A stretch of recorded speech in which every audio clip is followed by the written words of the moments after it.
Just figuring out if our bracket is final and so on. Oh, looks as though Clem did sign up.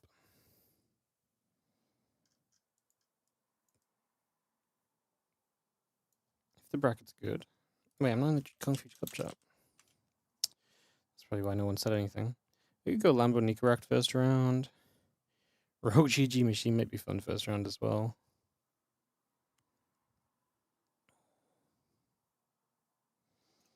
Feels silly not to go directly into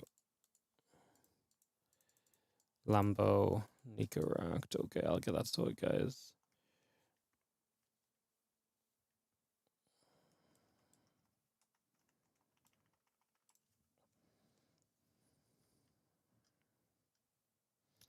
Yeah, there's some good matches, but I think Lambo Nicorrect's definitely the best one. Let's see if we can catch that in Europe.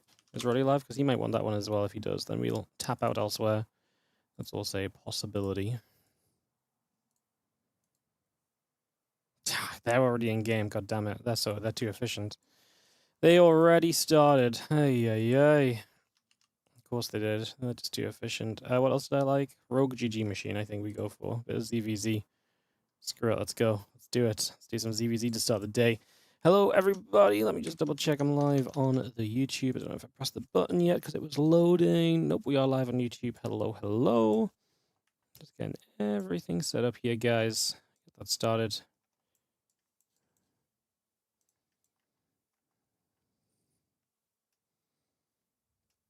And yeah, we're going to get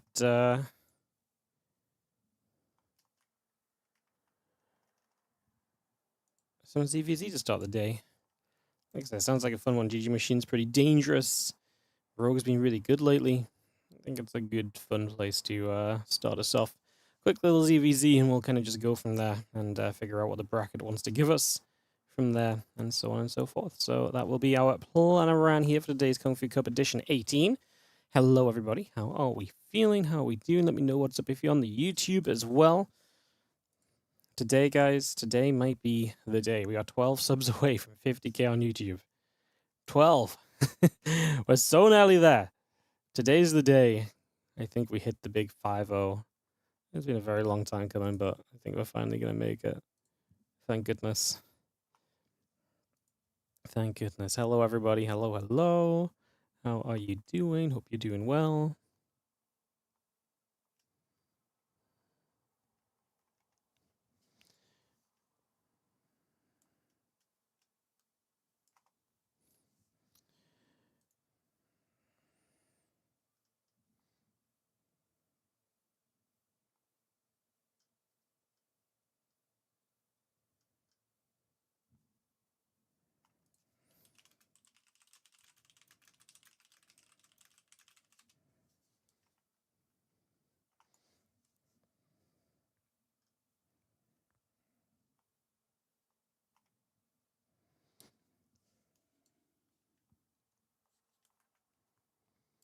Yeah, how's everyone in chat doing? Let me know what's up. Let me know what's going on.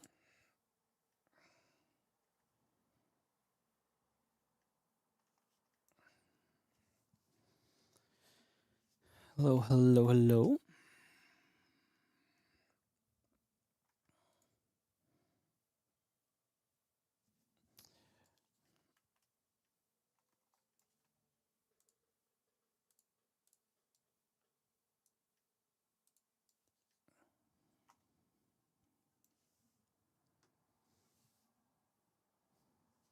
This guy continues to be up. The channel is on. That's how we do things over here, you know. StarCraft 2 in it up, as always. Just got a couple things set up, guys, while trying to find us an opening match. I'm kind of sad that we missed Lambo Nicorrect. I was just a little bit late to get started. I say late. I was here. I just was looking at the bracket, and they obviously... I was like looking at the whole bracket. If I didn't look at the whole bracket, I could have gotten to it, but it's all good. It's just the first round. There'll be plenty of good games to be had. As Rogue hops into a lobby with GG Machine. Oh, everybody's in this one.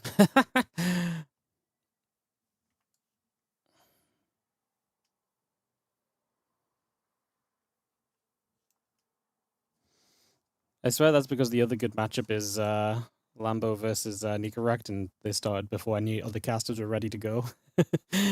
All the casters are not ready for the other guys to start. That's all good. We will mix it up after this first match. Obviously, I don't agree with casting the same as everyone else, but I think the first round is pretty limited outside of this one, considering Lambo Nicorect already underway. So a little unlucky, but that is just the way it is. It's not the end of the world.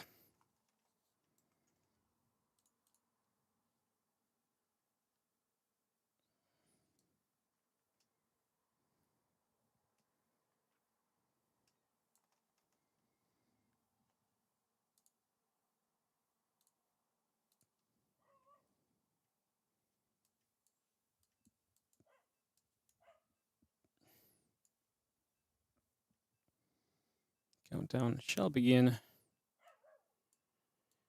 Can get this started. All right, we're counting down into Rogue GG Machine to start the day off, guys. Some ZVZ to get us on the way here. Again, hello, welcome, and thank you for being with us.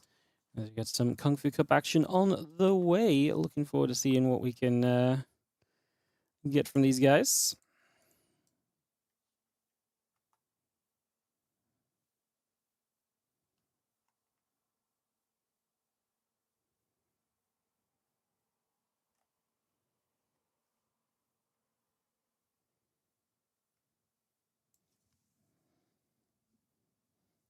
And we're stuck on the loading screen. Looks as though GG Machine has not been loading in with us, unfortunately. So it might be a few moments then to actually get this started. Yeah, GG Machine is going to lag out, so I'll try and get this one going again in a second, guys. Sorry.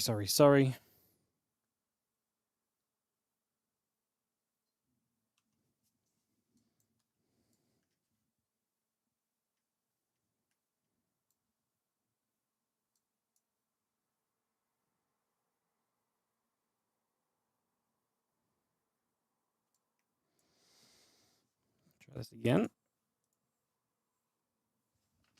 Attempt 2. I'm getting into some action here. I'm going to appreciate you joining us, guys. We should be going in just a second. Just a second. Actually get this kicked off and ready to party.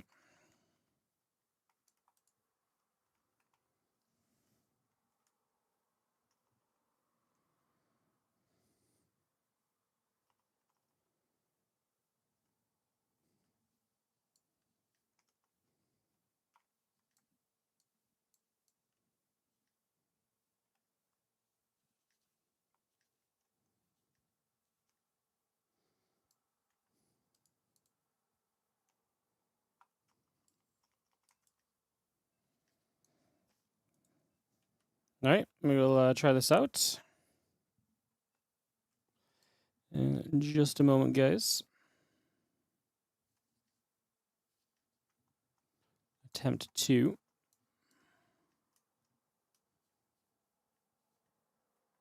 We're getting this on the way. Let's go into washout. Let's hopefully have a little bit of an easier time getting into this one.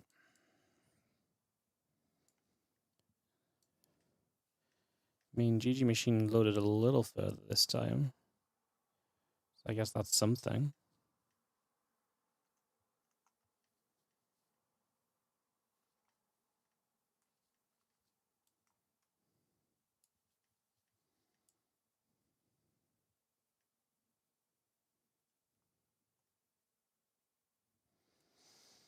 No, he's just not having a good time on the NA server, it seems like, unfortunately.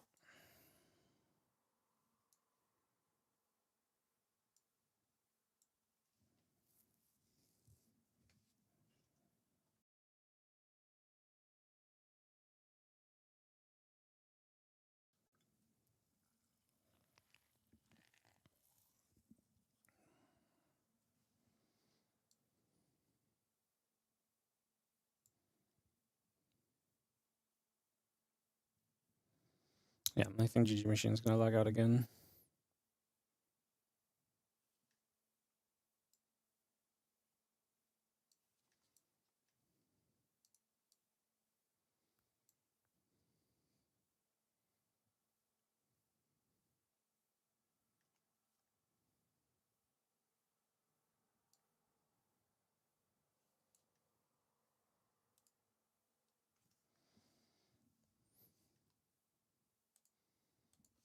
Alright guys, looks as though, yeah, we're gonna probably lag out of here again a second time and probably have to take a few moments to get this sorted.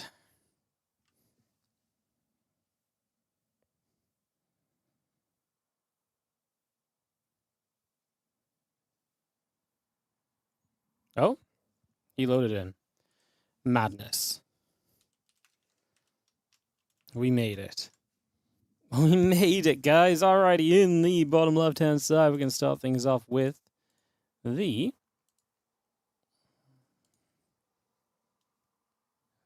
red Zerg player. In that bottom left-hand corner, this is going to be Rogue.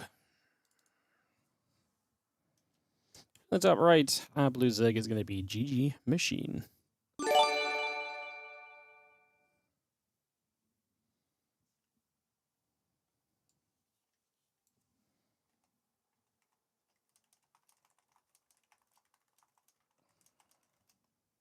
Yeah, I was going to say, I think GG Machine is having big internet issues. So, it doesn't seem as though we're going to have this resolved at all just yet, in fact.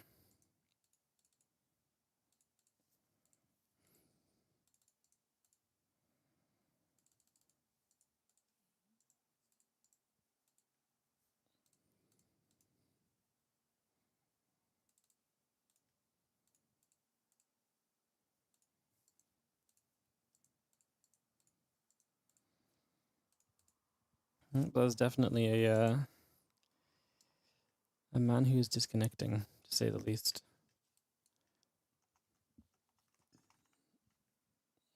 What's up, Tobacco? Thank you for the 2-year resub on the Prime. Sorry for the trials and tribulations at the start here, guys. Yeah, he's asking to play Korea. I mean, at this point, I think Korea is better. So, GG Machine going to try to play Korea against Rogue. Alright, guys, I'm going to run you into some ads on Twitch, not because I hate you, just because it means we won't get ads during the game, and just because it's been a bit of a shaky start. There's obviously that chance of the overlap, so just to avoid that, we'll get that settled.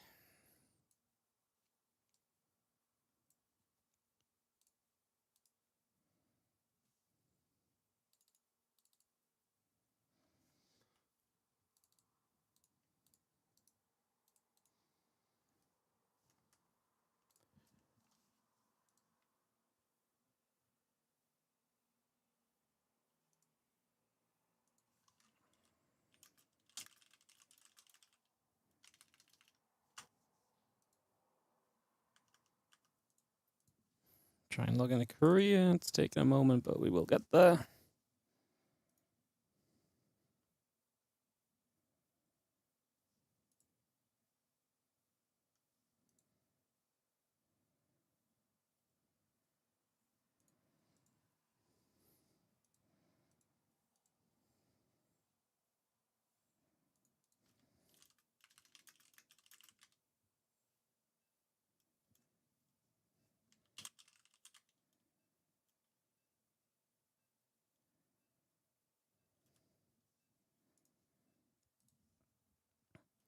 Alright, we're just going to go into on ZVZ where there's not going to be as many issues, I think. As crazy as that is. So we're going to go on Korea. Obviously, you're playing with a disadvantage to ping here, but at least you're going to actually be able to get into the games, which is something.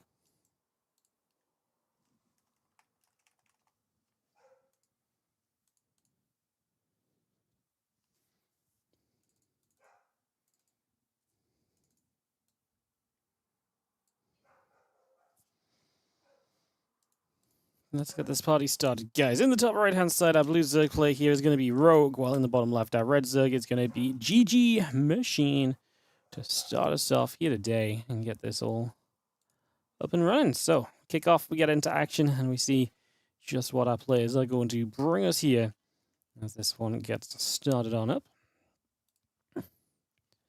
See what kind of games they're going to give us, see what kind of action we will have for the first few moments.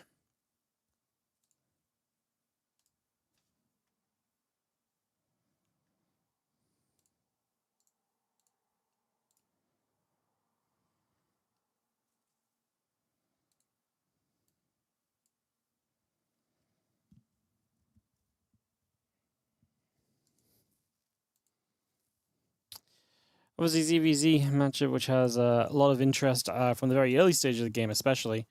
A lot of different things that can happen here very early on, and that's one of the things we're going to be watching out for as we have this kicking off, like I say, for a moment or two.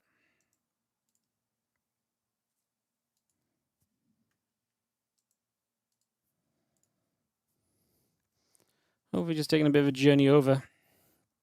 Moving across for a couple seconds.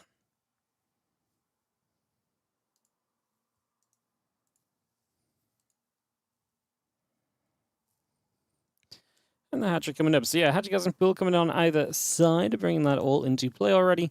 Looking very reasonable, just for now at least.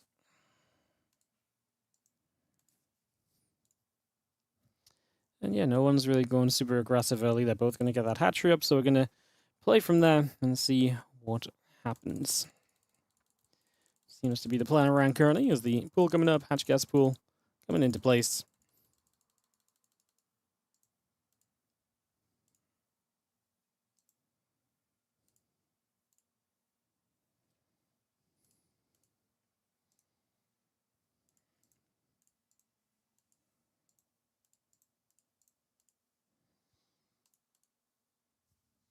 I'm just going to have this Overlord making a little bit of a journey then. I mean, like I said, there's not a lot going on just yet, especially because they're playing that kind of macro-based setup.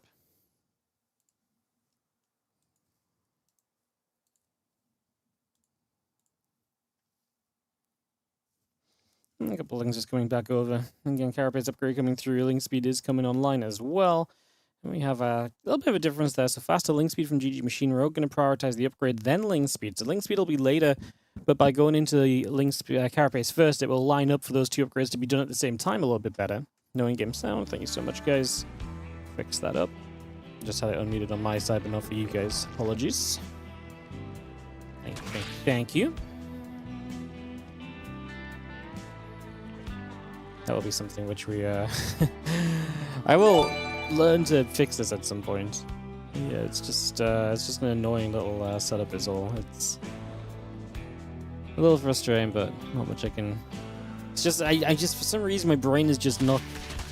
After doing it years on a different setup, this setup is taking my brain a few months to still figure out, so... What's up, Henristep? Thank you so much for the 31-month resub on the Prime over on Twitch as well. Appreciate you. Thank you so much. We are just a handful of subs away from 500 on Twitch as well, so if you're enjoying on Twitch, then consider supporting as well. Outside a whole bunch, obviously. Yeah, look at me getting the sellout in early today, huh? Getting the sellout in early. Roadrun coming up, Eva Chamber on the way through. And a bunch of links from Ro because we got that Carapace upgrade and link speed. He's actually not looking to use the Roadrun, that's just part of the fake wall that he's setting up. So he makes it look as though, based on what GG Machine can see, well, GG Machine saw gas already, I guess. He makes it look like he wants to just kind of play roaches. Now the lings are going to be seen, so these lings get in. That's annoying because you got to deal with them, and obviously GG Machine gets a little bit of info about it. Is going to see the Bane Nest in the back as well, so anything Rogue was actually trying to hide here is just immediately revealed instead. It's obviously not exactly an ideal start, to say the least. Lings, Banes are going to continue to move through. And the rest of those Lings and Banes just gathering around again. Melee upgrade is going to be on its way still. The lair is building through. The Bane Nest is finished, because we are going to see a few more connections coming in. Remember that Rogue in these fights has the Carapace, so his Lings are a little bit tankier, and that is going to see him a lot of success. Of course, he's down a hatchery, so he does need to see some damage here as well. This is not just as simple as kind of just vibe along and see where you get to. No, you're going to have to be a little bit careful along the way. There's a few of these Banes gather up together for a couple moments there. And just get on the way through as well as the Ling Bane joins up, comes along, getting settled here for a few moments. A little bit of the rest of the Ling Bane coming back around as well, trying to see what else is going to happen here. Let's see the other couple of Lings continue to come about. And the rest of the Lings just coming over. The couple of Banes taking some damage. Now the upgrade still continuing through. That Spire continues to be added. We've got the missile upgrade coming up as well here currently. Those Lings are still coming over, and that's just going to be the Queens continuing to get hit.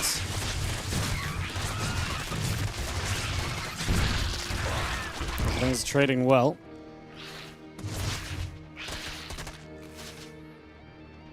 Trading very well, in fact. I mean, still seeing Rogue, seeing some success with this. They're now 1-1 Lings, but at least going to see some stabilization as GG Machine begins to get to a little bit of a better answer here, and that answer is going to be the Roaches. Roaches in good numbers can sustain against these Lings a little bit more easily, and like I said, at this point it feels as though that is pretty much what we have to go for.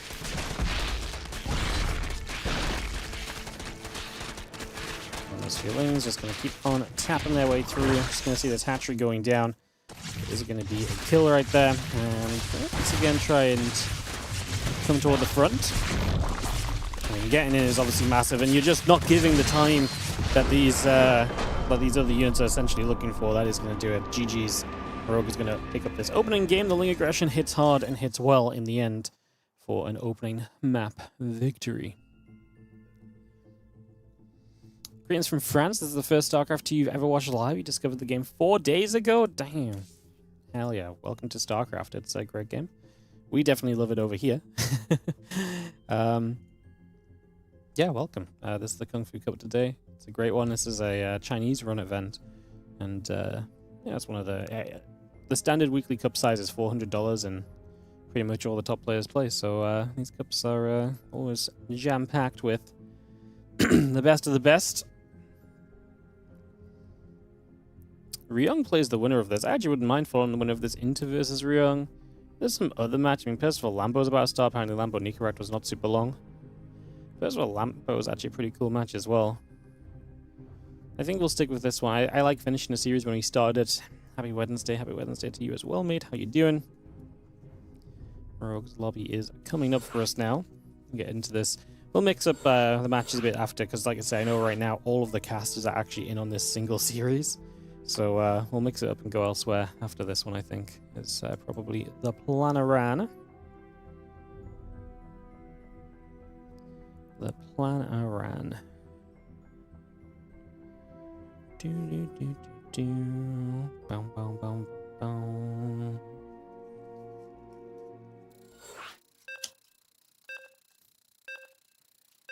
Having the countdown beginning.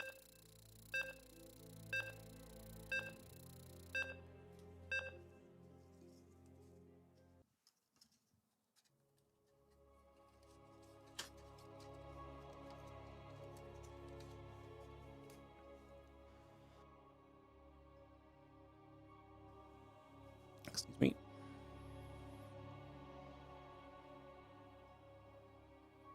All the local sports radios covering NFL training camp. Hell yeah.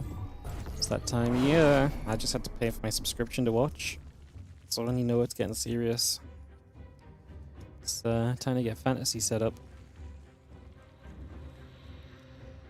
I wonder if we're proactive enough we could actually get a WardiTV stream NFL fantasy going. We need to, we'll obviously have the one from last year if you want to join in again, but we actually need to, it'd be cool to have one like just on the stream, I think, or just with the stream. Be neat. As you have in the bottom right, Rogue. He is up a game against GG Machine in the top left. We do get cross spawns for Old Sun Temple.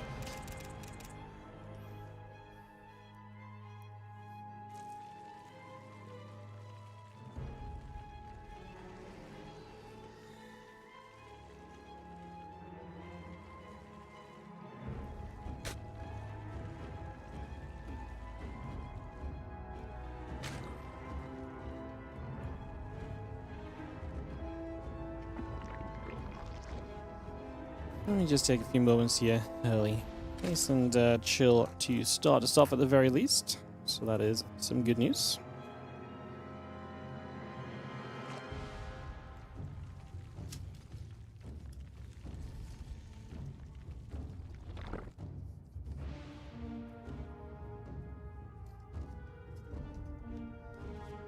Hopefully it's just coming along.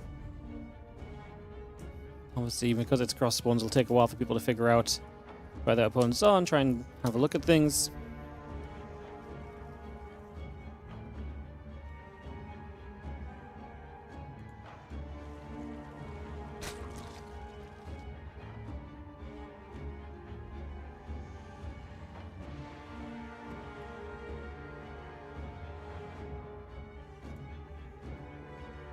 Nice and peaceful to start us off.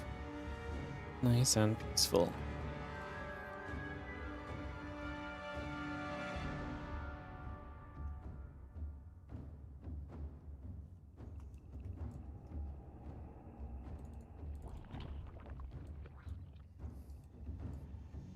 Couple things we'll wander then. Take a few moments to settle this down and see where we can get to. Like I say, just wait for some action to actually start happening.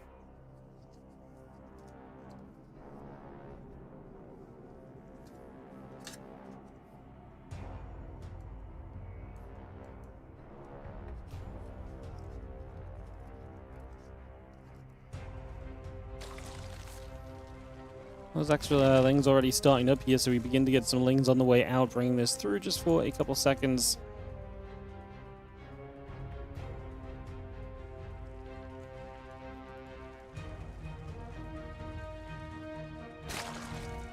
That's a lot of lings just stacking from GG Machine with only 15 drones, so he's looking to be very aggressive here.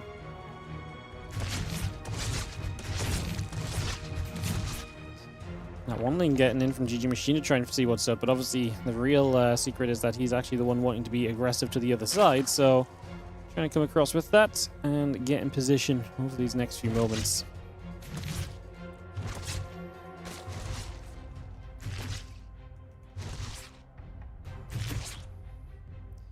The circlings will gather in. Like I say, they are making their move, so they've got speed now, and it's time to go across the map and try and make use of that speed. So away we head, making our plays off to the other side of the map. And the drones are going to pull to the high ground. It's going to be Lings plus the Queens to work on the low ground here. Is going to be the initial plan of action. The Banes looking to play set up defensively. Not ready yet, though, and getting cancelled as we go. Trying to pull the Queens back and letting the Lings flood in front instead. We're going to pull a few drones as extras. There's one Baneling. I don't think GG Machine saw it, and these Lings are going to be stuck up the ramp. It's going to be the Baneling hit to save the day.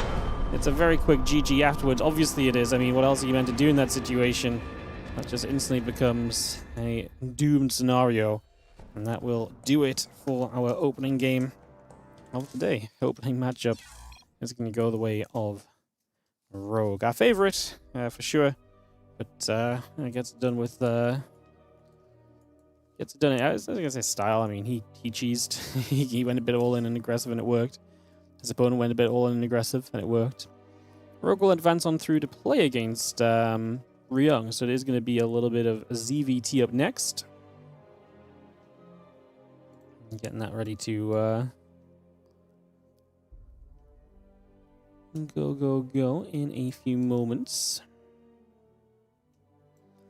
Yeah, I think we do just go Rogue versus ByuN. I don't see why we wouldn't just follow into that one. Cure Shameless is a fun one, but already begun. Lambo and Percival should have already begun as well. That's what I mean, like, everyone else is probably already in the game. The other interesting matchups that happened early. There is a ByuN Classic in the round of 8 that looks fun. Then again, so Rogue herO as well. I think we just follow this section, guys. I think we just follow Rogue and kind of see where he ends up going. GG Machine produces the quickest GGs. When naming yourself GG Machine goes backwards. It's like that. Wait, this isn't why I call myself this. No! It's meant to be my opponent that GGs quickly. Ah. Gosh darn it. Hate it when it backfires. Hate it when it backfires.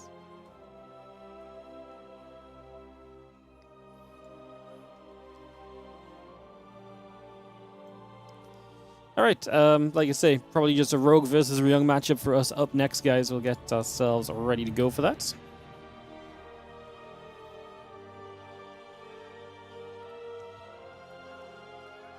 Get that underway very soon.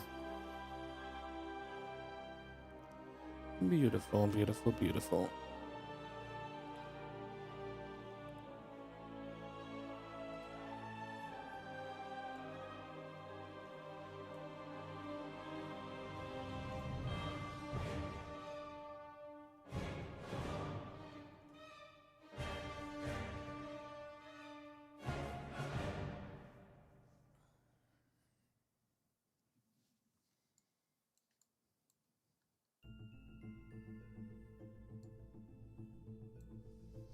Waiting. Not much to say early today, guys. There's not really been anything super exciting happen since I last saw you all. Just chilling. Just being kind of chilling.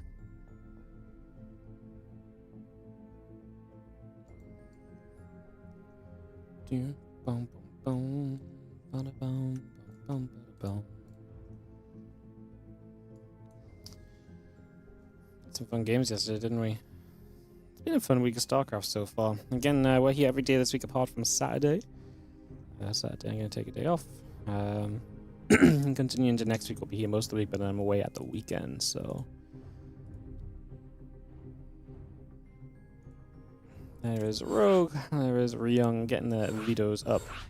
And jump into this in a few moments.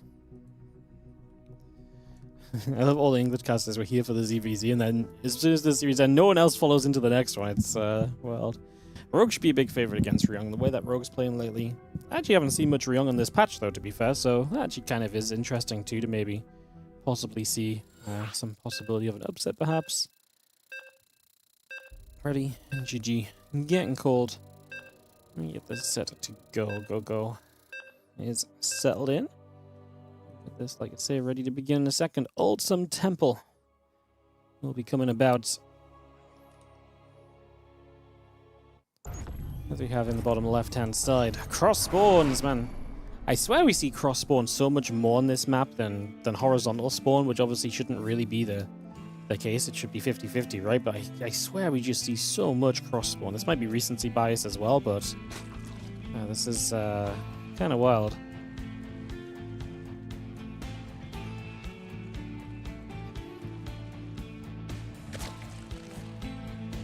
Drones come about and just settle ourselves in here.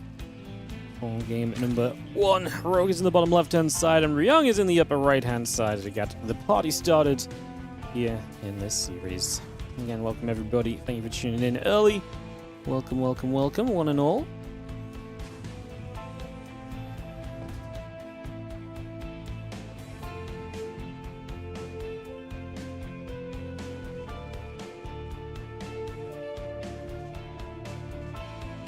And everyone moving around, a few drones gather up. Well, settle. For the moment, it's going to be command center first from herO. So he's going to be a little bit on the greedier side of things here. Here's his plan. Maybe we'll go from there.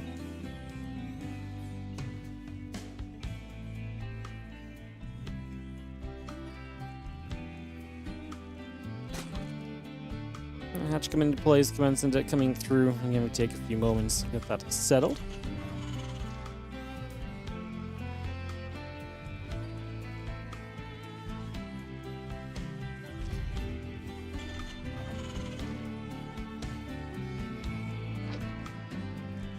Hatch gas pool all coming in, get this settled down. There's going to be seeing a couple of drones continue to come about as well.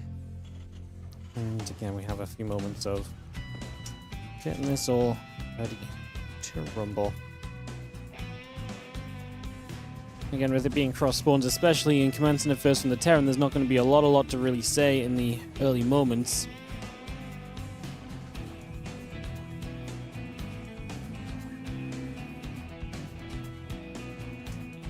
That SCV is just trickling over for a couple of seconds. It's going to be making its way across. Gather up for a few moments again.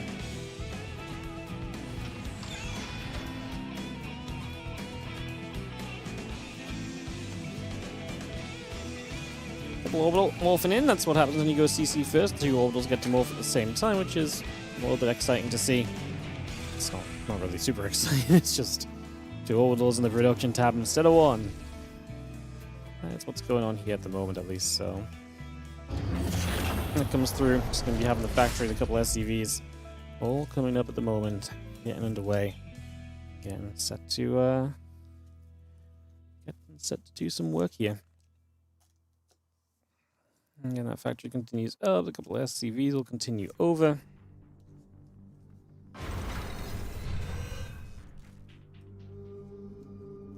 That link speed is going to continue out as well, so bringing that into position, and the hatchery continuing to come up and online A couple of SCVs at the command center and the starport continue to be played at the moment.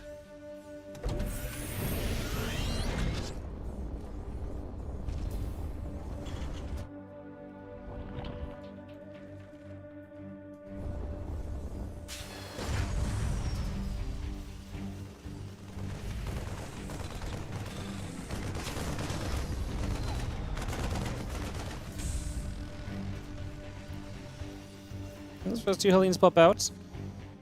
I'm not really sure what to expect out of ryung actually. Like, mech has been a thing from a couple of players lately. That's the sort of thing which, if it is popular, I think ryung does toy around with a little bit, but we don't see ryung so much. He doesn't play in the Monday Cups anymore, if I'm not mistaken.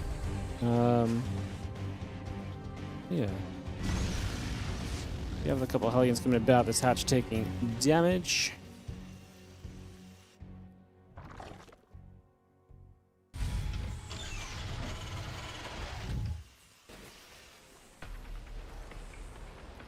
Yeah, it's going to be mech, so a couple factories coming up. Like I say, I wouldn't have really called mech on the meta. I just know Q has been playing with mech a little bit, and like I say, to me, ryung is the kind of guy who maybe likes to enjoy that as well, as just have a few moments. The Marine's going to try and deny this Overlord. Overlord is going to get fairly far in. What's the vision of that?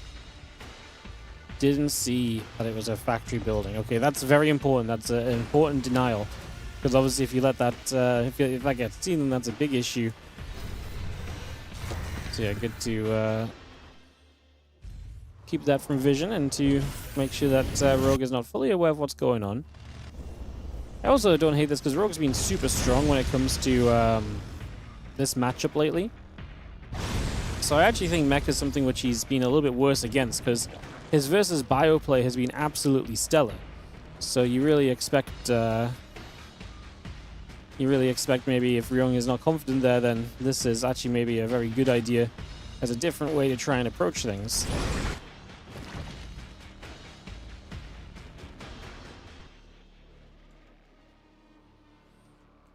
Lane's coming about. We are going to be seeing that Magfield Accelerator coming through too.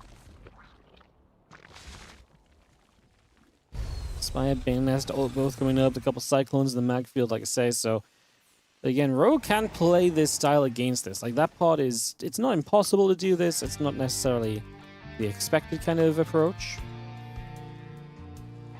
But it is something you can do, and you can kind of make the Ling Bane styles work in this scenario, so we'll see. Let's see, the Queen's going to be there. That Viking taking a bit more damage again. It's going to see the few Queens continuing to put that damage out onto the Hellions. A couple seconds at the very least, and yeah, a couple of Evo Chambers, the Lings continue to come about. For a few more moments as well. God damn, my voice today.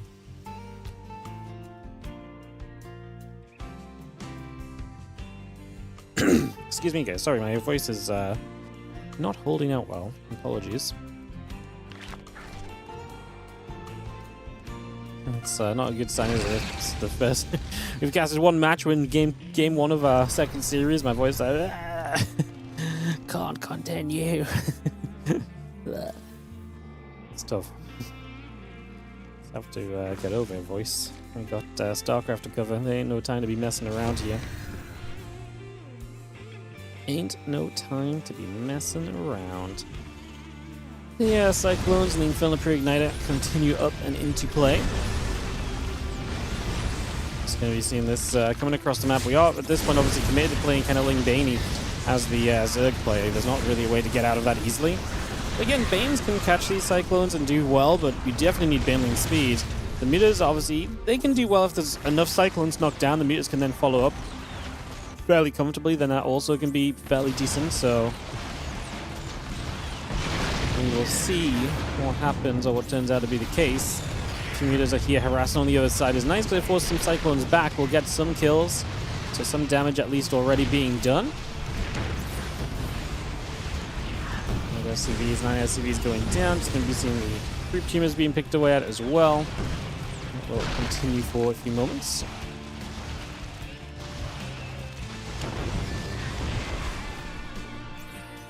Minus 13 SCVs is a pretty serious amount. Even if the Mutalisks count is going down, And in a way, I don't love the meter count going down. We lost 7, and we're trying to rebuild more, which is maybe my biggest issue with it, right? The fact that we're still trying to build more means that this was extremely expensive. It's one thing to be like, oh yeah, well, you know what, I'm just going to build, you know, I'm just going to build some meters and harass and throw them away for as much as possible. If you're going to build more, then you really want that meter count to have been high, right? And in this case, you want the meter count to be high because what you would really like to have happen is the ability to,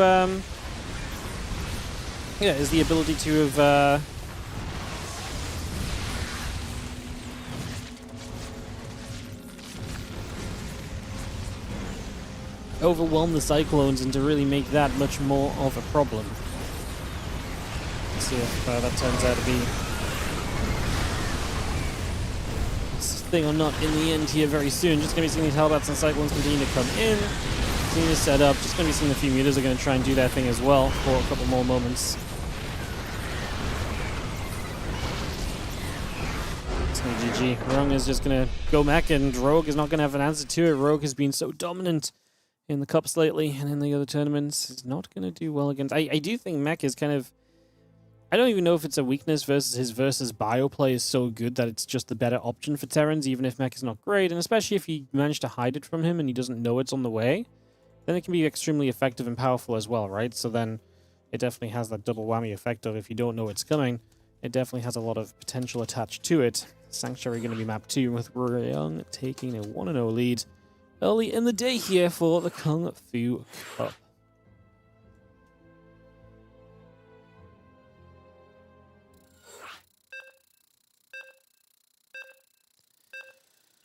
Alright, we are counting down into Sanctuary for our next map, my friends. Let's tap over to the YouTube for a second and press the button there. And freaking YouTube viewership. Again, YouTube viewership is like going to challenge Twitch today, apparently. That's crazy. That is crazy business.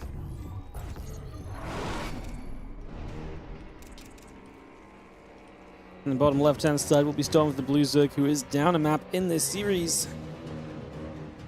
This is a Rogue. Down and hurting. Gonna try and come back through.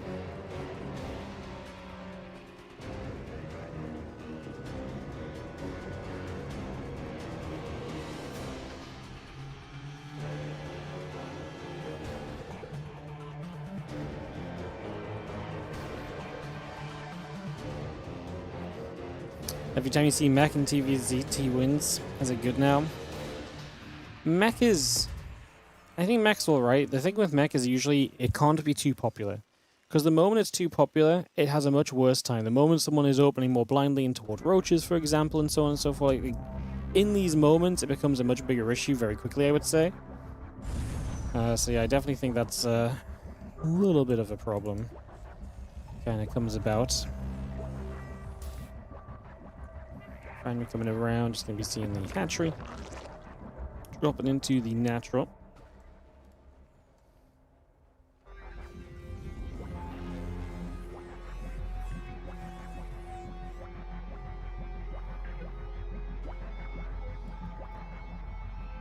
Oh, we're moving towards the upper right. Yeah, I think it is... Like you can't really say it's bad when you've obviously seen it being, you know, winning games, but Mech's always like funny like that, where it's like Mech will have these moments of being like, wow, Mech, and then it's like someone actually tries to play Mech and it's like, oh, Mech. You know, it has a very different emphasis on how you look at it. So I guess what I'm saying is be skeptical of Mech winning, because a lot of the time when Mech wins, it's just like in this last game, a big part of it is that Rogue doesn't know what's going on. He's playing one of the worst compositions against it, and that doesn't mean that it can't win, but it also doesn't mean it's exactly very likely to win when it's the, you know, a worse composition. Like, especially if you didn't know it was coming, you're not quite prepared, and like I say, in this case, I think you put a lot of units into kind of trying to deny across the map, which was very expensive.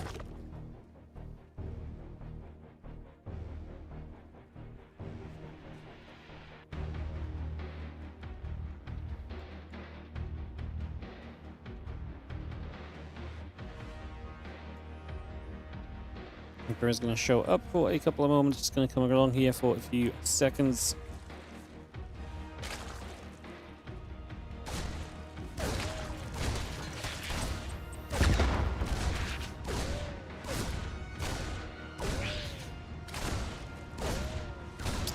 Now this we're obviously going to try and do as much as possible here and put some work in.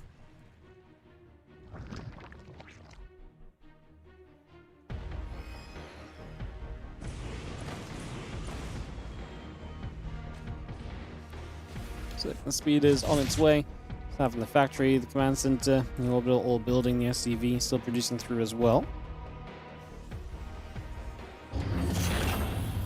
Factory going to play a little bit of swapsies.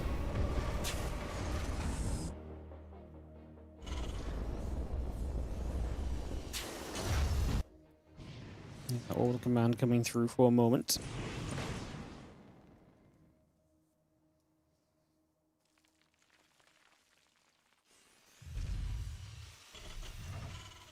Again, just having a couple of Hellions continue to gather through. We settle ourselves up at least for a moment or so. Link speed is coming about still. Starport producing as well. A couple of Hellions, Viking Marine, Link speed on the way. Bringing a fair amount of that through then. Again, the couple of Hellions will join with the other couple, and we will very soon see what Rio wants to actually do. Is it going to be more mech? Is he going to actually play a bit of bio this time?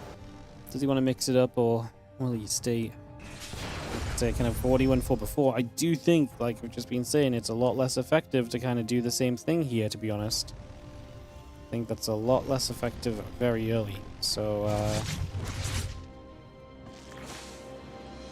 guess we will see.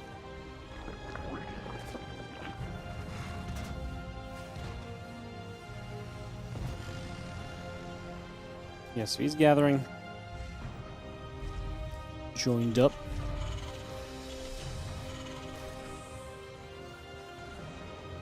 Two engineer base continue to produce through as well, so continue to get that online.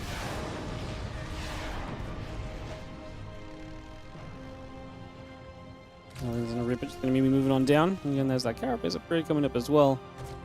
Bring that into play for the moment. A couple more shots with those Hellions, putting some more work in. And the job done.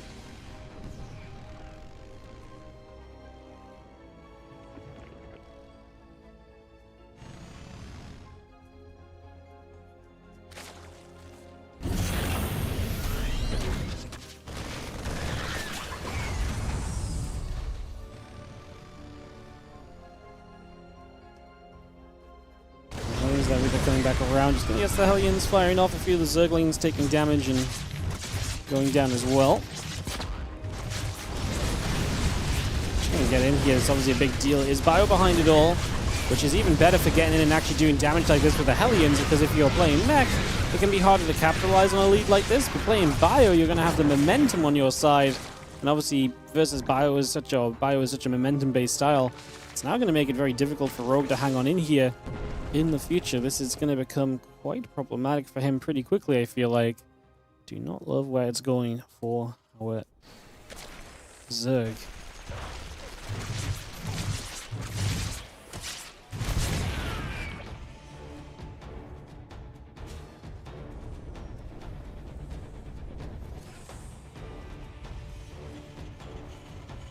More barracks coming down. Well, the count is equal, like I say, not great in these early stages, plain and simple right now.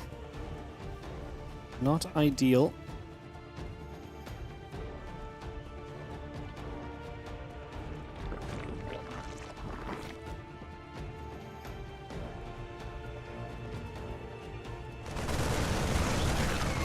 Marine's already pushing those Zerglings back. Rogue just has to drone and try and get some of his economy kind of back on track. Hydrodan, Bayonet both setting up.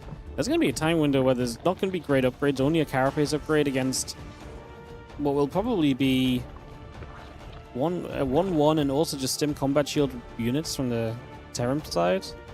So that's looked very good for the Terran player already, honestly. Like I say, I mean, getting with those Hellions, Zerglings already going to be good for you for sure.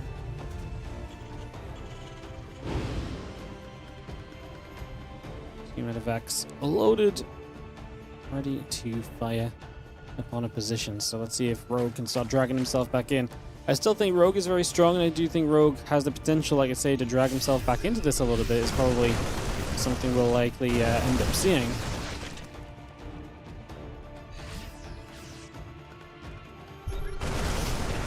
He's going to shoot. A couple of Zerglings already beginning to go down.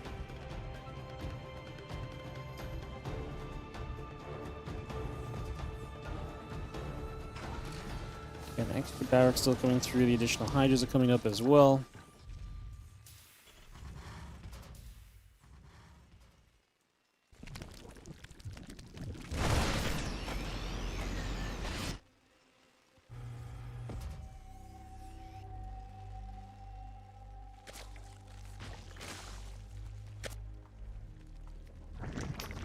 Marine siege tank and the 2-2 upgrades continue to come in then, so we have got already a push though from ByuN.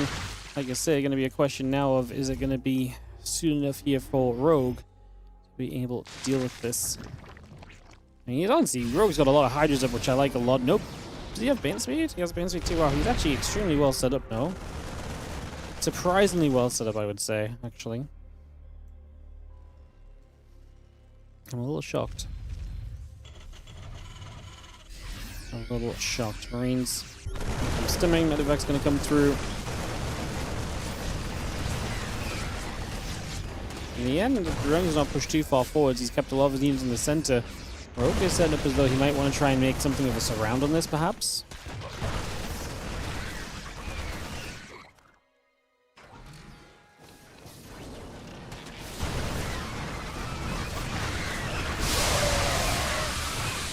ByuN trying to smash into this, so Rogue is going to try and take this fight. He believes this is maybe his moment to come in and see success, but I mean, at the start of it, I kind of agree. Towards the end, not so much. And especially now, as you're losing hydras, that's extremely expensive. Those are units you can't really usually afford to lose in this game, so this is actually going to be a really, really difficult scenario here. Marines are still pushing up. This hatcher going to take some damage. A couple of queens would like to push through as well still. Marines continuing to gather.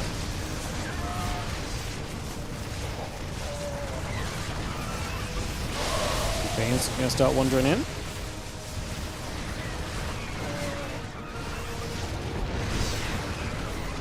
He's pulled back. The other couple of ByuN's going to come through. Just going to see those ByuN's getting hit a little bit. 3 upgrades continuing through. ByuN Hydra again, all on the way at the moment. Hydra's halfway. Lugden coming up.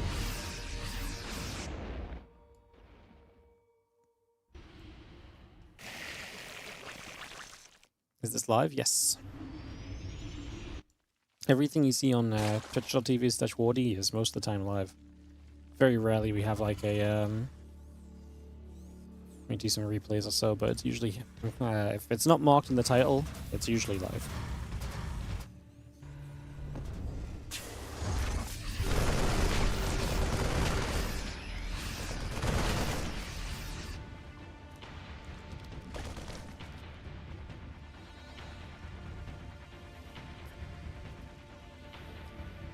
Look, Den producing through. I'm just going to be seeing the +2 melee upgrade coming around also. So again, bring that up for a couple seconds.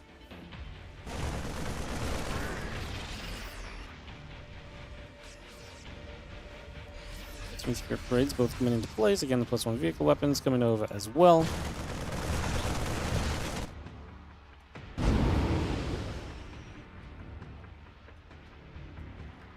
A lot of bio just gathered up in that position. So again, sitting tight, sitting ready. ByuN ready to go again. I mean, we're maxed out on both sides. ByuN has had not bad fights at all. 5.2 to 7.6k resource loss. Rogue is tracking this army across the map with the changeling, so he knew this was coming. ByuN realizes he's getting jumped on and he can't really deal with it, so he loads up en masse. He had to leave a few units behind, unfortunately. And so Rogue does get a pretty good catch on that army. As the rest of the ByuN Hydra gathers in.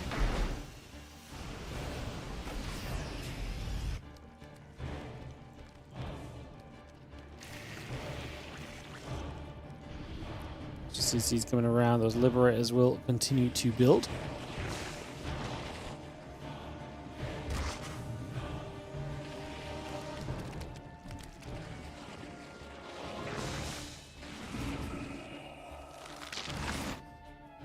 Love the Nidus. There's obviously some harassment going to be setting up there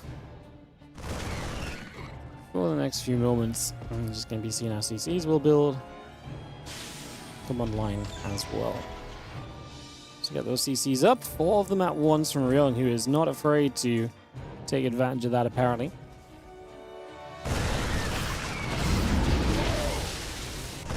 Lane Bane comes about again. The Marines and the Medevacs join together.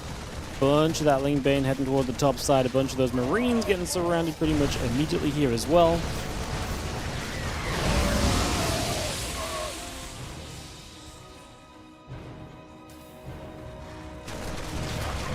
And the Hydra still continue through.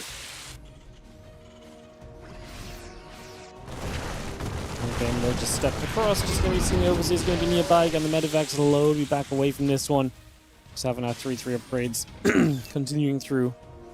And herO starting to take control back in this game. That's kind of where I was a little worried, I guess, on the side of ByuN, is that in a longer game with the ByuN, Rogue is very, very good against it. So definitely a little scary at the moment.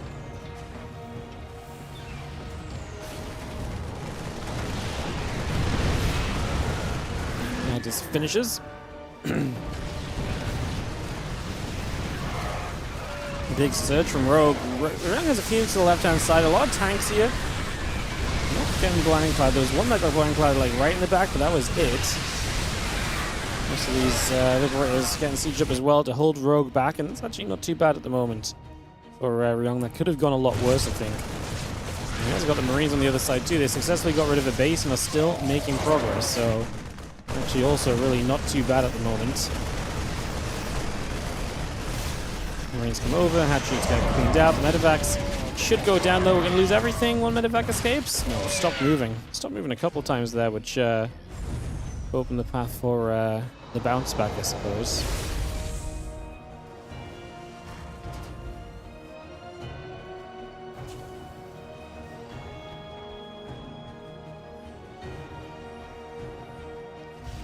Landry settling, the Marines and the Ghosts coming into place. Just going to have the +2 missiles, the Banes all build, and a few Queens come out to fight against those Marines and push them further back also.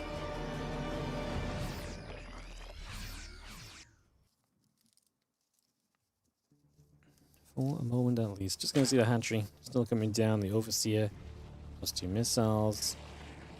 And like I say, Rogue is taking some fights now, which have definitely been a bit worse, but still not terrible. 3.5k resources lost is very respectable for the matchup, in all honesty as well, so that is not half bad.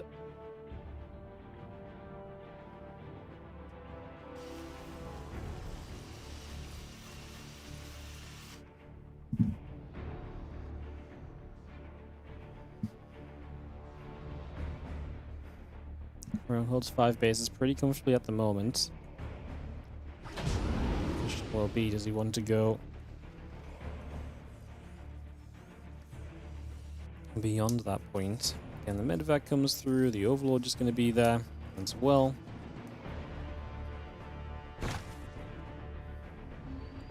There's a bomb. This is Medevac, it will go down. Bio Ghosts gathering a couple of missile turrets, and the Sense Tower will get into position.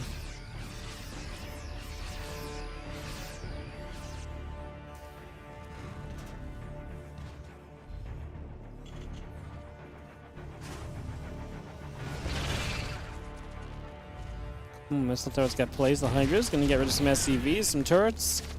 And the Viper's coming back around the bottom side. Some action here and there, but generally speaking, Rogue has drawn this out to a much later stage right now where it's already starting to look a whole lot better. And I'm still talking about the early game. The early game is long ago, far away, and at this point not really all that important in the grand scheme of things. Big Bioforce. We're gonna have to step back. The Zerg amount of units here is pretty high. The double slow zone on Sanctuary is pretty brutal in the middle of the map, though. It's one thing that's definitely a little funky, so keep an eye on that. Lane Bane Hydra pushing through again. A couple tanks already firing it up. Gonna get some abducts on Liberators, abducts on tanks. There's gonna be some nice catches. But just a moment or two. And again, Drilling Claw still building Infinite Igniter. Will be finished very shortly.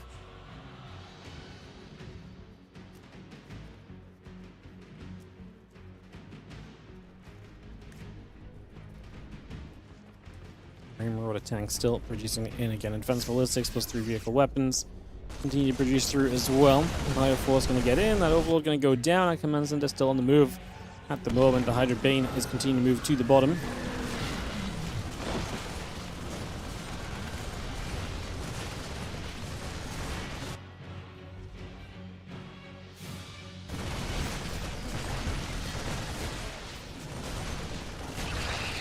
gather up. Just going to see the ghosts continue to come through. The rare tanks, the command center is coming into place. Just going to see that Knight is still going to get taken down. It's going to get that picked off. Bioforce will pick away for a moment or two here as well. Spire still in production, so we are looking to that as a bit of a later stage scenario. Getting that Great Spire up and online would be a major positive, as we do have the Bio going to fight. A couple of those things going down. The Lurkers are still chasing through, trying to fight as well. The rest of this Bio getting in toward the Spore Crawler. And here you go with Lingbane High just running up towards that Bio army and immediately getting in position at the moment.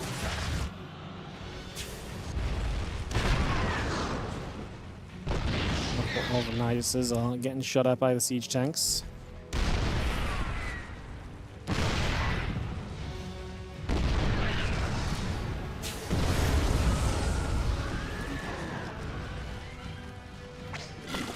Just Nidusing everywhere, and this Nidus actually does get Lurkers out of it. The Ghosts show up though, and they're cloaked, and there's no Overseer, so actually it's pretty bad. The Lurker's taking a lot of damage. Nidus goes down. There's going to be the Nidus in the main. That one looks as though it will not come online though, so we're going to deal with this pretty well. Get some speed punches, deal with the Niduses. Yeah, I mean, kind of work. It could be a thing.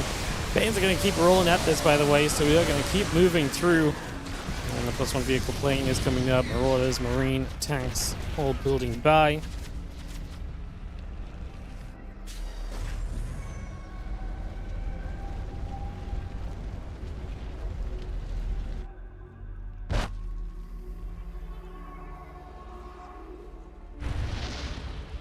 Next point about Marine, excuse me, Marine Marauder vehicle weapons continue to come up. God damn it, my voice.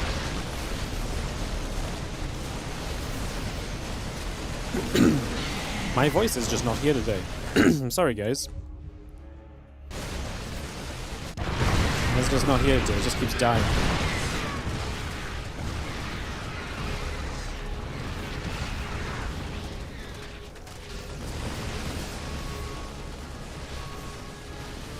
Bane's going to step over Marauders and take a few shots back. A couple of snipes looking to line up.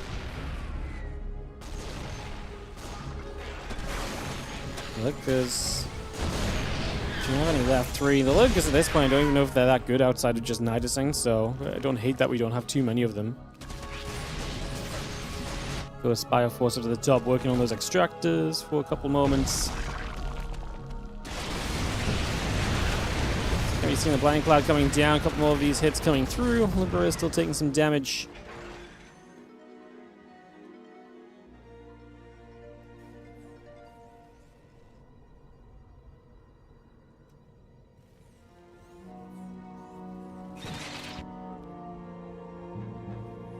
Just gonna have the few changelings continue to bop around as well here.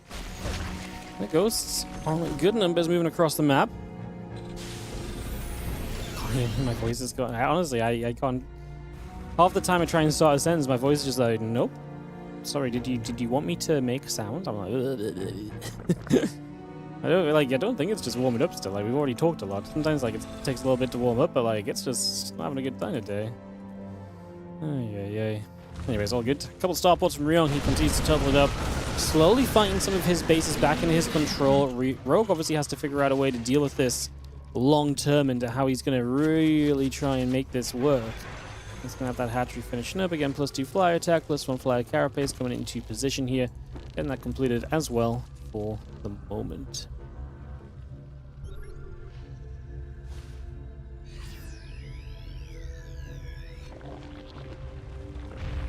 Drone's just going to go on a big transfer over.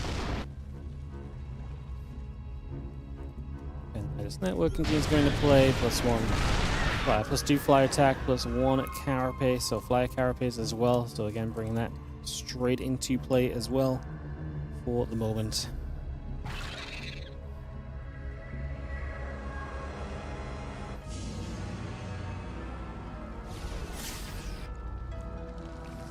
That +2 vehicle plating is also just starting up. I mean, Ryung can do everything he can to make his army as tanky and strong as possible.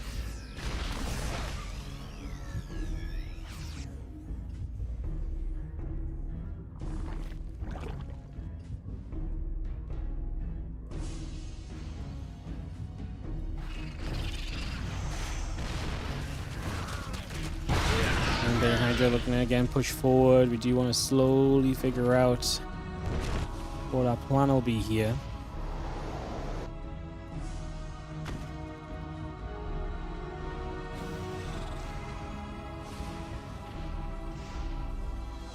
So what goes, the Hellions continue up and about as well.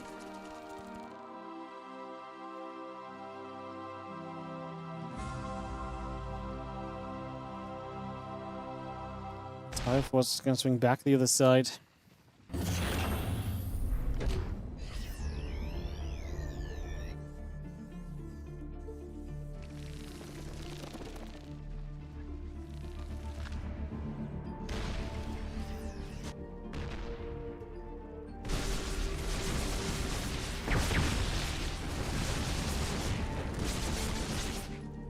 Kind of funny that Rogue just has this base here. Again, in general, ByuN wants to try and take down some of these bases away from the Zerg player, right? So ideally you kind of get rid of some of these locations, but it's not really been happening just yet. The +2 vehicle plating continues.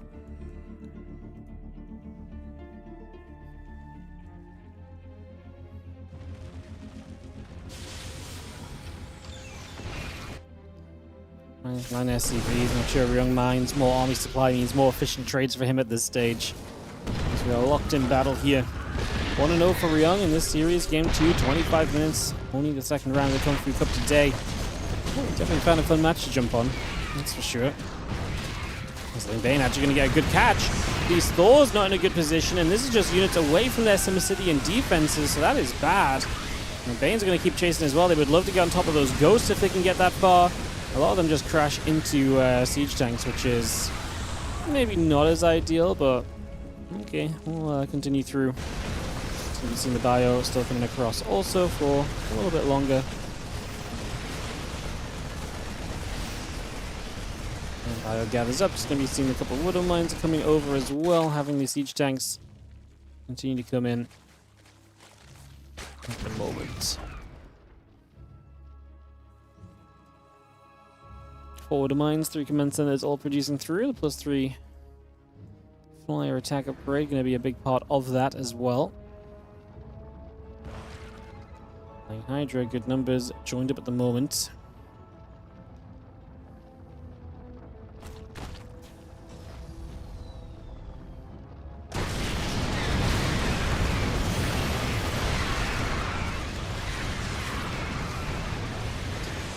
The Barrett setting up, trying to see what we can do.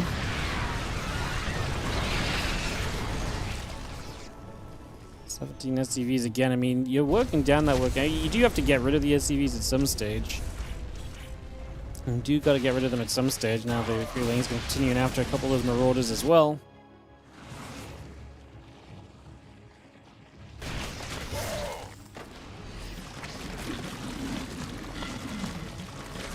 This has been used to maneuver around here and there. You don't feel good about ByuN here? I don't really feel good about ByuN here either, if I'm going to be honest. I've not felt good about ByuN.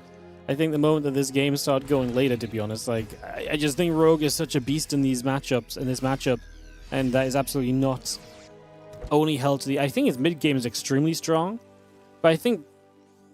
I actually think it's just a combination of... Right now, I like Rogue a lot, and also I just think ByuN is also a little weaker. Yeah. Rogue has good enough control of this map as well. Resource loss is only an 11k difference. That's really not half bad right now either, so they're really kind of okay at the moment.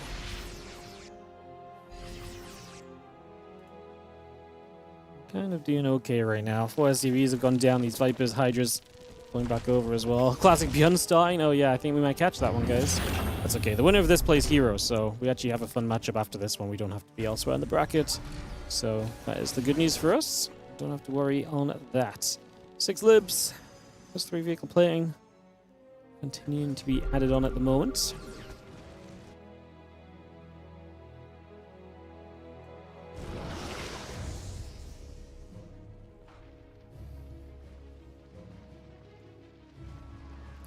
Okay, Hydra going to go back the other way again for a couple of moments there. Just going to be pulling it back through. So these bio units are going to fire some shots up as well, so a little bit more being done on this. We've seen the Zerglings still taking some big damage. Again, Marines and the Siege Tanks continue to come about. +3 vehicle plating coming by.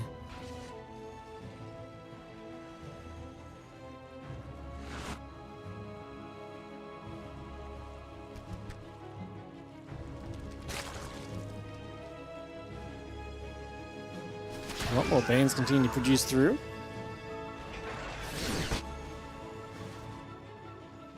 Wouldn't mind to get to a couple of the changings there. Playing cleanup. For a few seconds. And then you just have those Liberators up. herO is starting to run out of bases to mine from, although I guess he just got control of one of the top side bases. It's pretty fresh.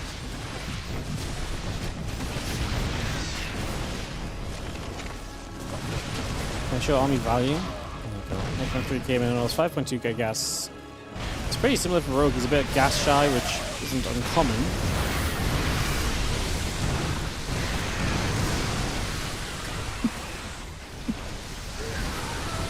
Sorry, that's me.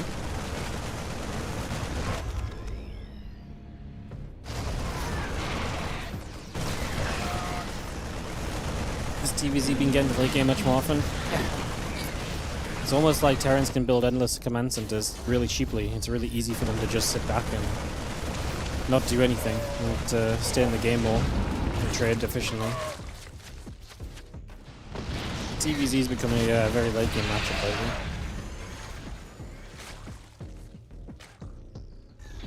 I think it's very difficult for Zerg to truly end the game early in ZVT now is the problem. And Terrans don't have any real need to end the game early themselves. So it just naturally becomes this kind of late game turtle fest. We've seen a lot of this lately.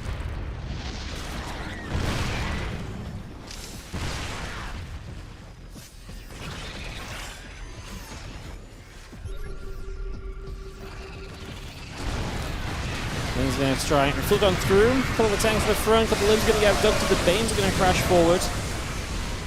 Viper's pulling back. Liberators will begin to siege the extra mules. I mean, we're just muling this base like crazy. Rogue needs to actually rebuild overlords here.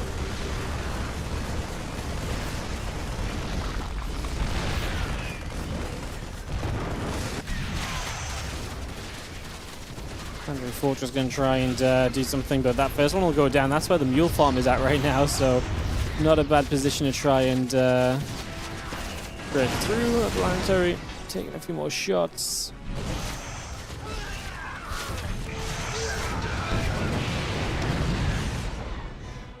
I'm just coming back over. The Zergling's going to be there as well.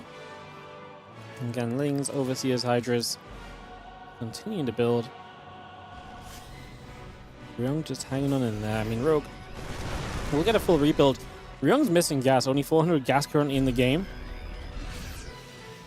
So with only 400 gas in the game, he can't fully rebuild immediately here, which is a little bit less than ideal.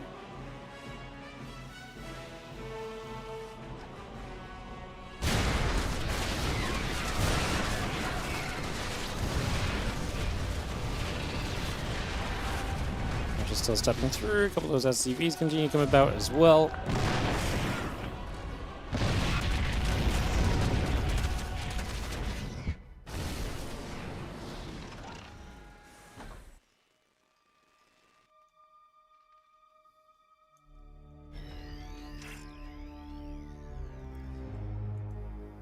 Marines, siege tanks continue to come through.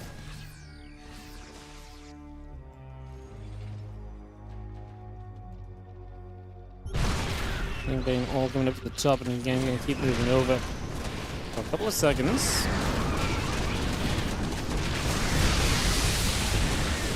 See, the Wing's going to get that. Jet's going to be jumping onto that CC for a moment. The rest of the Bane's coming through as well for a moment or two. Trying to see what we can get for ourselves right now. I mean, that's going to be ryuN, I think, just bleeding out at the end of the day.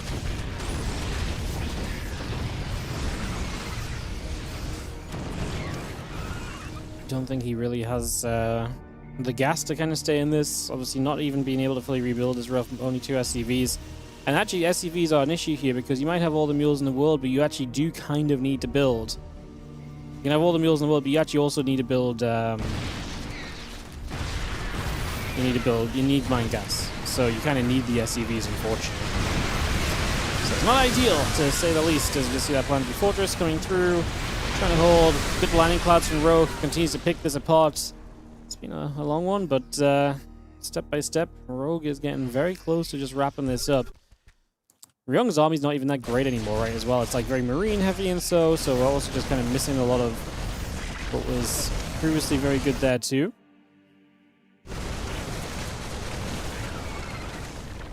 A lot of the better tech units have already been broken down, a lot of the turtle units.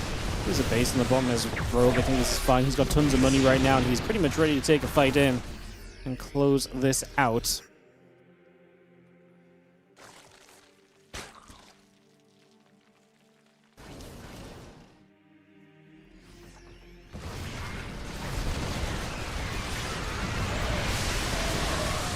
Okay, Hydra, I'm going to start running straight forward, just going to be seeing the Hydras coming over, just going to be seeing everything pushing through. Again, it's going to be very difficult to expect this one to go any other way.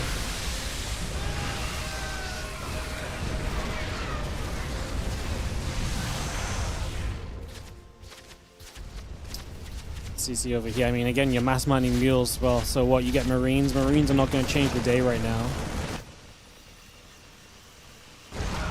Not going to change the day right now. Sajads, yeah, I couldn't push them off anymore. It's just been too long of a game, guys. Not that anyone with ads can hear me apologizing, but it's kind of land.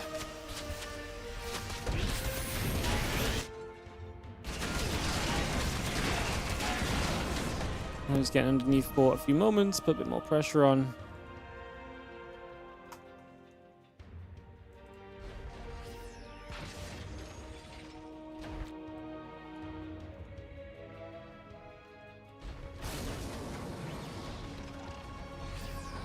Well, that's Marines. Everything joining up. The lurkers continue to come through as well. So again, just bringing a little bit more of this into action, into play. This army continue to pull back for a little longer. A lot of units still just gathering up. Lurker's going to be there. A few of those Marines taking hits immediately.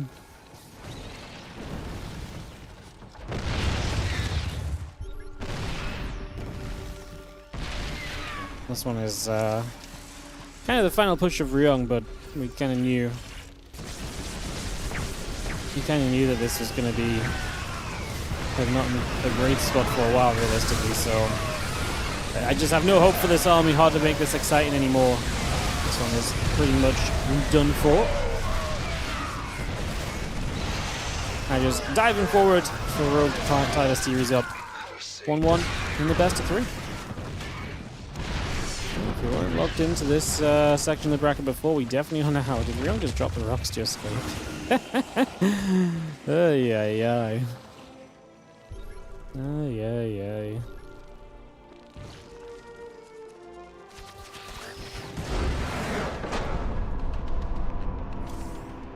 GG's.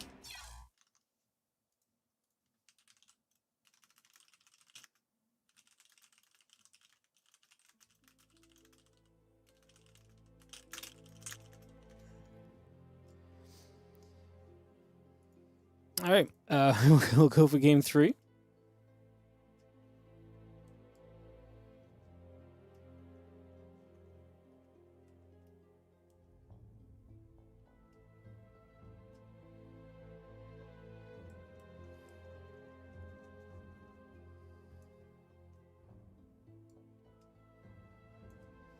Blackrock going to be our map.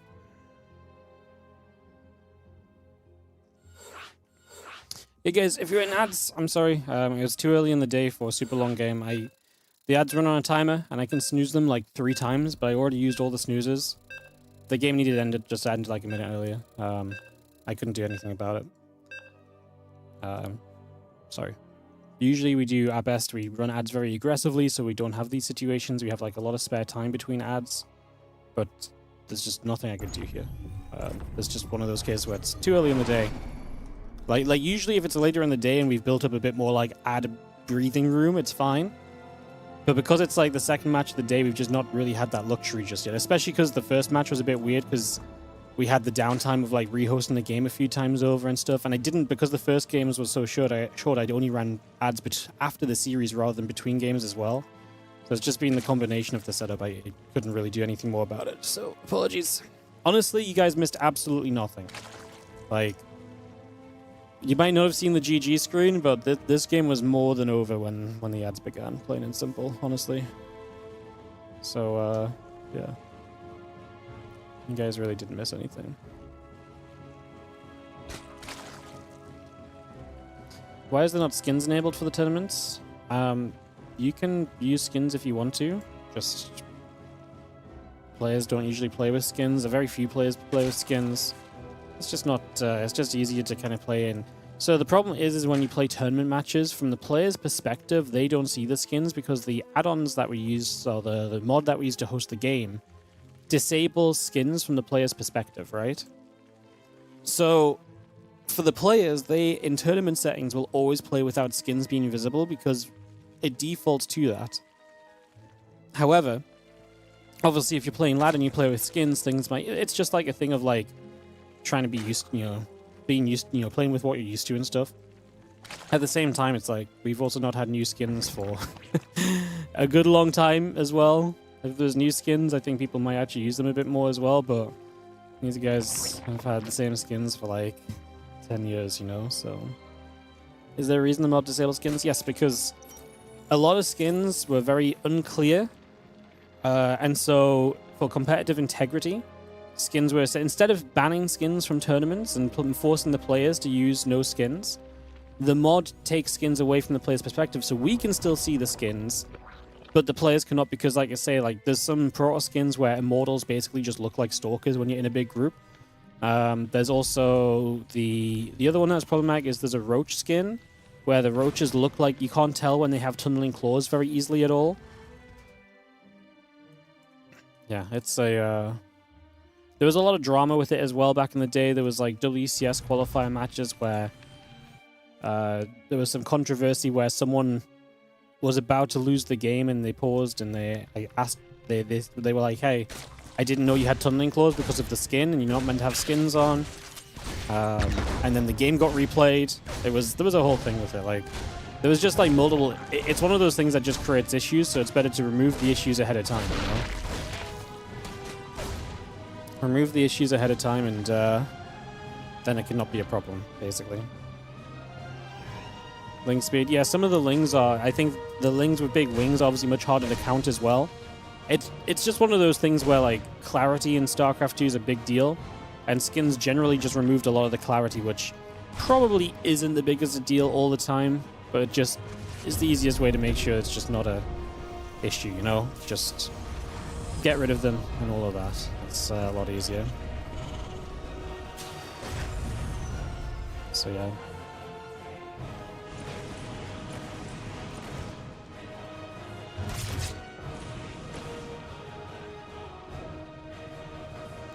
Yeah. So hopefully that's a good answer for you guys as we get into this game for Young and Rogue. The worst, the ones where the orbital and planetary look the same. Obviously, they wanted to show off skins on the broadcast as well, which is why it just made sense to make the mod. So in the mod, you can actually do this thing as well, where you can actually set the skins on a player. I don't know if that's still true, but on one version of the mod, you could set the skins of a player. So you could set, like, each player to have a different set of skins. So for us, they'd be fighting with, like, a fully skinned army on either side. If that still exists, no one even looks to use it anymore. It might have been replaced with other things you can press sometimes, I think. So I think that's probably part of what's up.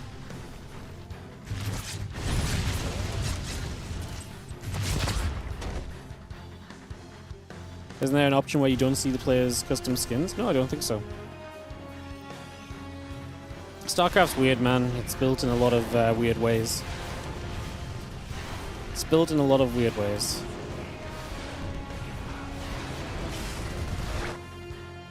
The problem for StarCraft 2 was that it was never built with skins in mind, right?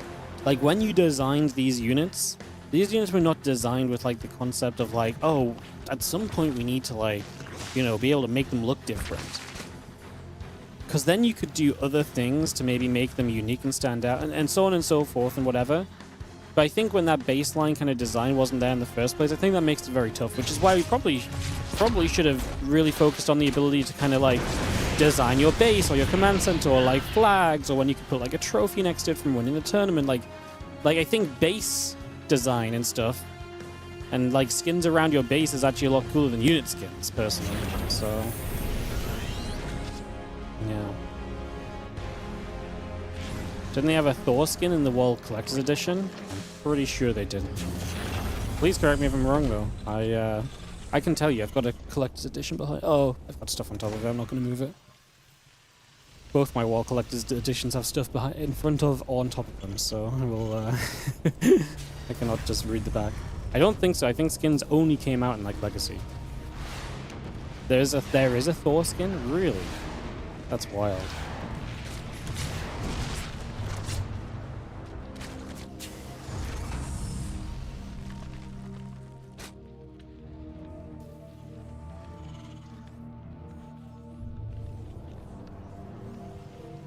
Huh.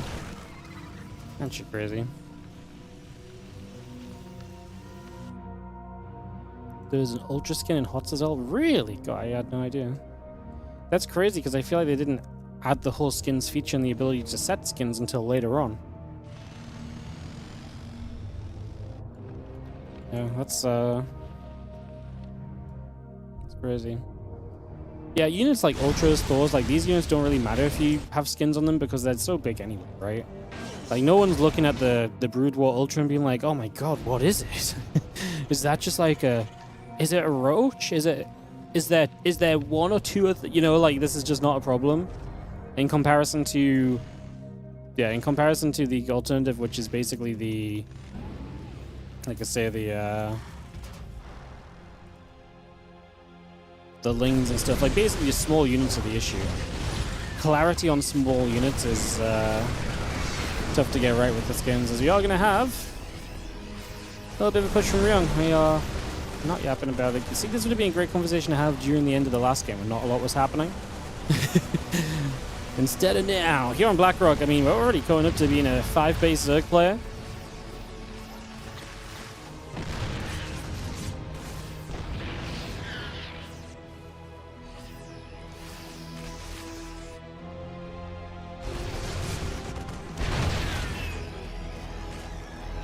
It's coming along, couple of shots coming through. Just going to be seeing this position from ByuN setting up. He is building his 4th command center behind this at the moment as well, so getting that online. Marines and the tank joining back up together again. And Bane's looking to crash it from the top side. Queen's going to get clear nearby. Couple medevacs already lifting, backing off. Going to swarm a siege tank up in the front as well. That's also going to go down, so ByuN taking some losses, not going to say heavy losses, but it's a defense basically from Rogue, and that is obviously a big part of this right now. The defense is very good so far. Drilling Claws still on the way up. The 2-2 upgrades continue to come about as well.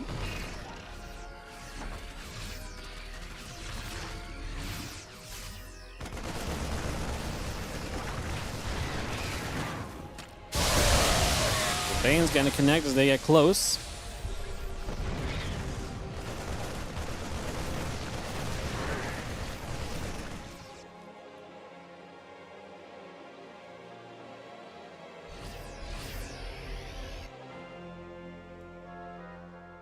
Drilling Claws do both of those. It's going to come around then. I'm just going to be seeing the grids all continuing at the moment. Wing's going to roll in. We're actually going to see the Bane's going to join with this as well. It's a good chance to get something done. The Bane's looking to crash on through. Those SCVs are going to have to keep on pulling. The Lings continue to run up. Waterline is taking aim, firing. -5 SCVs there. Marines now just going to get back onto this hatchling. Bane going to run through once more. Straight into position.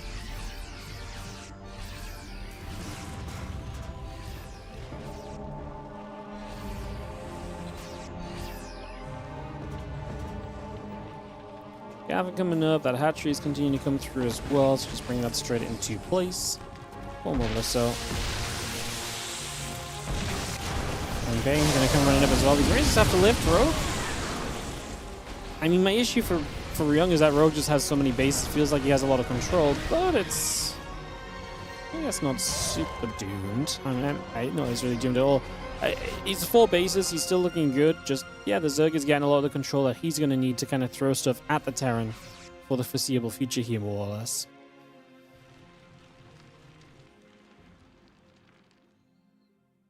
Rex is also playing a 45-minute CVT. Who's Rex playing against? He's going to take a dive. Funkball is going to punish a few of the Marines at least, so we get a little bit of pressure back.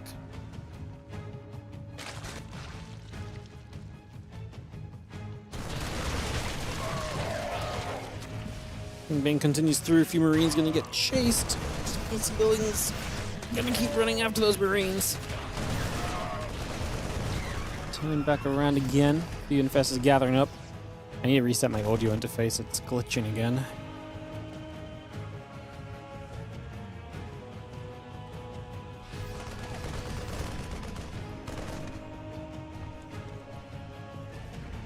I will do that after this game, guys. Hopefully it's making noises in my ear. It's very distracting.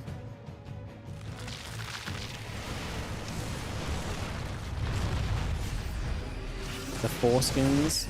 Sorry, I'm saying Thor instead of Thor. It's very bad at me. It needs to be a big issue, but I got a lot better at it. Apparently just let it slip. Thor. I will be very particular every time I say the unit now for the rest of the day. You've activated my internal fear. Ling Bang, I'm going to crash up into the planetary fortress. Just going to be seeing a...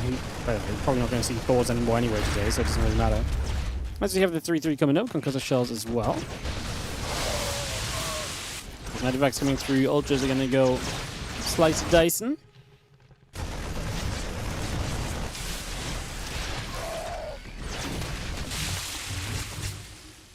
The Queens gather over. The Ling's just going to run up. A few of the Marines getting caught. Minus a bunch of drones, minus a bunch of SCVs. Both players taking losses. Rogue, I think, comes out of this a little bit better off. He's killed a lot more SCVs, and he's got a higher base count as well, so it feels very comfortable for him. With that topside base being gone from ByuN, it's also a pretty big deal.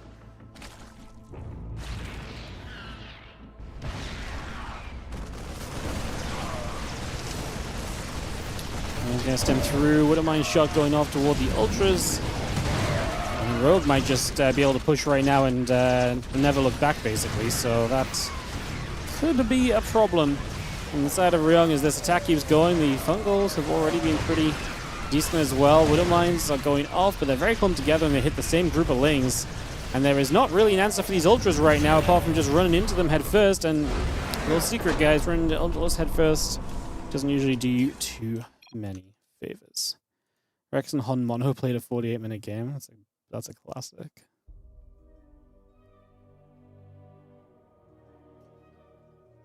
Alrighty, guys. Rogue wins out. Let me reset my audio. I'll tell you what, I'll go break screen and reset my audio. I'll come back in a few minutes with you guys. Our next match should be Rogue herO. herO's ready, so yeah, Rogue herO coming up in just a few.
Test. Okay, we're back. Cool. There'll be a couple more guys while herO Rogue gets set up.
Alright guys, we're waiting for herO and Rogue to get viewed up. Might be a moment or two, but generally speaking that's what we're going for. Is it all over? Nope.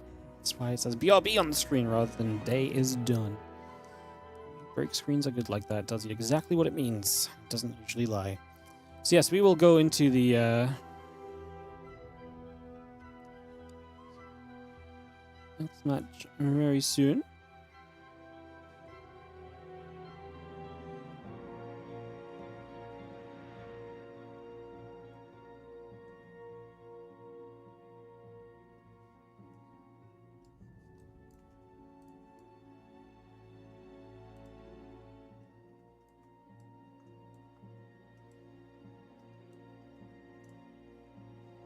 Waiting for, like I say, Rogue and herO to host. It's going to be Sanctuary to start us off for our first game here, guys. I will preemptively say, just in case this first game is like 18 minutes long, that's basically all I can do in terms of keeping the ads out, guys.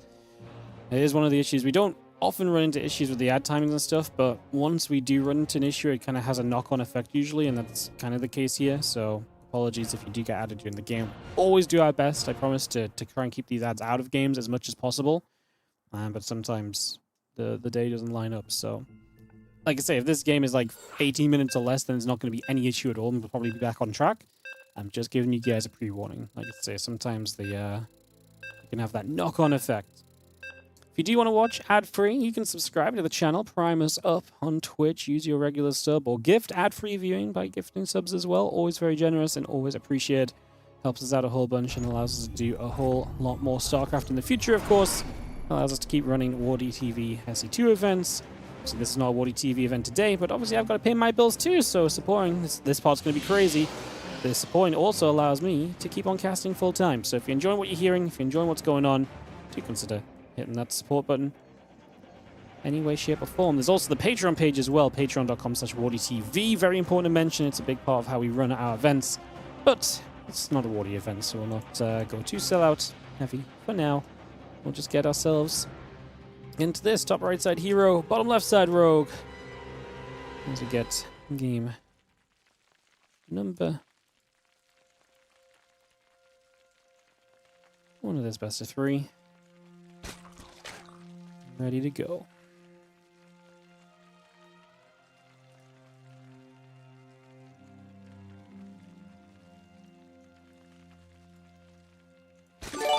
On left side, Rogue is our blue Zerg player. Top right side is going to be our red Protoss herO. Thank you, Varus SCT. 25-month resub on the Prime. Appreciate it. Thank you. How do the ads work? So, I set an amount of time per hour. And because I'm telling Twitch preemptively I'm going to use this system of like running a set amount per hour, you get paid more, like a higher percentage of the ad payout. So it's very beneficial to use this. Also, I'm an ad heavy channel, so I actually do run more ads than other streams, and I do set a higher amount. That part is on me, but I have to because otherwise I can't afford to run the tournaments. So we preset a certain amount of ads per hour, and so every X minutes it will automatically run X amount of ads. Now I can preempt those. You know, for example, if a game finishes before our next set of ads are due, I can run the next 3 minutes of ads now rather than letting the 3 minutes of ads run when it was going to automatically run. I can also snooze it, so I can snooze ads. Every hour you get 5 minutes of snooze time. So basically you start the day with like 3 snoozes, so I can delay for 15 minutes. And then once you've snoozed 3 times, you refresh a snooze every hour basically. So it's pretty good wiggle room until you get like a 40-minute game. Because then you like snooze 3 times, 15 minutes. You had 20 minutes until the ads are going to play. Like that, like 35 to 40 minutes is when the issue comes about. Or if you have like a 30-minute into 20-minute game, it can be kind of rough as well. But yeah. And what I do usually is I front load a lot of ads at the start. When we do the starting soon screen, I run 3 minutes of ads every 8 minutes. And it basically cleans up the first 45 to hour of the stream from ads. And it gives us just a little bit more wiggle room to work with. It typically keeps us going kind of throughout the entire stream, but obviously, like I say, you get some awkward games, you get some long games, it becomes a little bit funky, a little bit tough to keep out of.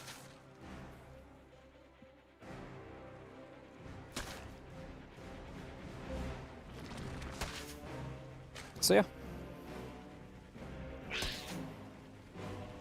YouTube Premium has some good, gives a good cut. Yeah, YouTube Premium's good as well. I actually, people say YouTube has no ads, but actually YouTube, I have less control over the ads than I do on Twitch. YouTube just runs ads when they want to. I can't stop it, so yeah, it's it's actually not as crazy.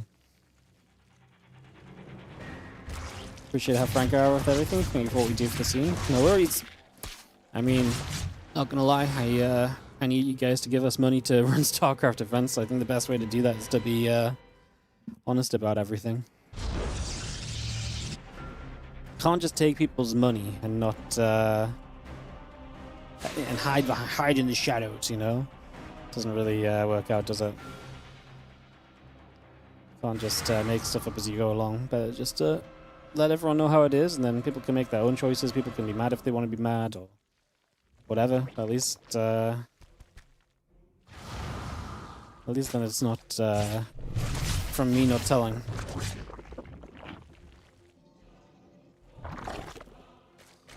Match coming through. Take a couple seconds. As you can see, we get settled in. A couple of queens going to be there. I'll push the Oracle away over to the side.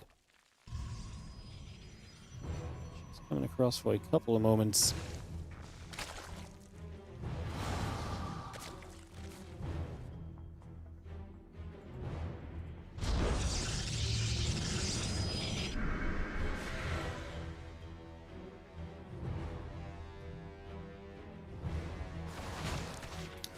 Oracle's still coming around then, so they will move for a few moments here as well. Keep that going. You see the Ling's actually going to get across, and a couple of those Adepts both going to get hit, so the damage being done right away. And the Adepts getting surrounded for a few seconds. And the Lings continue to stay after them, so the Adepts actually taking a little bit of a beating early on here. Some work being done just for now.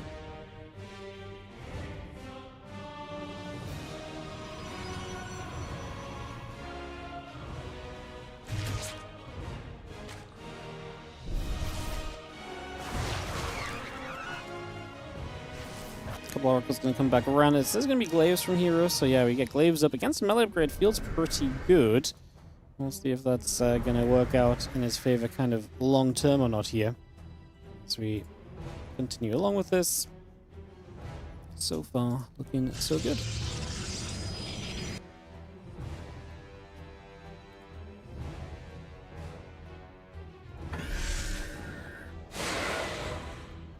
Adepts are going to make their shade, so herO's turn to come across the map and to try and apply some pressure on this. This ready to go, go, go.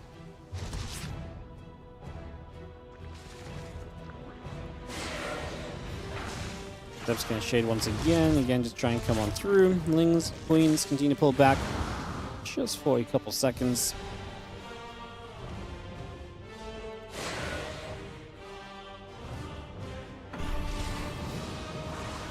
Adept gathers once again.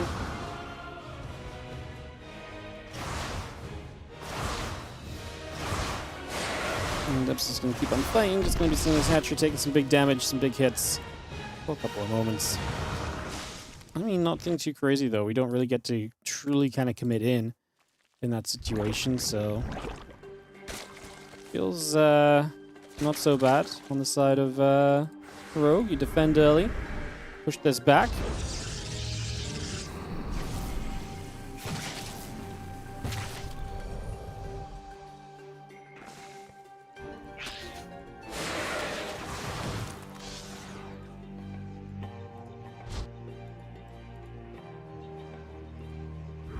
herO's going into all of those Void Rays, which is, again, kind of just the expectation at this point as well in the matchup, unfortunately.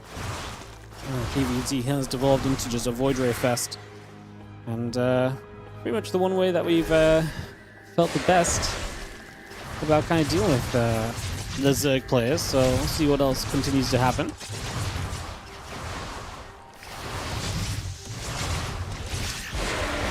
Lings is going to get caught in that stays toward a couple of Adepts sit nearby.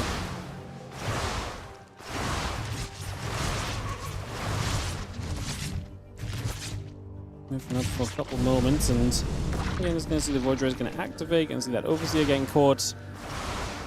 Stays ward off on the side, comes around as well.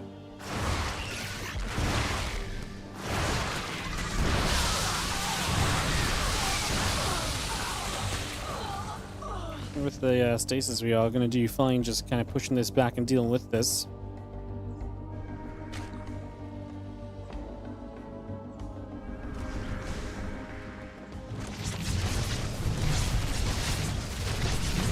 It's not great. Losing the oracles is very ugly, of course. That's not what you want to see happen.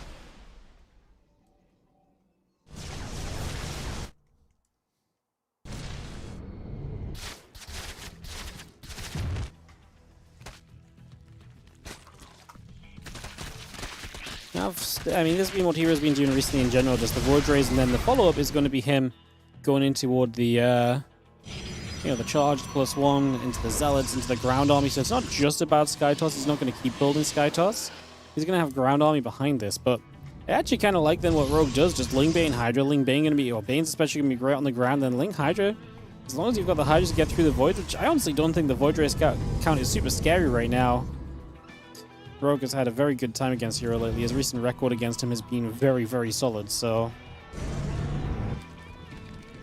we'll see what happens as the Voids gather, and we do have cannons all setting up. Bane and Hydra are going to get ready to go through. Again, the Freeling is just going to go running by as well. Charge +1, Voids continue to come about. Again, Hydra's just going to be hitting that Nexus. The Ling is still trying to hit the Twilight Council. The probes, they're going to get running away. I mean, -7 workers. The issue is if you lose the third base, which isn't an unreasonable scenario right now. The Hydras are right in the front. The Lings have got your probes running everywhere. It's not that you can just warp in a defense because you're not working with warp gates, right? So our typical Protoss answer is not available, and Rogue looks as though he's going to keep a winning affair against his opponent here in herO. herO is just... I don't even know if he's lost in this matchup, per se. I just feel like Rogue specifically has been doing very well against herO. It's actually going to be a defense. We actually kill the Hydras, so credit where it's due. Hands up my keyboard. Maybe I called this a little bit too soon. A little bit too anti-Zerg. Oh, anti-Protoss, I suppose, because I thought Protoss was going to die. We're still losing a ton of workers. I mean, this is only scary right now if you can't get enough anti-air up to deal with these Voids, because then the Voids could, in theory, win the game. But with 6 Queens and 19 Hydras already out and Infestors building, as you can see, it's not scary. The herO is not going to just wander through and do too much. Voids pulling back over, a couple Infestors, Hydras, Lings coming back over as well. herO holds, but herO's also kind of dead while holding is the big issue right now for sure. Not ideal. Not ideal. No High Templar. Yeah, because Storm is kind of expensive for what it does now. Like, I think Storm in PvZ is kind of a problem. I think someone said it takes like 3 storms. If Bane just run 3 storms, they can run through 2 storms and some of them survive. Like, it's pretty crazy, right? Like, you just need so much Storm to do what you need to. I mean, I still think Storm can be good for softening things up, but then Storm is also super gas heavy. It's not easy to build into necessarily, especially when you felt the need to build these Voids early on. Jungle is good. The Hydras continue to put some work in. This Hydra on the low ground gets picked off. I mean, to be fair, heroes continue to do very well with these Void Rays. Rogue is actually having a much tougher time closing this game out than I expected. He's actually going to lose his base. Despite everything he did, he actually just can't. I mean, I guess this is where Corruptors are a bit better, actually. The ability to actually just kind of step through and actually have the damage output against the Voids is pretty noteworthy.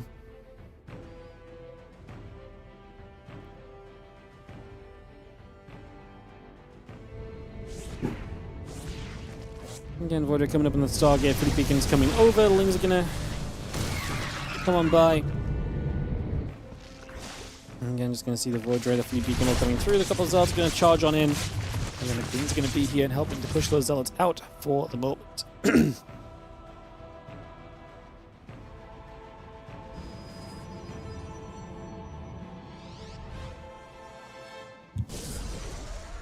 like Void Ray finishing up. Again, a couple more probes are going to wrap out. Spore Crawlers on the way. The Hive is producing. I mean, Hive is obviously very good here. You get some Vipers out and you can parasitic bomb these Void Rays. It's going to be very good for you as well. Especially Voids are very naturally kind of stacking units. Like, Voids very naturally, like, congregate together when you click them. So, parasitic bomb can be very good there.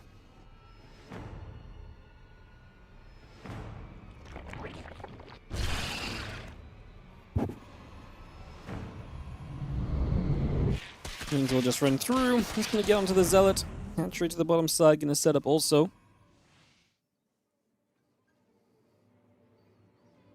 Nitrios and Festus pulling back over. The Void Rays will gather up here.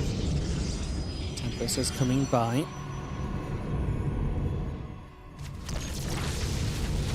Tempest Hydra is going to latch onto a Tempest. It's going to take that out. It's going to be a nice catch.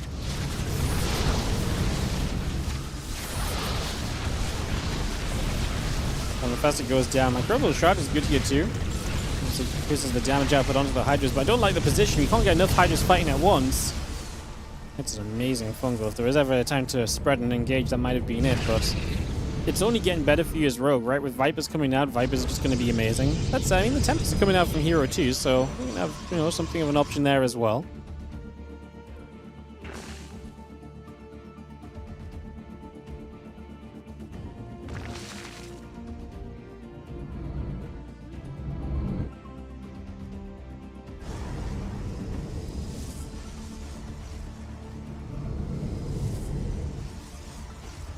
Voids gather. We're just going to have the Temple Archive still coming about, plus 2 air weapons coming up as well.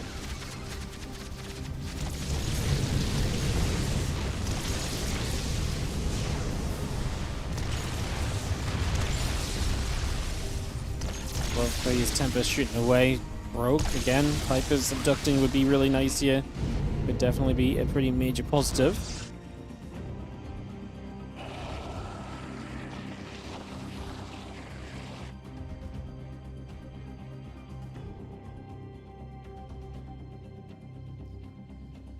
Things gather up again. Storm is on its way through, so he was finally going to get Storm, but see how late he prioritizes it, right? He'd rather even build the Tempest up before he goes into the Storm. Rogue is just taking the map during this, which feels very good as well.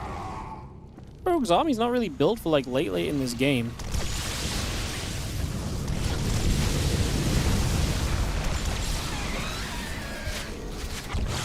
I'm getting a neat couple Tempests going down. The Lings wrap around onto the cannon. We dive forward, getting toward the Tempest as well.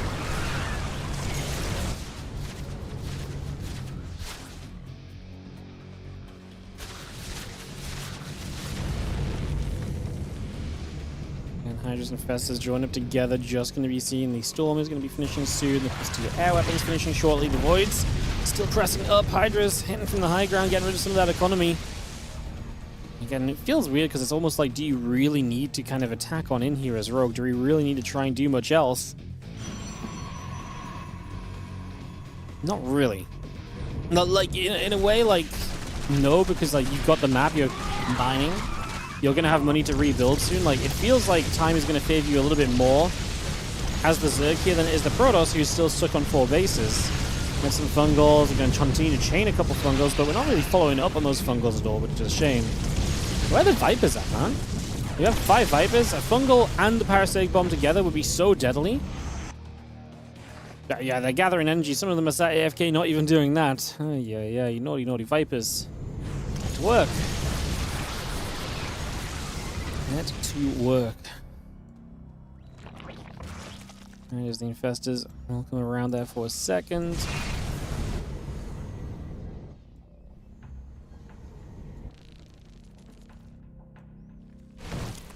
Actually, all going to build Corruptors now, too. I think he's going to stay active to, again, just trying to be a little bit of an annoyance for a few moments. Dangerous Vipers gathering up. The Voids and the Tempest coming through. Getting a couple shots up.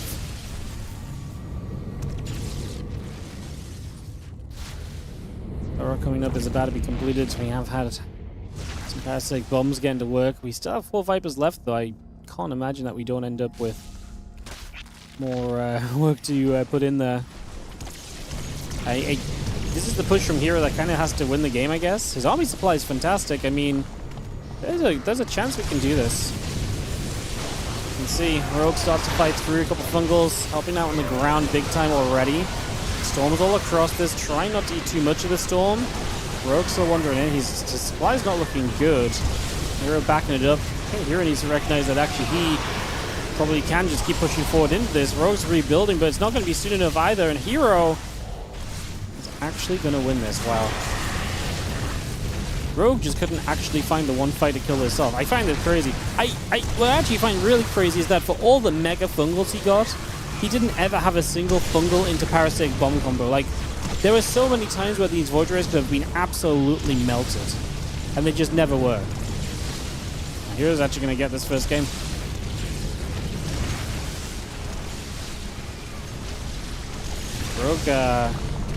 Rogue really just fell apart when it came to these later stages, like in some of these engagements.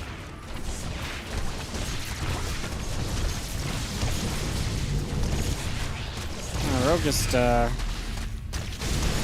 actually think just saying Rogue fell apart is extremely fair. I felt like he had control of this game, I felt like he was set up nicely.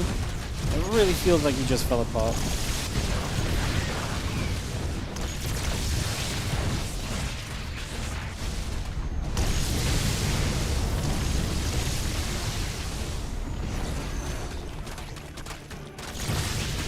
So much dead for Rogue. I mean, he's going to try and jump on a couple units. Yeah, it's just unrealistic at this point. You don't have enough to hit the air units any further. Seems pretty doomed. Void Ray still producing blood. He's going to see the extra Hydras coming about.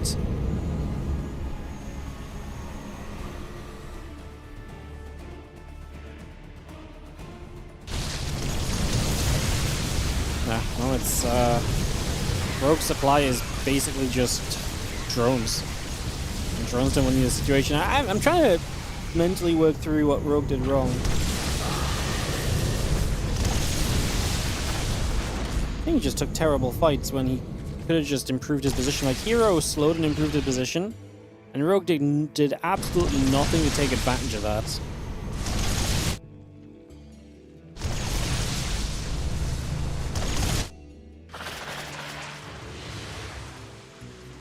Kill the fourth basic hero you like, you're down half the army supply. There's no way that is going to be enough here, realistically.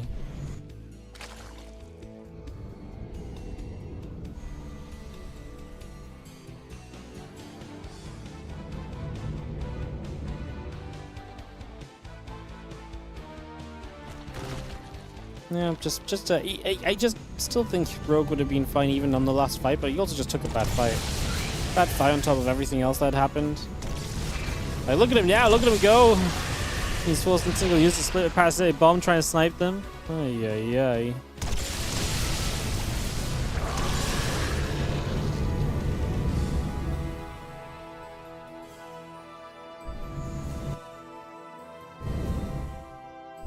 Build tight Tempest, gather Tempest and avoid step through. Hydra going down, this base is gonna fall. Rogue's trying to get a few more Infestors out. But now he has no Vipers again. Like, honestly, like, if he fungal bomb comboed a couple of times, I truly could have believed.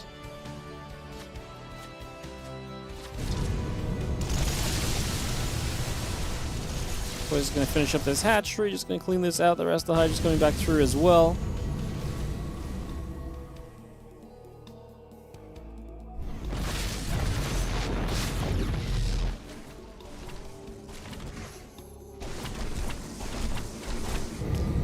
Try and burr up the drones to do whatever he can. I mean, hero's going to come across the map one more time.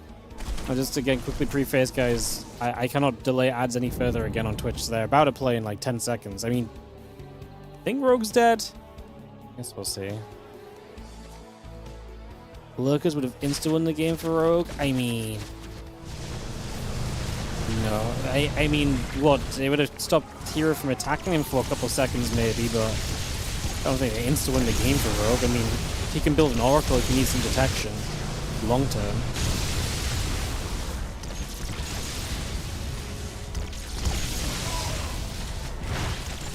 Tempest going about, just going to see one of them getting grabbed. Hydra's getting through for another Tempest KO. Another little gravity there. And seeing a couple more Neurals dropping into place, just trapping those Tempests. Void is going to come back along the right side. Hydra's going to get into these once again. These Voids being kited. Rogue is Rogue has put more effort into the last 5 minutes of fighting while he's been dead than he put into the actual fight that decided the game. You know? GG's. Rogue took such better fights for the last 5 minutes. If he approached the big fight with half the effort that he had for the rest of, like, the last few minutes, I don't even think this is close. Crazy. Weird game. Weird game. herO gets the map win. It felt like herO was doomed. I actually had so little belief in the Void Rays a lot of the time here as well, which probably didn't help. Crazy. We are going to jump into game 2, guys. Winner of this plays ByuN in the semifinals, by the way. Clem is also in a semifinal. He'll play Q, Nightmare, or Rex. Their section of the bracket heavily delayed because Rex and Hun Mono apparently played a super long game as well. It's the first game herO won against Rogue on the patch. I just don't think herO should have won either. I think it's very fair to say that this was Rogue kind of screwing up. I don't hate to kind of put it like that, but this was like a one game, I think. Like, Rogue did everything to be in the lead and to be fine, and he messed it up at multiple. He did a lot of mistakes to allow herO to basically just get back in, so yeah. heroes and the Voids are going to do nothing, then they win the game. Yeah, I mean, to be fair, the last few times I casted herO, his Void Rays have done nothing, and he just loses the game. So, you know, it's not without reason I have a lack of belief in the Void Rays. It's not without reason. Game number 2. herO will be in the lead of this series, up 1 in the top right corner of the map. Taking on in the bottom left, our blue Zerg player. This is Rogue. Game 2 of our best of 3.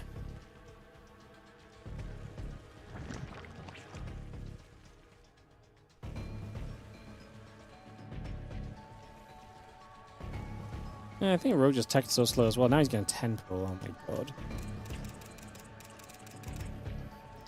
Rogue's like, man, basically had that last one won.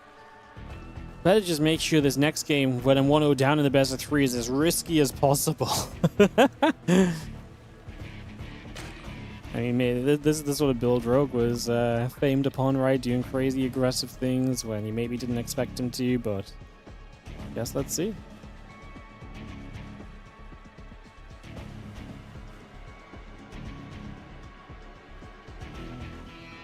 Prop sets up, a few Zerglings will continue to build.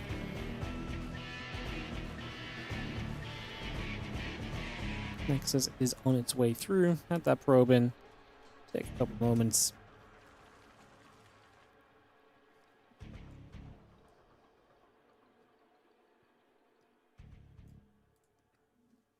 And Gate and Nexus both coming up and online.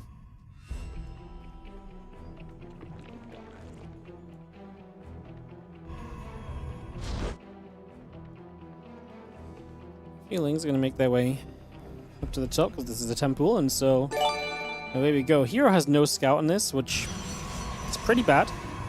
Nexus first, extremely bad. It's a mega play from Rogue. What a call.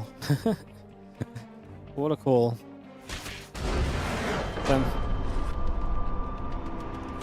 What a call. I mean, just what a choice. Just, I'm going to temple you, and I'm just believe you're going to Nexus first. If herO scouts, if herO, like, don't get me wrong, it's the right map to do it on because there's a lot of 50-50, even if herO does scout and so on as well. And obviously it's the right call. Clearly he understands what herO's going to do because it works out perfectly, but this very easily looks stupid at the same time as well when you're down a game. And I think the only reason I don't like it, right? The only reason that I don't like it is that Rogue has looked so dominant against herO in so many matches lately that of all the times throughout a 10 pool to mix it up or whatever, this was just did not feel like the time where you needed to do it, because like you're just looking so good in the games anyway, right?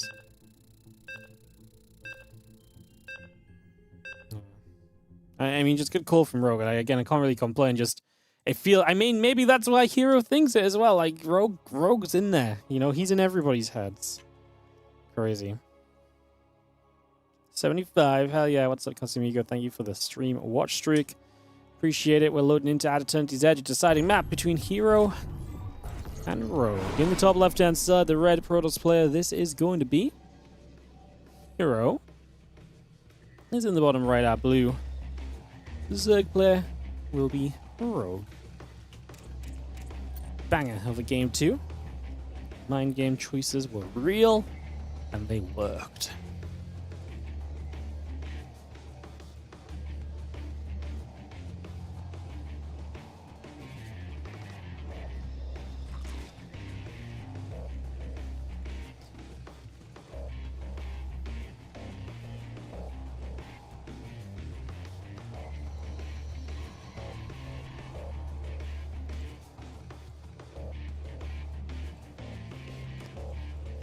Well, no early pool this time. Obviously, herO can't exactly risk an attempt of a Nexus first either, so I don't imagine that will happen.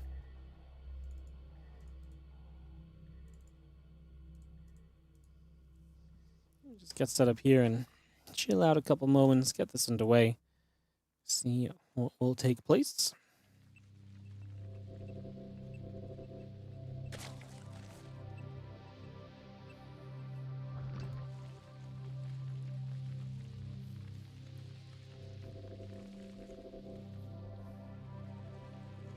Hatch and a couple drones all coming up into place. So far, so good. Looking pretty reasonable for a few moments.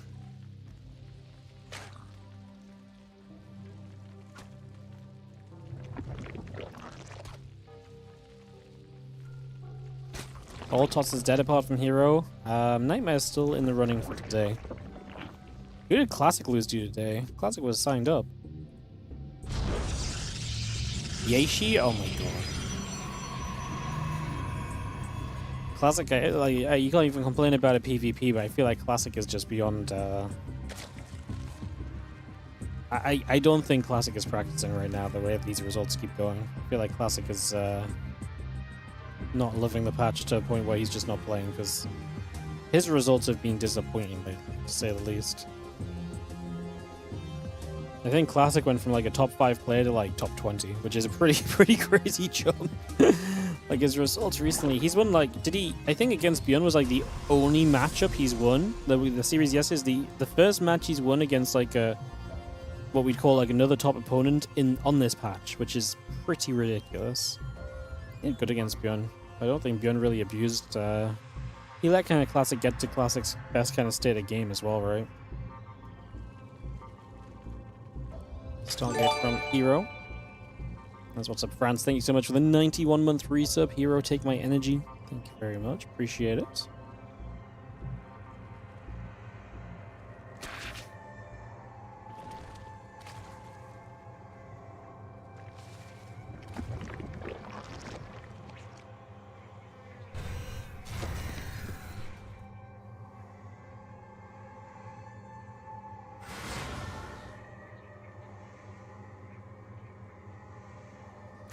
That comes over, Queen coming through.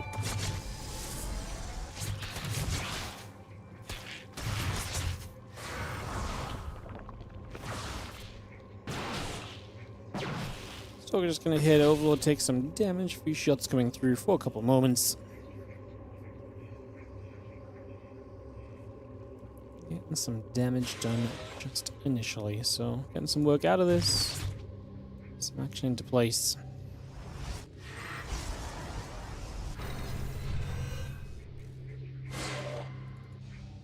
Is Oracle going to come around? What are we going to do from herO? Is he going to go second Stargate and some Voids? I'm just going to just open with a Void first, right? I mean, a lot of people have been doing that recently. When they play the Void Rays or not. Yeah, for both scenarios, really.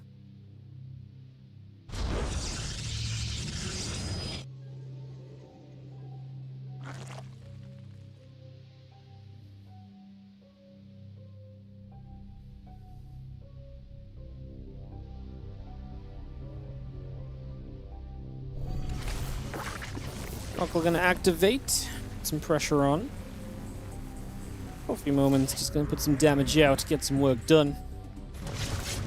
Oracle activating once again. Using the Queen. pushing that Oracle back the other direction a little bit as well. So pushing that away. There we go. See, Stasis Ward is going to catch. The Carapace is still coming by. The drones will produce a few moments. But thank you, Ian, for the 5 gifted subs. Sorry, actually missed those. As we actually hit 500 again, and now we're up at 505. Thank you so much for the generosity going out to Roic, Eponymous, Elias, 12.7mm, Logan 071315, and Stilly Putty 99. Some hype and some love in the chat, please, for Ian. And his continued generosity, gifting subs on the regular. Is that like 650 subs all time I just read? It's just gone off my screen, but crazy business. Thank you so much, mate. Really, really appreciate it.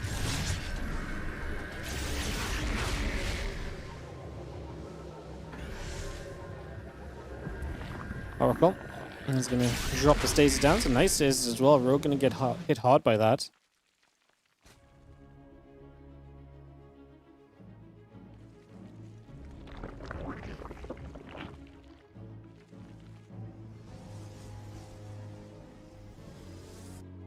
Is the game louder than me? The game does not sound louder than me to me, but I'm on the same sound settings as I always do, so it should just be normal.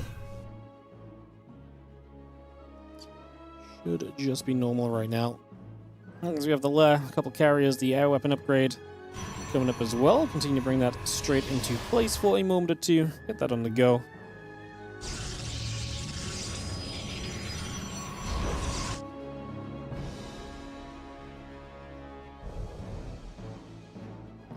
And a couple oracles coming down. We see those carriers coming through. The air weapons coming up. Forge, Twilight, Probies, all coming by. Just having the oracles taking some more hits. The queens are going to be there. Pushing that back and around right now. Again, they carry on the way up. Air, ground and air weapons are both building as well.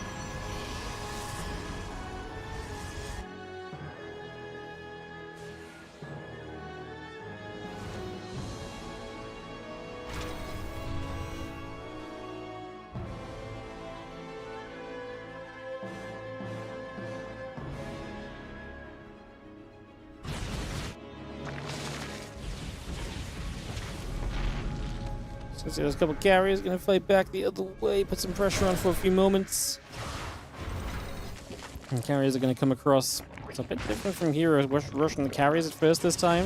We've got Spores and Queens to deal with this. Rogue has a massive counterattack ready to handle this scenario. And you see the intercepts getting pushed back, carriers as well. What's the counterattack doing on the other side?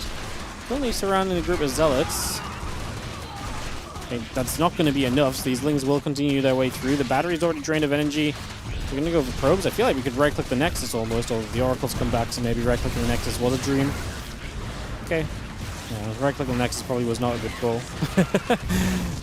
Still kills a bunch of units on the ground. Gets a fair few probes. I mean, it doesn't feel amazing, though. There's actually a lot of lings giving up for that in the end.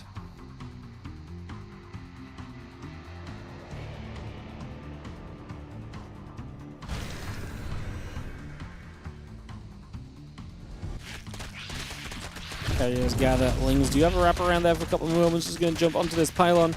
The Nexus already fell. A lot of the lings going toward the upper left side. Going to sneak through the natural into the... sneak through the wall into the natural. Never mind, through the natural. And straight up into the main with a few workers as well. -9 probes. Lings in the main base will take a few moments to be dealt with. 11 workers for just a handful of lings. And not what you want to see as herO when you're just about ready to, be set on 3-base economy and think about maybe setting up a 4th. Some momentum for the Zerg, who is now spamming Corruptors in response to everything else.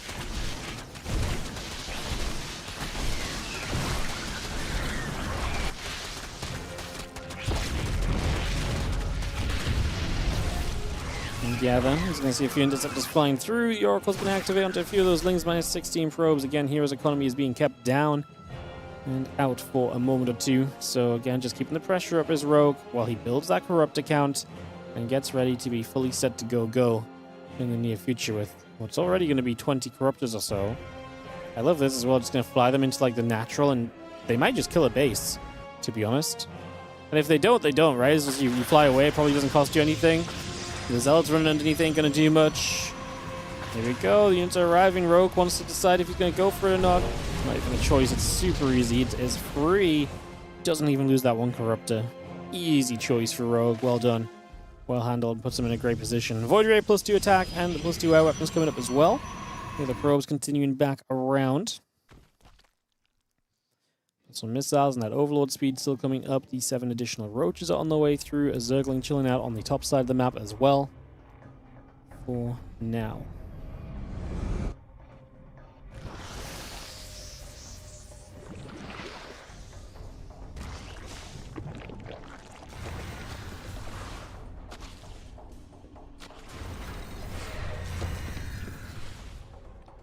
Couple of changing together. Battery, Nexus, the +2 attack upgrade coming up as well.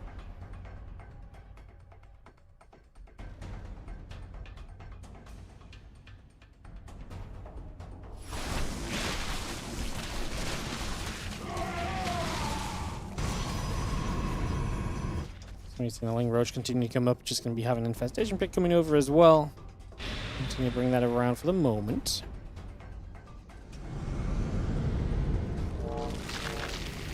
Bunch of Bane's going to morph once more here.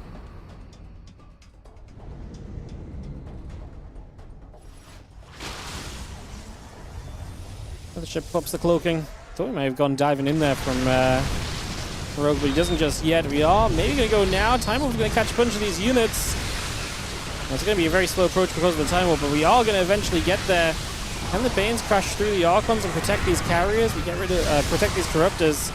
Bane's going to turn on to the workers. There's not a lot left on the ground. Rogue killing a ton of eco and just rebuilds the Corruptor count up. Doesn't fight the air army head on just yet. I mean, that was a very expensive run-in because it was a lot of Banes that you utilized to be able to do this already. This was a lot of Banes utilized already.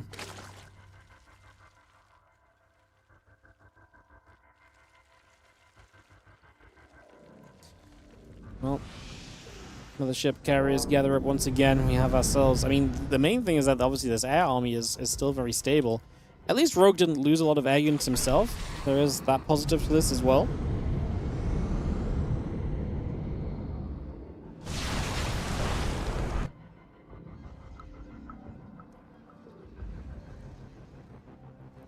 Two Voids still finishing soon. A few more spores coming up. Hive's halfway done. Zerglings are still building drones on the way.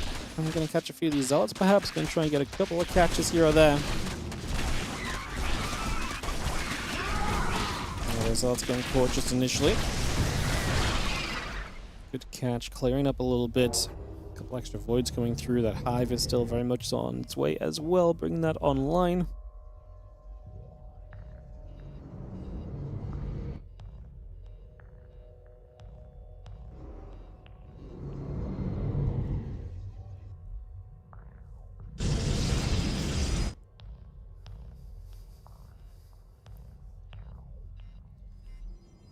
Rogue doesn't even need to take a straight up fight. Like, again, this is similar to the last game where it's just heroes on 3 base, keep denying the 4th, and you just don't have to do much else, just tech up. He's got an Ultra Cavern, don't hate that. Having the Ultra to kind of headbutt through on the ground is absolutely a good thing in this scenario.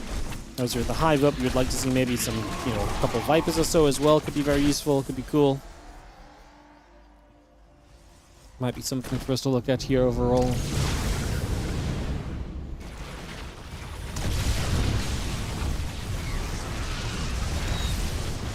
You've seen the couple of lanes going to come across. Roach is going through. So the Cryptos want to turn and fight. They're going to get a couple of grabs that one-shotting units, which is obviously just a feels good, especially if the Archons can't get underneath these Corruptors and hit them back. That said, herO is kind of surviving through to a 4th base here in this game 3. First couple Ultras on the way, a Viper being added on as well.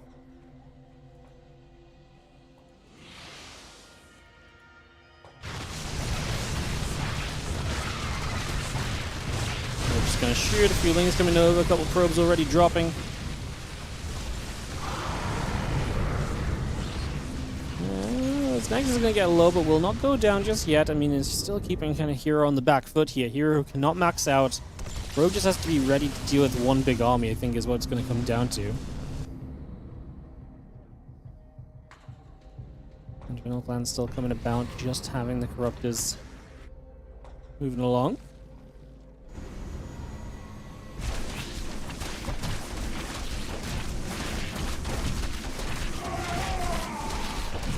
Shots coming through, a couple hits coming about. Just going to be seeing the spines hitting back. So again, Rogue not taking any damage there.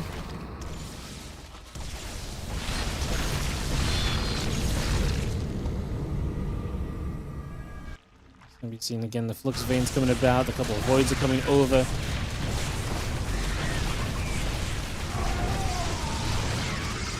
This Nexus finally going down as well, and again, there's just another way in which you get kept back in this game at the moment here. As herO, sorry, you're just kept away. Rogue is doing the right thing, keeping you busy, stopping it from being a problem. Just making it so that really, I think the only thing herO can really do is, like I say, akin to the last game, this just one commitment, I'm going to send it sort of push.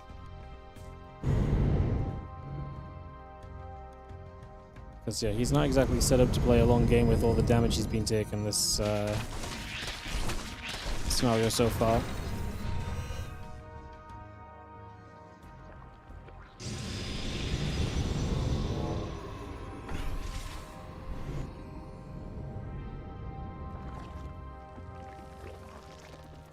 Oracle moving about, Burrow is coming through as well. Neural Parasite also being brought into play. Again, the Archons, the Voids, and company will gather.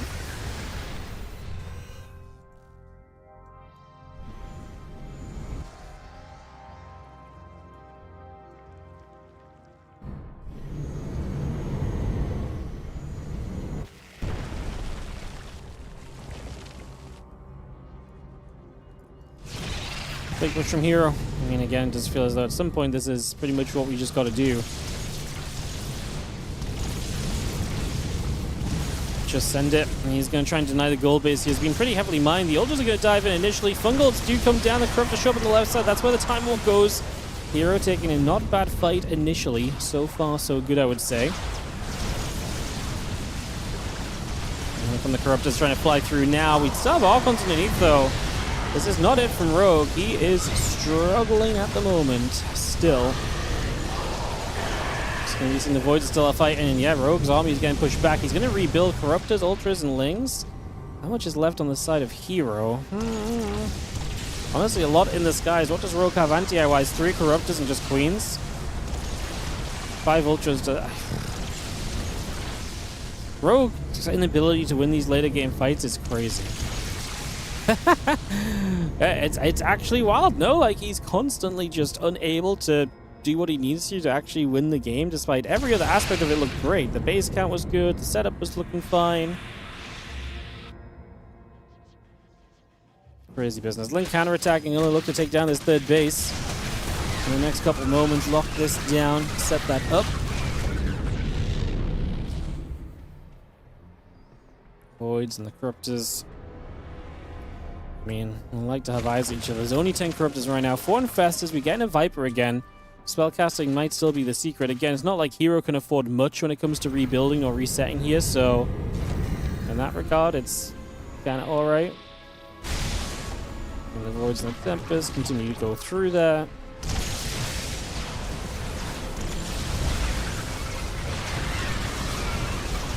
Let's see the army already fight.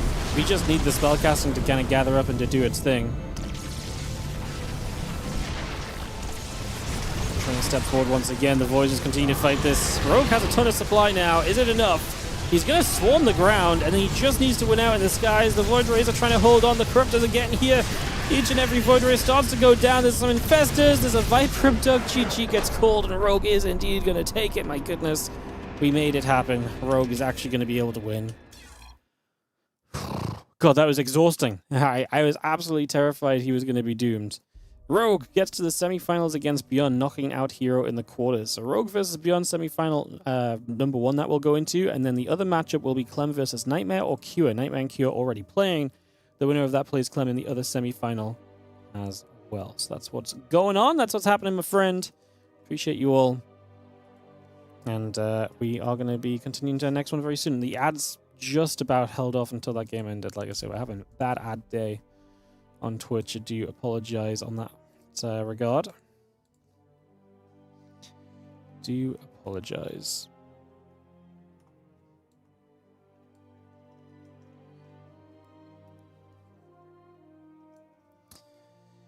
ByuN versus Rogue will be first, guys. We're going to get that matchup started very soon, so we'll get that underway shortly.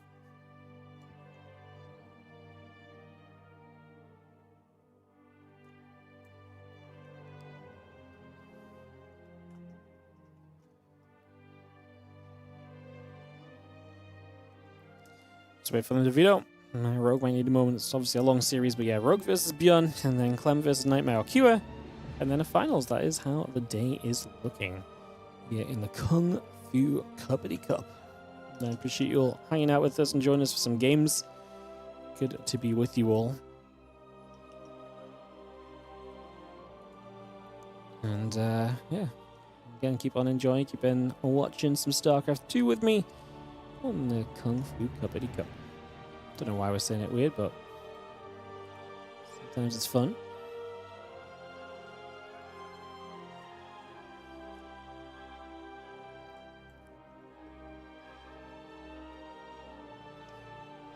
Alright, gonna be at least a couple minutes because a couple people are going BRB, and so guys,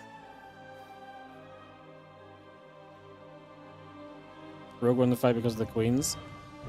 I mean, at the end of the day, Rogue just should have won. I feel like the fight anyway. Like, to me, this game was done. But again, that's the power of that Protoss army. Like, you need to be able to engage it correctly, and if you don't, then it becomes a problem still. And that absolutely was very obvious. So yeah, that did definitely seem to be the case. Alrighty, we are just waiting for vetoes and a lobby to come up. Chat's so dead. No one's going to comment on Cuppity Cup.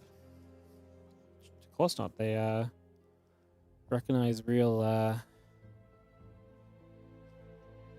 words when we get to say them. You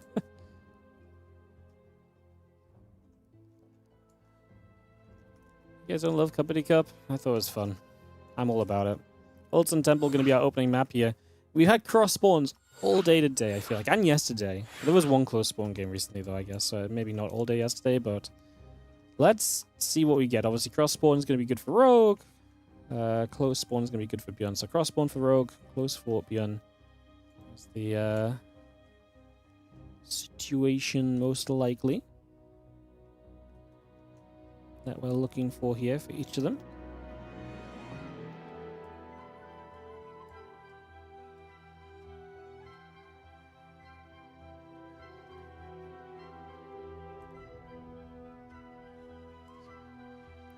Right in the lobby, everyone is saying hello to each other, and once that is all done, we will kick this off as they, like I say, have a little yap to each other for a moment or two.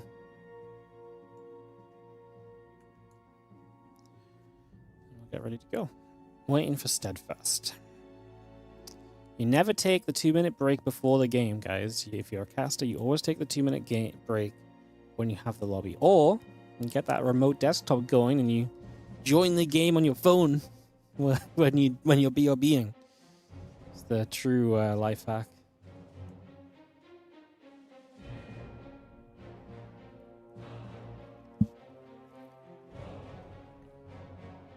Boom boom boom boom boom boom boom boom boom boom boom boom.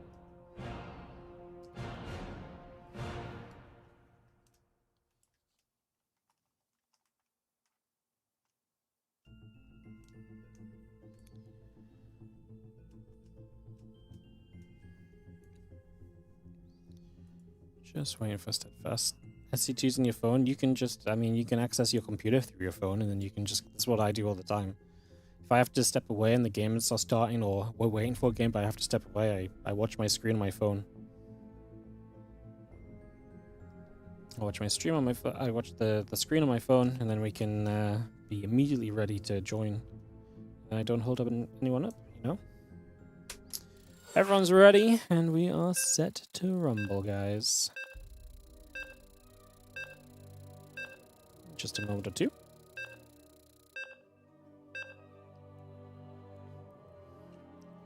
Let me kick this off. Let's go into Old Sun Temple.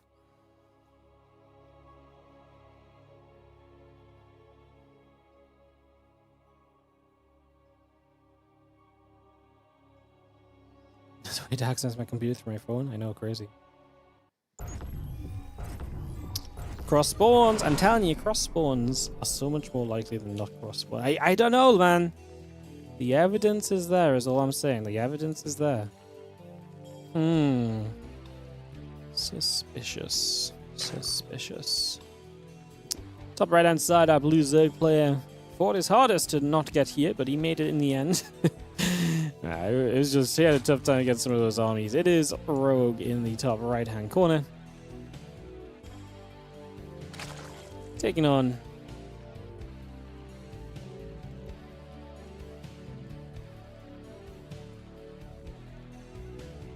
our red Terran in the bottom left.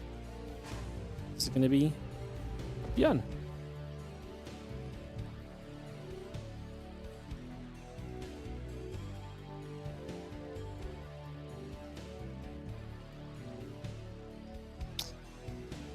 ByuN with the barracks very far forward on the map, so he's going to get very aggressive very early. ByuN has not had a good time in this matchup lately, so I don't really blame him for the choice, in all honesty.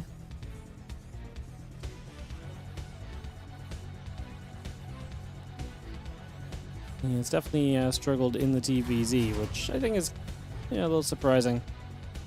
So we have our Overlord coming about. Get ourselves readying. Bring this through for the moment.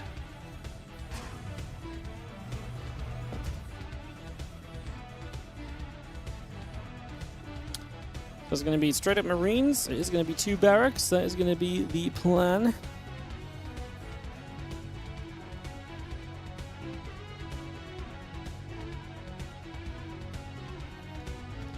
We got an SCV, they're moving forwards. Rogue has been able to spot this.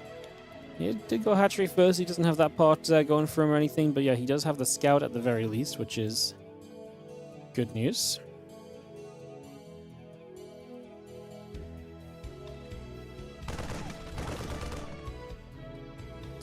Drone's going to pull aggressively because you know it's coming, so you can kind of get a little bit on top of this. That Marine looks dead, but it doesn't get surrounded.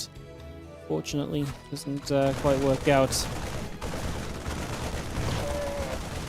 now we're going to be seeing the drones. We're going to continue to fight, and this is a commitment from Rogue. I mean, it's -5 workers to do what? Essentially push this back for a few moments, but don't really love that overall. That's a lot of investment. Again, this would be nice if it was 3 racks and you're really desperate to stop the bunker going up against 2 racks. I mean, it is going to essentially shut it down, but was it at too high of a cost, I think is a relatively fair question here, just initially.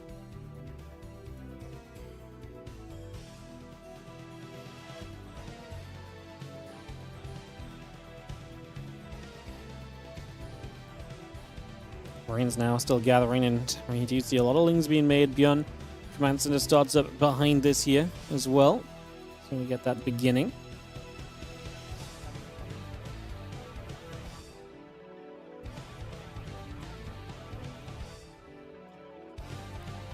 Marines still just going to threaten as best they can for a couple of moments and work from that position. It's going to be the choice right now.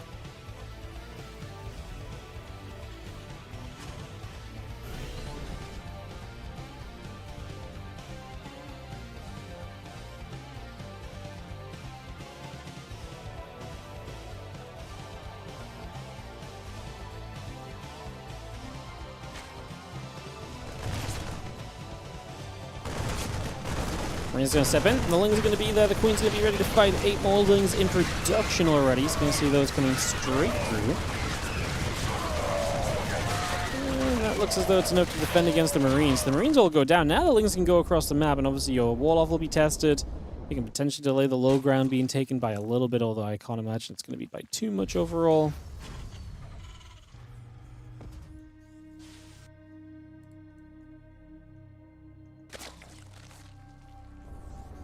Hatchery gathers, factory joining in as well. I'm just going to be seeing the orbital continue to come through for a couple of moments.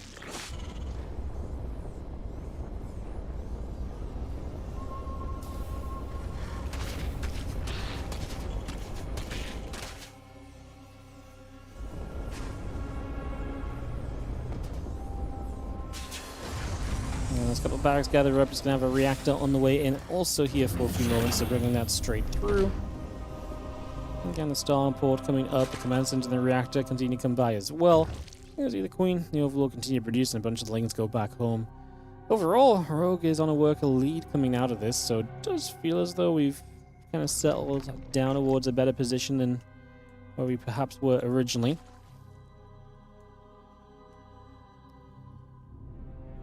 And CC about to be done. Again, link speed is coming up. Continue to bring that online just for the moment.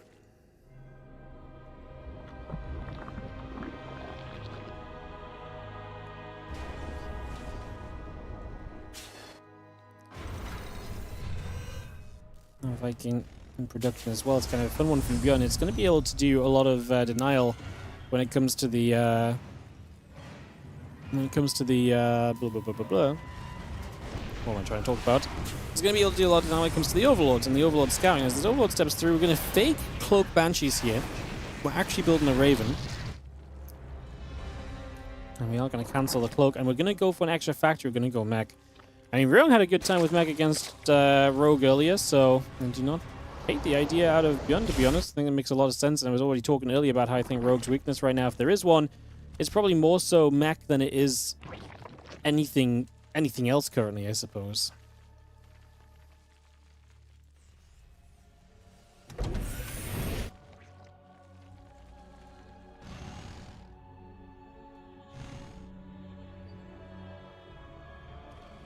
Have that for a few moments. Let's get settled in.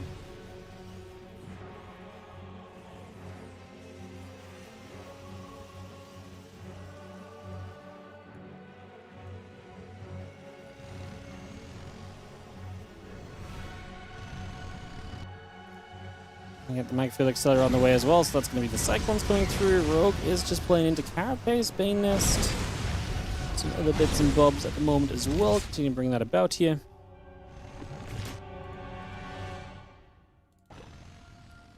We can step forward. We have got the extra factories just dropping. ByuN does have the third CC that'll move out as well. Obviously, with this battle mech kind of style, you're going to start seeing a lot of map control being taken here by ByuN over the next few moments. So it's going to be a big part for the next little while. Again, the Cyclone steps up. Just gonna see the couple factories coming through.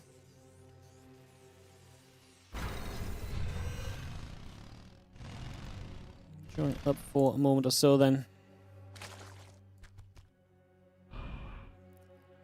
Just those Hellions, the Raven and company into the middle of the map. Again, there's the Magfield, there's the Blue Flame. All coming online. Give us full strength on this setup. From about, a bit more damage being done. Let's take some damage as well. A few more shots coming about just for the moment.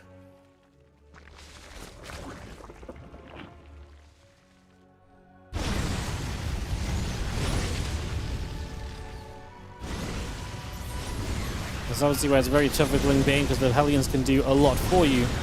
I'm seeing a little bit of that right now as we do have the Hellions coming around.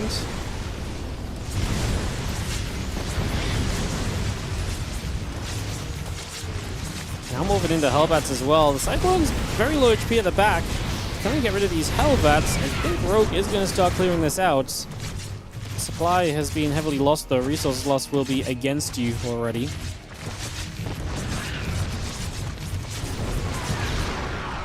3k to 2.5k could be worse though, I guess, so maybe it ain't all bad.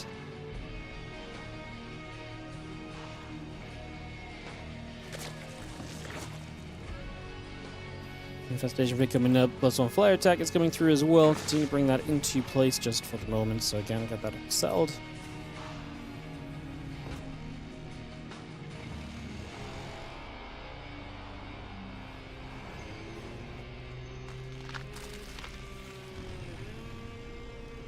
herO upgrade is building, +2 carapace, +1 melee, continue to come by as well. That roach speed continue to come up, +1 flyer attack is going to also be a part of this at the moment. Seeing our Cyclones, Hellions, and the Viking gathering as well.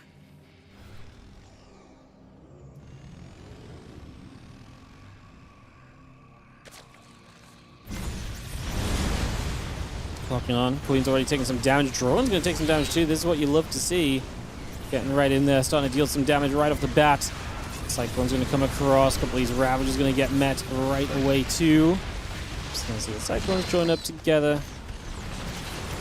And the Cyclones putting in work. Again, locking onto the Roaches, not letting the vision disappear on them either, so we're just getting so much value right away. And Rogue just says GG. Can't deal with an equal supply. He just knows it's just going to go downhill from here.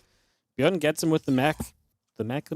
Is this what it is, guys? Is it Mech TVZ time? God, I love the meta. This meta is shaping up to be absolutely beautiful, isn't it? Skytoss PVZ. Mech TVZ. I don't know, guys. It seems like all the kind of games you want to see. Ay.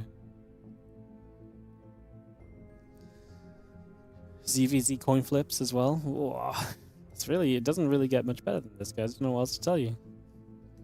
It's gonna get crazy. Gonna get crazy.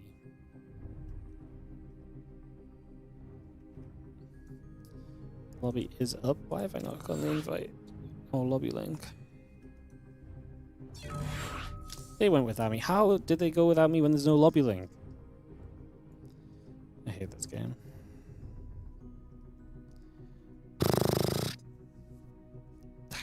There's no freaking lobby link.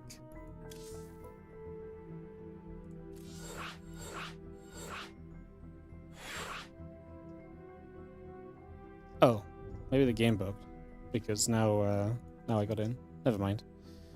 All right, well.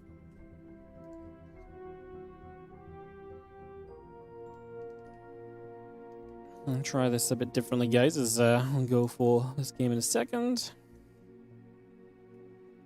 Ready and go from the players. I thought I hadn't made it in. Apparently I did make it in, so check me out. We made it! Countdown is on. Ready and go goes. I'll kick this off in a moment.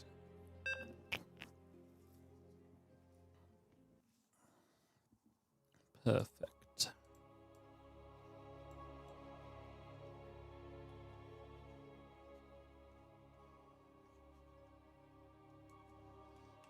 Jump into Sanctuary. ByuN with the 1-0 lead.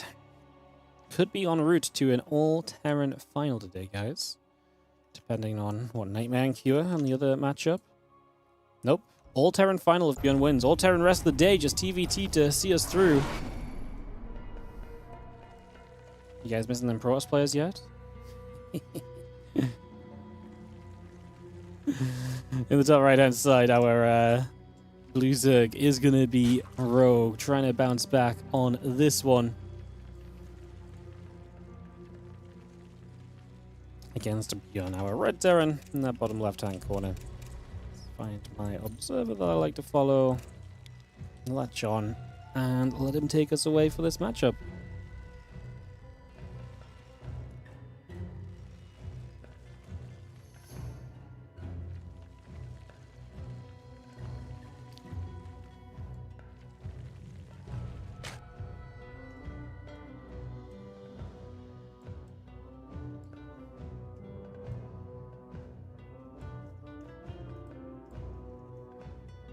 Overlord to fly, just to start us off, so just beginning to get across to this side initially. As a starting point for now.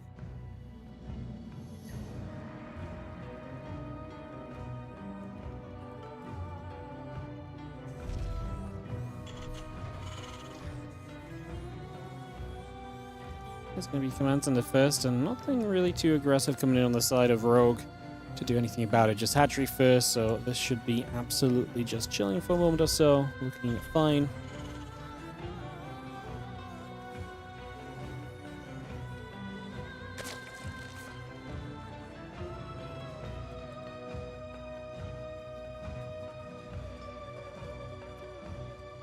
Hatch the pool, a couple of drones. Need to come around then, so can we bring that across for a little bit? Evil coming through again. CC barracks, a couple of refineries, all building for a couple of moments.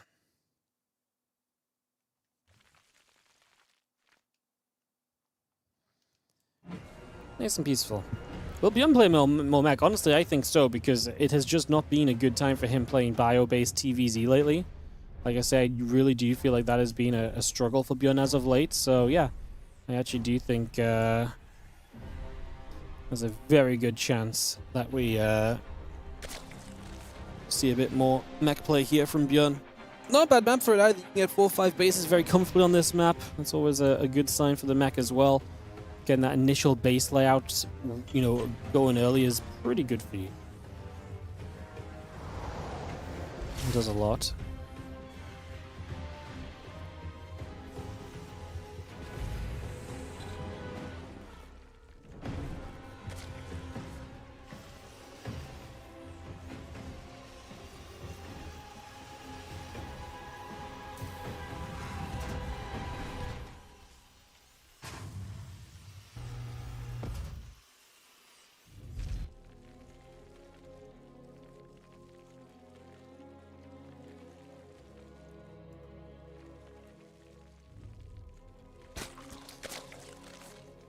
And settling.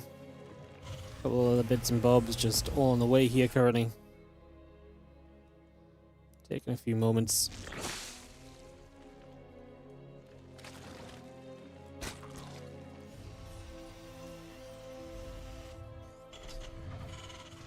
We'll get a few SCVs produced on in. We get that set up. And again, build up time for a couple of moments here. And how's everyone doing? Just take a moment while it's nice and quiet, guys. Just to say that if you are enjoying the stream, enjoying the content, do not forget to hit the follow button on Twitch. And if you're on YouTube, don't forget to like and subscribe. We've had so much YouTube viewership lately, and different people to before. And I know this because I've been looking at the subscriber, the amount of, you know, the stat, the classic, oh, only 40% of people are subscribed to the channel. It used to be 50-50. However, recently, the YouTube amount of people subscribed to the channel has dipped down to actually more 40%. So if you're new on the channel, it's very likely you are on the YouTube, then hello, welcome. We cast pretty much daily StarCraft 2. We upload great games, the best games, as separate uploads outside of just the live streams as well. Hit that sub button. Help us out. Help us get those numbers up. We're within like 10 subs of 50k as well, which is awesome. So help us out in that. We appreciate it. And yeah, like I said, just make sure you catch more great games of StarCraft 2. We do this pretty much every single day, so don't miss out. Hit that sub button and see when we're live. Getting off night shift soon. Thanks for streaming. No worries. Thanks so much for watching. Hope you had a good shift. Hope you have a nice rest of your day. Thanks for spending some time watching StarCraft 2 with us on WardiTV. Appreciate it.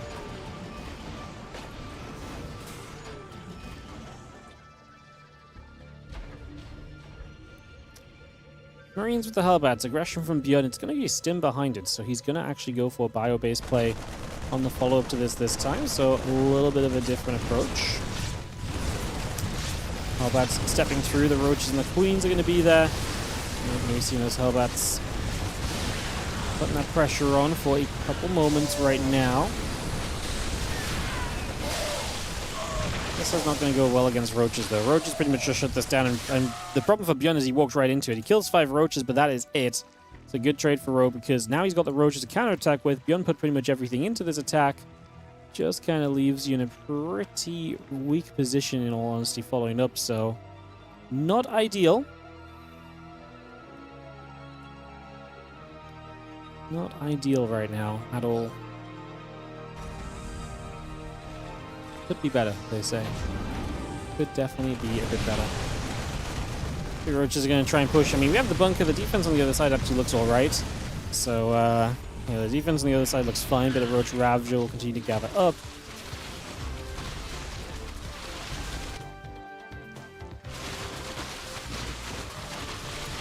I'm going to knock down these rocks, which is kind of interesting at the front, but then there's a Banshee showing up as well, so that really should just keep us very safe here for a few moments, keep us away from trouble.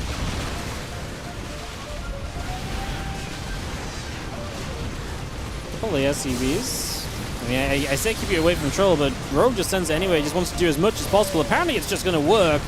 Pure Roach Ravager power into this natural. Wow. I thought the Banshee was going to make Rogue kind of turn the other way, just back it up, and just be like, okay, this is not much for me to necessarily do here, but I could not have been more wrong. GG gets called. That's going to round us out for a game 2. We get tied up just like that. Well, after some longer games today, it's not terrible to see some shorter ones as we bring ourselves to a game 3. We'll see what that map will be, most importantly here. Get that started in a second. Make sure we're not going to miss it or anything. Cool, cool, cool. Alright, we'll get started in a moment or so. And there we go, lobby is up. Got those ads on. What's the YouTube sub count, I guess? Surely we had 50k. Surely! 49,993. We're so close! We're so close, I can feel it. Crazy. Crazy, crazy. We are super duper close.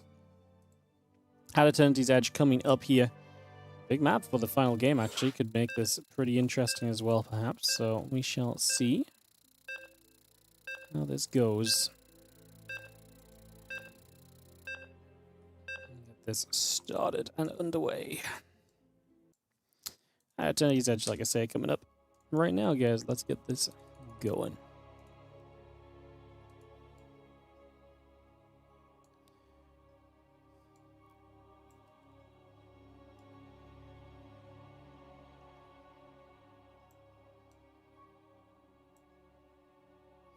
Game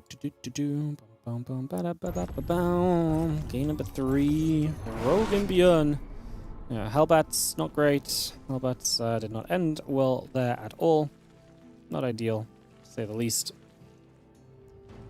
And, yeah, that's why people meme on Hellbats, guys. It is not a pretty ending a lot of the time. It's not a pretty ending. Top left-hand side, I believe Zerg is Rogue. He looks to try and take us to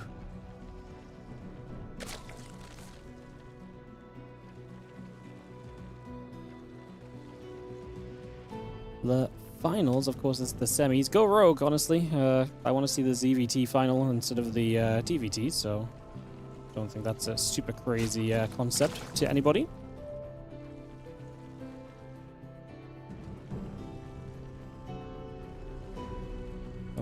Super crazy to anyone at all. As much as and I'm a ByuN fan, but more so I am a matchup fan than a ByuN fan.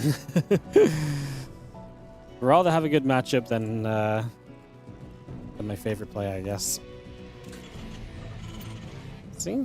The things I do for you guys. I sacrifice cheering for my favorite people just so I can cheer for the good matchups, because I know you guys don't want to watch TVT. I don't really want to cast TVT, let's be fair as well. TVT's okay, actually. TVT's alright. TVT's alright. I think the bigger issue is that it's TVT into TVT. The fact we're going to get double TVT is a bit more like, you know? That's actually a bit more of the problem, I think. That's a lag spike, if I'm not mistaken. Things just froze up for a moment there. Not ideal, but we seem to be able to fight through it for now. So for now, at least, we're all right.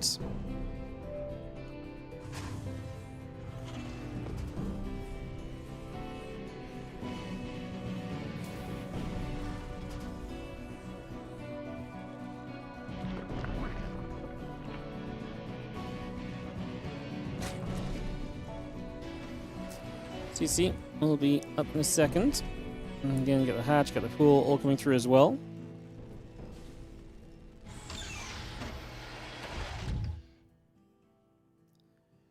Couple of orbitals, as it is CC first once more.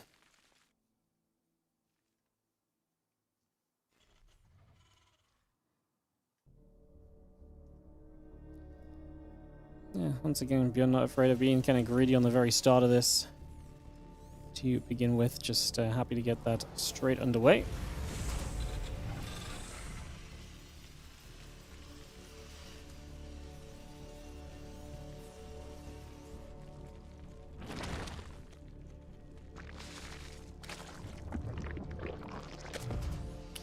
Another depot coming down, reactor coming up on the barracks, our factory still building on through, just seeing the link speed, the hatch and company. coming up as well. Got the next factory coming over as well. Get that on the way. Add a couple SCVs into the mix.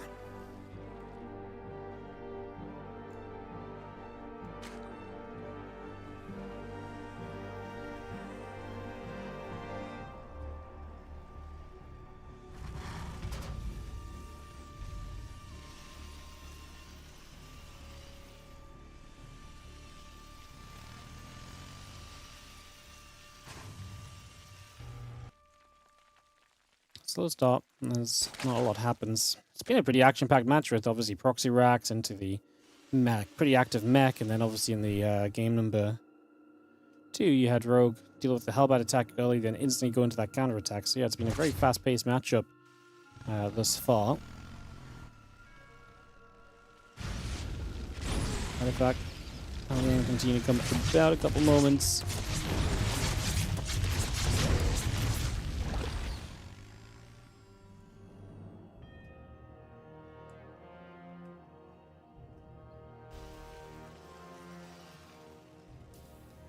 Queens, the Zerglings all gathering about. Just gonna see that factory gonna swap on over to the reactor. The Marines can get the Overlord.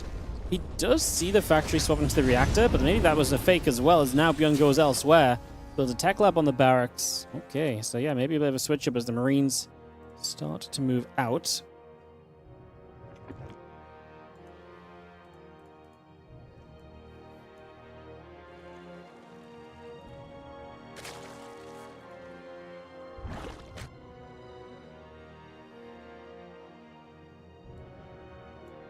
And if I can unload a few Marines, just going to go over into the main base. We've got enough Lings to deal with this. Does not feel as though Rogue is going to be overly pressured by that, so that's going to be very well met, very well handled initially there. So this does not go very far. It's absolutely fine.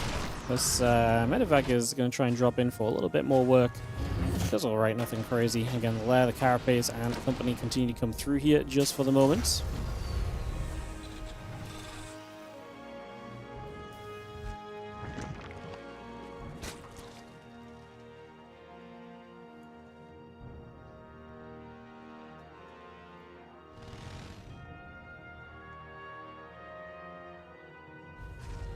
Back 1-1 continues to come about, just continuing belly at the moment. The upgrades again, 1-1 in the stim coming through, just having ourselves that bio setup once again. So just the one game of mech, did not go back into anything else since then, or go back into any more mech since then. I was kind of expecting it, I'm not gonna lie. I thought we would see some mech with the fact that we had such a success within the game 1, and I feel like it's just been Rogue's weakness. Again, I say that again. I feel like we've seen really like Rogue be in that situation where mech has just kind of gotten the better of him and picked him off and so on. So,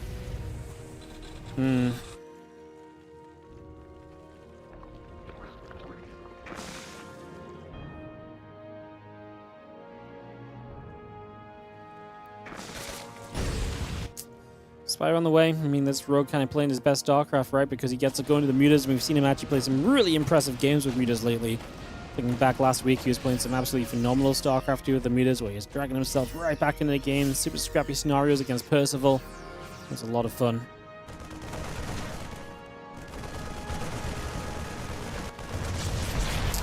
Well, Queen's actually going down as we see some pressure on the other side. Seeing some success.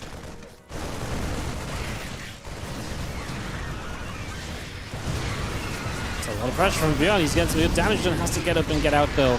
Has to evacuate, and that's obviously going to be pricey. Having to pay to get out of there is not going to do you any favors. So, yeah, now actually being chased as well. These Marines trying to unload elsewhere. The problem is you got to go though, because if you stick around now, mutas pop and these medevacs go down, then you've lost out big time. So that would be actually pretty disastrous.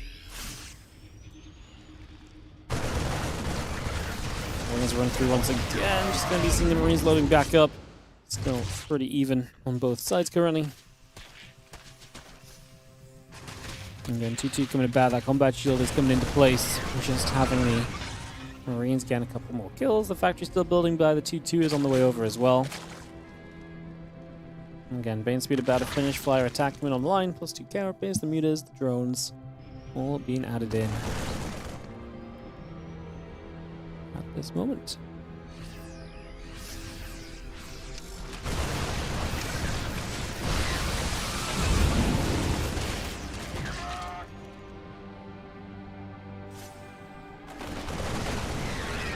Yes, and good numbers continue to push forward here. And come straight across, just going to see those Marines gathering, and into the center we go. Mutas gather, +1 flyer attack, +2 carapace coming online as well. The infestation pit and the hatchery also continuing through just for the moment.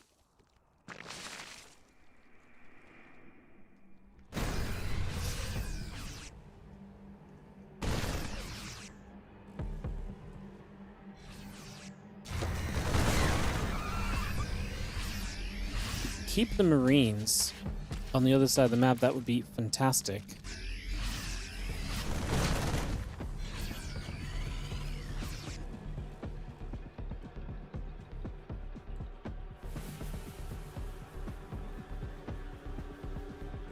As long as the mutas gather together, just gonna join up.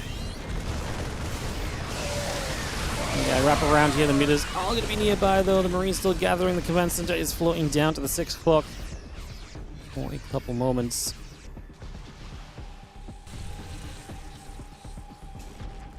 Again, 2-2 upgrades all on the way, but didn't finish the carapace already as rogue. And his +2 melee starting, but it's going to be 2-2 from ByuN, so he will maintain an attack upgrade lead over his opponent for a little bit here. See if that comes into play at all. Hive on the way from rogue, also again getting further set up in this game. Not lingering on Lingbane Muta for a very long time.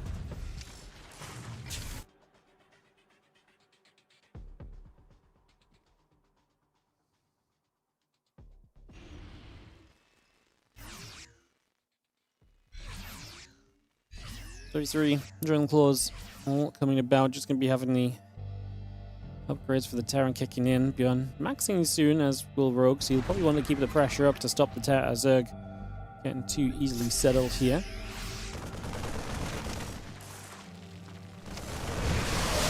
Bane's going to come crashing through. Widow Mines trying to smash. Marines gather up. A couple more of those Banelings going down already. We're just going to try and come in from the other side. That means a big commitment, and we have to load up. Loading up is terrifying when the mutas are nearby. The mutas do not give chase as much as they maybe could have done. Wow. 3-3 still coming about. Marine Marauder Mine in production as ByuN rebuilds, but Rogue had confidence to jump on that. He was not wrong as well. He forces the lift up. Imagine he got those medivacs. He did prioritize getting rid of the Thor, which obviously helps you out in the future as well. Getting rid of that Thor really makes it so it's a little bit harder for the Terran to kind of keep sustaining against the mutas and so on. An Ultra Cavern down in the natural.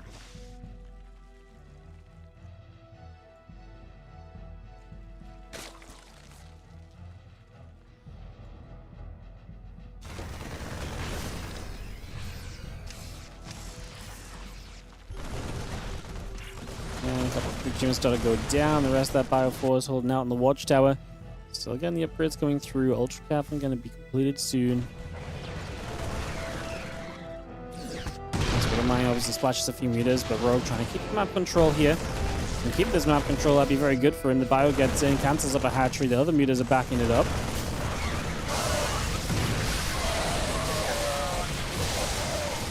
Just gonna see those couple of Marines both getting blasted as well.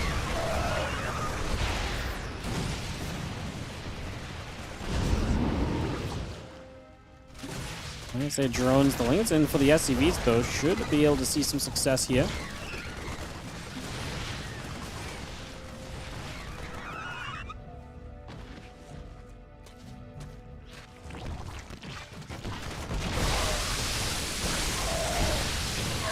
Sport Pro going to be good. Medevac going down. Just going to be seeing the Adrenal Glands and company still gathering. And Mita's still fighting through. The Marines and the Thors gather. Lingbane is going to come across. Lingbane wants to get there. That Thor's still dropping down. Just going to be having this army pushing. Big attack. Scary moment for Rogue because you start losing bases. If you don't deal with this Terran army, it's going to be bad for you. He's got units all over the place. He is now going to swarm in. The Banes on the right side went down, however.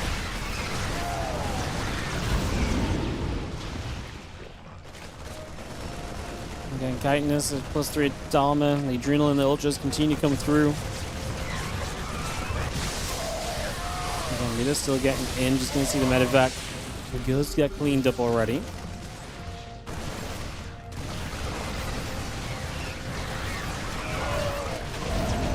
Couple medevacs join in. Just going to have to back it up for the moment. So again, we settle down. Take a few moments and have the Mitas playing cleanup. Rogue at the end of all of this, 170 supply to 166. Both players are scrapping, so they don't have a lot of money banked. ByuN has a lot of gas. Rogue has a few minerals. ByuN is threatening to go to 5 bases, which would be very scary for Rogue if ByuN gets that amount of economy available to him. That could be kind of a problem long term. Could be a problem long term, for sure. And a few lings go moving about already. Just going to settle. I'm just going to come over that right side. Widowmine shot gets rid of a few Zerglings right off the bat. Again, we're about 190 supply each. Ultra Ling Bane over to the left. Just going to have the Bioforce. The mines all gathering. Another Widowmine shot looking to try and aim and do some work.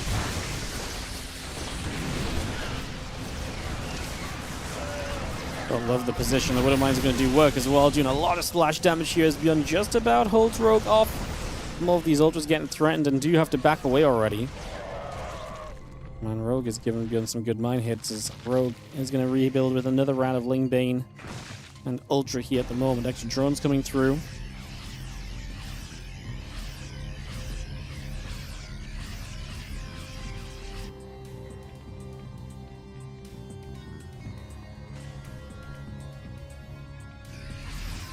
CCs, Widowmines, Marauders and Medevacs all being added.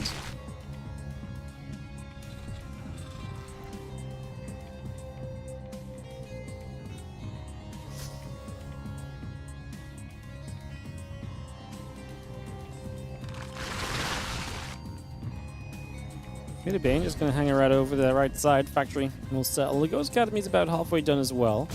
But the command centers will continue to produce. Just going to have ourselves a few Marines are going to get in after that Overlord. Picking away at that at the moment here. Again, extra CCs coming up. The Ghost Academy building through. Missile turret Marauders all being added. We have this Bioforce. And good numbers heading to the top on the left side. These few Banes are going to be able to take the Marines out. 5 command centers building the ByuN, so again, a lot of economy for him in the future as right now. Sandstrong has the Marauder counter fight these Ultras. These Ultras not going to do anything on their own. We are hitting the bottom side 5th base of ByuN though. So ByuN already had a couple CCs cancelled and he is going to lose the planetary fortress in a bunch of the SCVs. So Rogue at least having a counter stab which sees success, but he's losing a bunch of his own bases. And of course, bases for the Zerg are not just economy, they're also your production. So your big rebuilds and so start to get taken out already.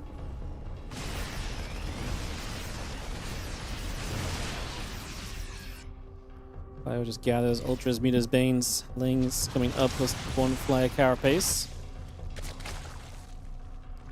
Coming through as well.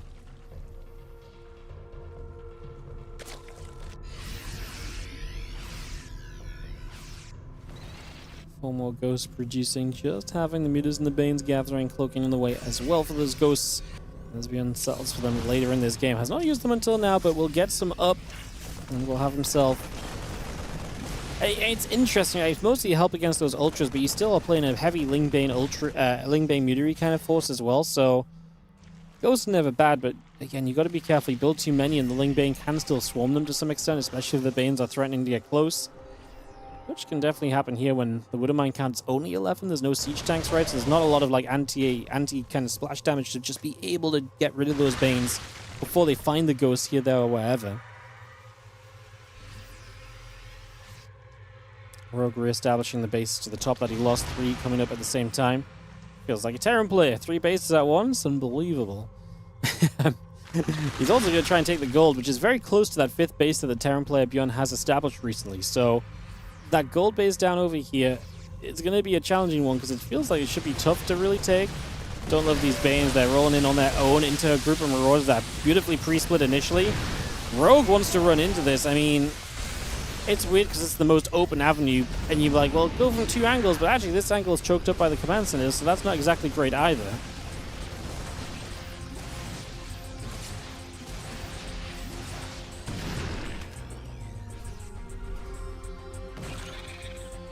Ghost getting hit, just going to be having the CC's mines Still building up. Getting re-established. The fusion core coming up as well. Just don't think Rogue has the economy to run into the Terran, but if the problem is if you can't run into the Terran can just keep taking bases, and then they are going to be set forever, essentially, right? So Ultra's still trying to come through. Marine Marauder clearing up. Even the Ultras that are here, even against small groups of Bio, are not looking great. But Ryan does not go off, at least does not splash.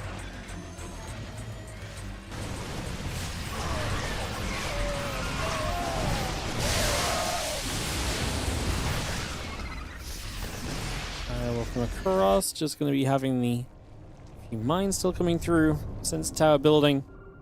Again, a couple ghosts and Marauders still coming across. Bio going to hit this hatch already.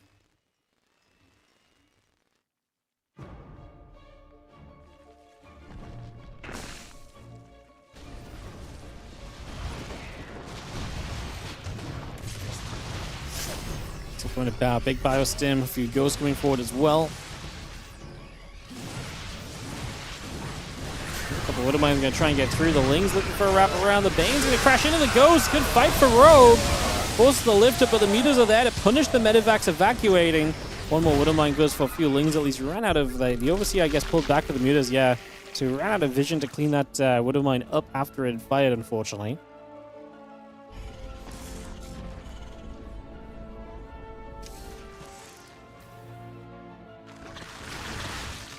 Just going to be seeing the meters gather.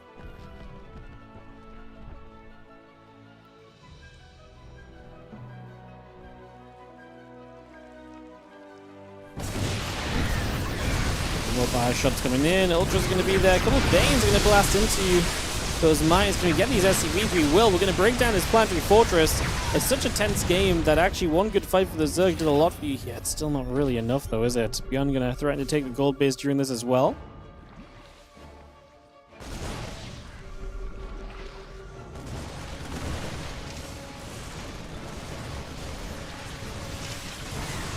Ling Bane Ultra looking to push through. Meters still playing cleanup here and there.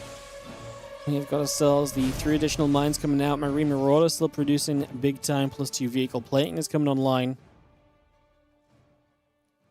Again, one fight going either way is huge at this point because neither has a bank. I mean, Rogue's mining more minerals. ByuN's actually mining a bit more gas. Obviously, ByuN can throw down mules to help out with that. Rogue has to just re-expand back to this upper right side. Keep taking bases. Looks like ByuN is going to get access to this new base, though. In this bottom left-hand corner, again, access to this gold is a big deal.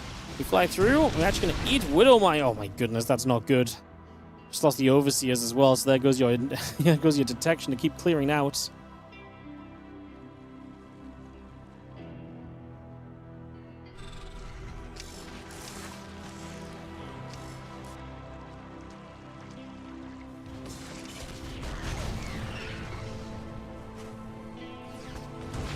It's going to be seeing the Bio gathering. Widowmine's join up. Meters coming through. Rest the Ling Bane still coming around.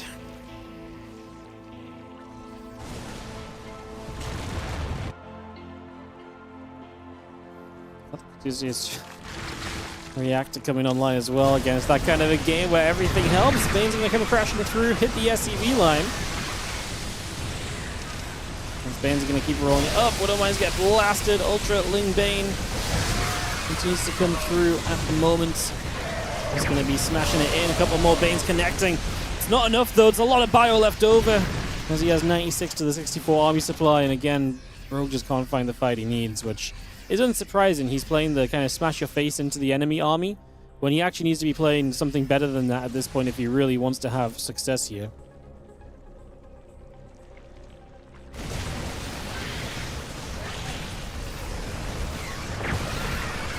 Well, it's just too much, I think, is we're trying to desperately build a bunch of units. I mean, this might work if ByuN's being aggressive and you have a lot of cheaper stuff. It might be possible to get something going your way. Bio gathers, just going to join through. Just going to see another Widowmine shot going off on a few of these Mutalisks. He's taking damage. The Ultra's continuing over as well. Just seeing this Bio Force still pulling back.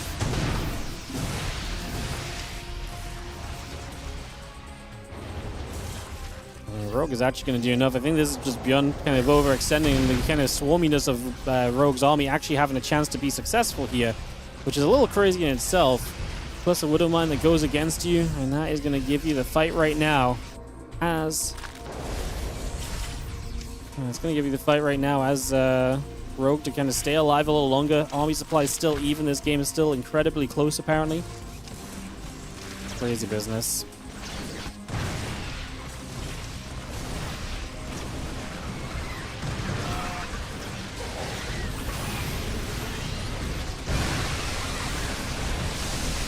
Trying to run down now. I just don't. Again, as soon as you start talking about kind of attacking into the defensive Terran setup, I just don't think you see success, though.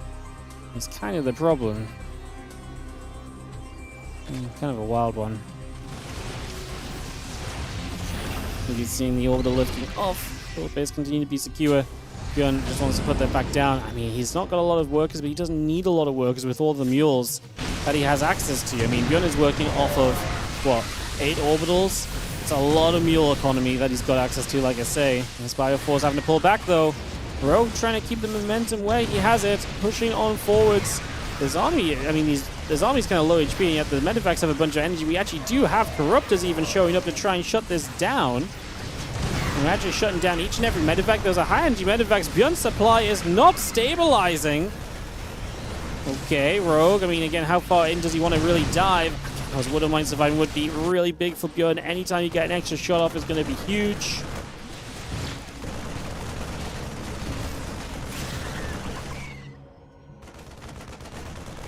A few more Marines get in after this. A couple more drones are going down.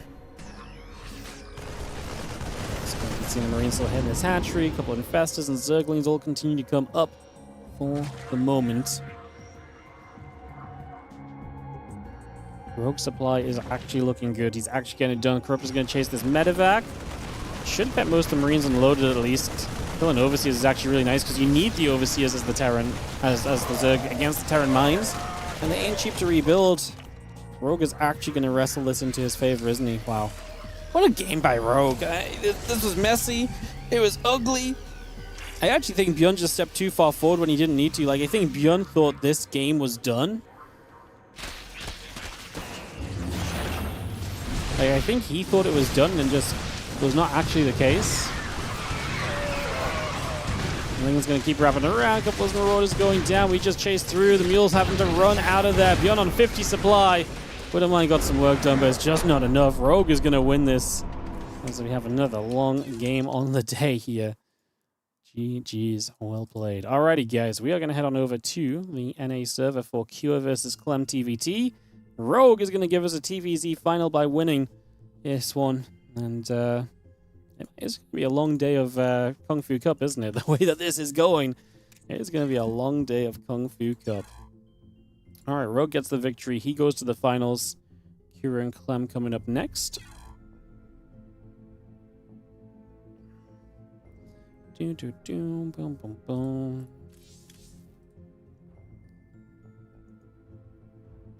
All right, wait for Kira and Clem to get this rolling, guys. And it's going to be semi-final number 2 here in the Kung Fu Cup.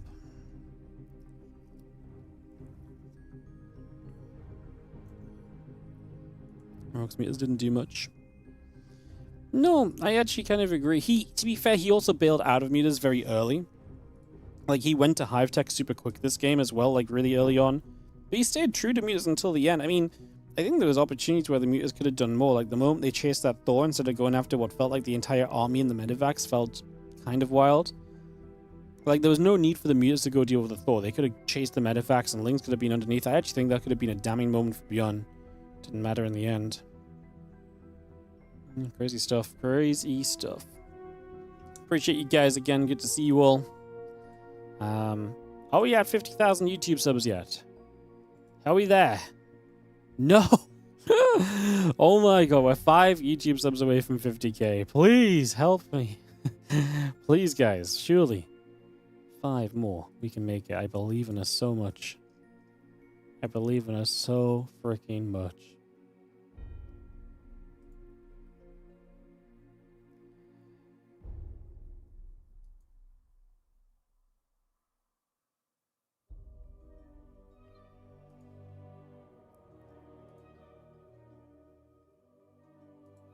Waiting for this to come.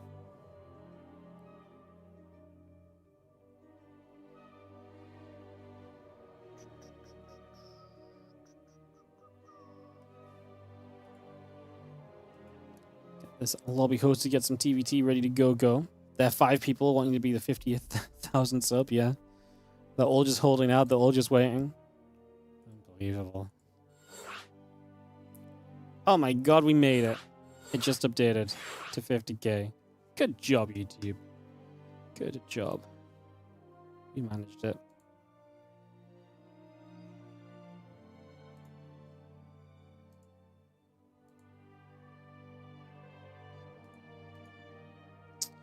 Thank you so much. 50k YouTube. We've been working to 50k for a long time, so to actually reach 50k is pretty, actually pretty crazy. Good job, YouTube. It's very anticlimactic because I feel as though it's taken us so long. It's just like, oh, it's 50k now. Halfway to the 100k, guys. It's another 10 years of grinding to go. We might make it. We are heading into At Eternity's Edge, Q vs Clem, TVT, and we are off and away. Let's get this started up.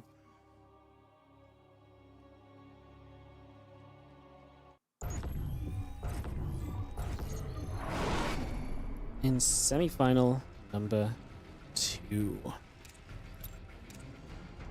Oh, man, it's been a day-long games, and obviously we got TVT and then a TVZ. We could be in for a full whammy Kung Fu Cup today, for sure.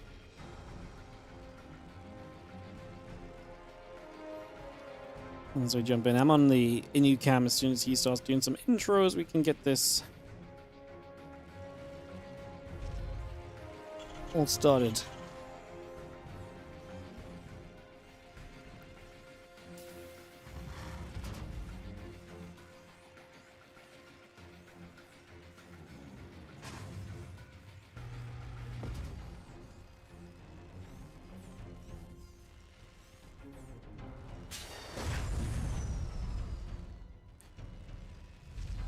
Max going down, I said a few SCVs coming over and get settled.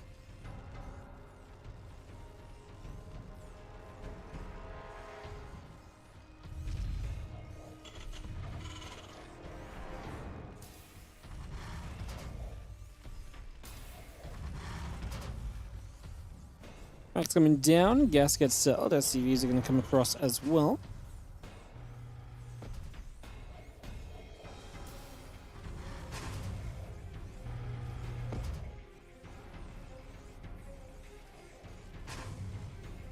Max, gas coming through, just gonna have our SCVs building and take a few moments. We are on the Inu's camera, right? We are, yes? Okay, cool. Let's just taking it easy. Well, all just coming up and get this settled. Finally some Clem gameplay. Yeah, we haven't cast Clem all day, so it's nice to have that. Clem won't even play Protoss anymore. Yeah, man, he knows the dealio. He knows it's not good right now.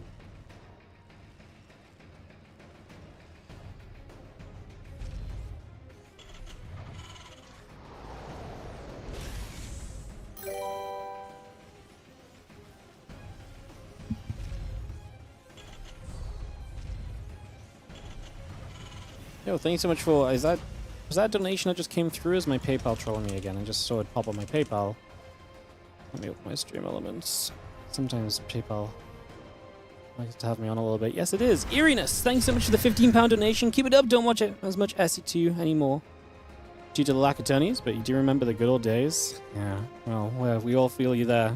We all would like to see a few more tourneys. But we're doing what we can to obviously run our own stuff and everything else. I know it's not quite the big stuff, but gotta do what we gotta do. Appreciate your support for it. Thank you for the donation. Goes a long way. Helps us out a bunch. Thank you very much indeed.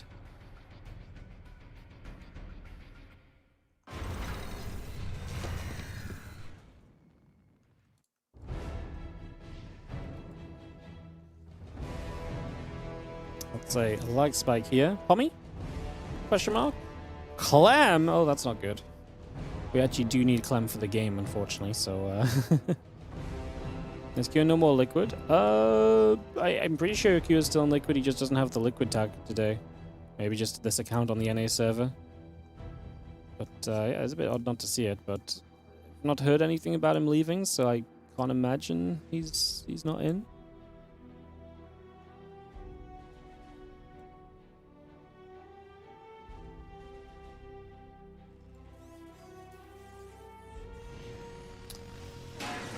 Oh, we're back. Is Clem okay? Looks like Clem is okay. Good. Good, good, good. How do you sign up for these weeklies? Are they open tournaments? Yep. You just go to the sign up page. If you go on Wikipedia and find the upcoming events, then Wikipedia has a link to the bracket. It's probably the most consistent way to find them. Because then you can go to each tournament just via Wikipedia, essentially. Otherwise, I mean, if you find the link for this week's Kung Fu Cup, and then next week instead of 18, you put 19 at the end, that will also get you to the sign up page for this event, for example. So on and so forth.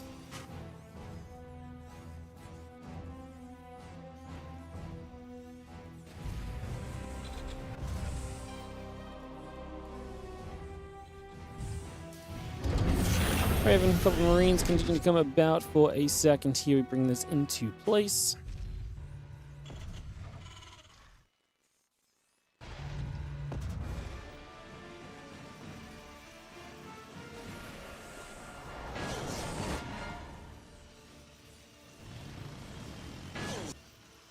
Tank, Raven, continue to come around. So again, we bring that up, take a couple of seconds.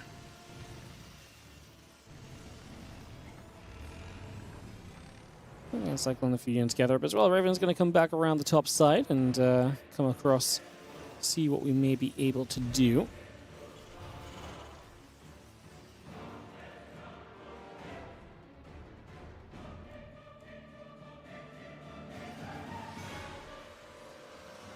And Raven, a couple of Marines will continue to come around, so looking pretty reasonable there for the moment.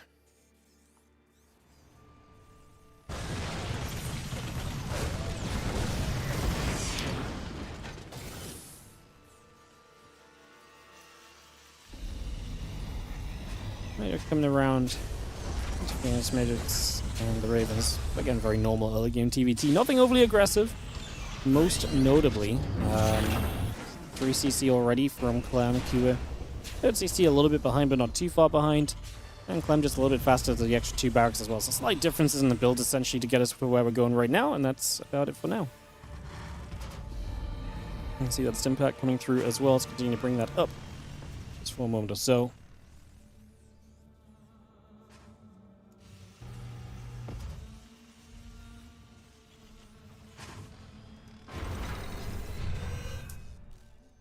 Keepers, Hellion just going to gather. Raven will come about. Stimpack will continue over.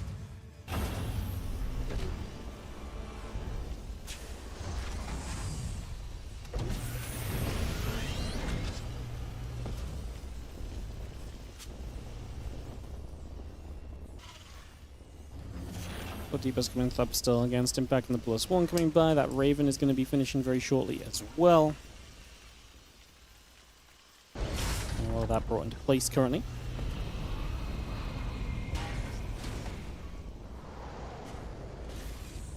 Trying to see what we can do.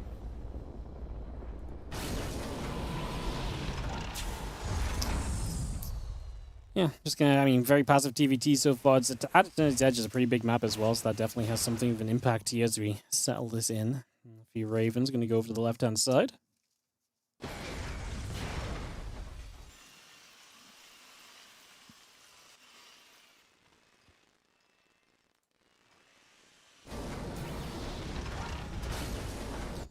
Again, 1-1, stim, whole building, a few Marines, the tank, and the medevacs are producing through as well.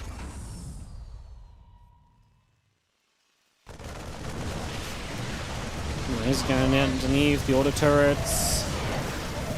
Hitting decently. We don't really get any SCVs though. I mean, they hit decently, but there was other units there, so they do damage, just maybe not to the correct things. So that 1-1 coming up on both sides for the moment at least. Continue to bring that through. The way we continue, Ravens coming up, settle ourselves into place.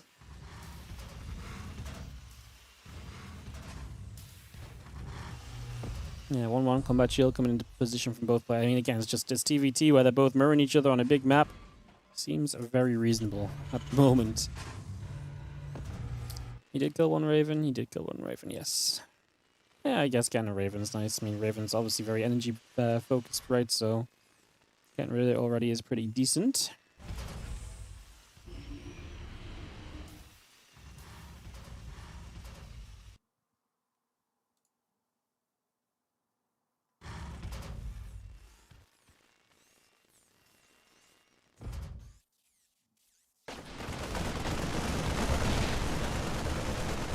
We're just going to get here to 9. That depot is obviously a pretty big deal. Still got the 2-2 upgrades coming about. Combat shield. Plus 1 vehicle weapons continue to come over. And a couple of Vikings, the tank, the Marines continue to settle in for now. Nice is going to get after this depot. Going to finish that up. A couple medevacs coming through. 2-2 combat shield all coming by. The reactor is going to be taken out as well. So nice little drop from Kira and pushing at the front at the same time.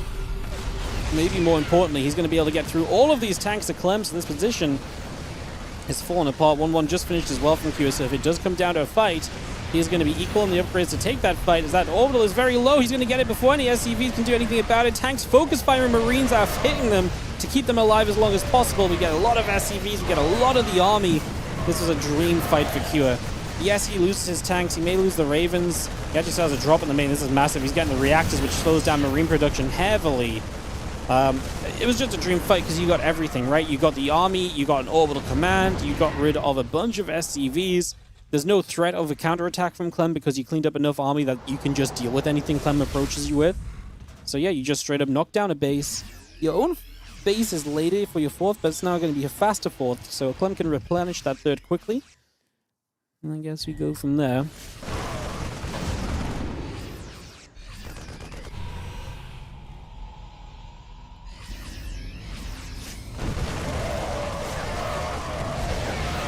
This is going to stem through. Auto turret's going to come down. Yeah, we're just going to clean up the rest of the army as Clem tried to step up a bit. Q are going to take a 1-0 lead in this semi-final. Alright, guys, I'm just going to run it. I'm going to nip BRB once we get into the lobby. So give me a second once we get in. And I will be back with you all real quick.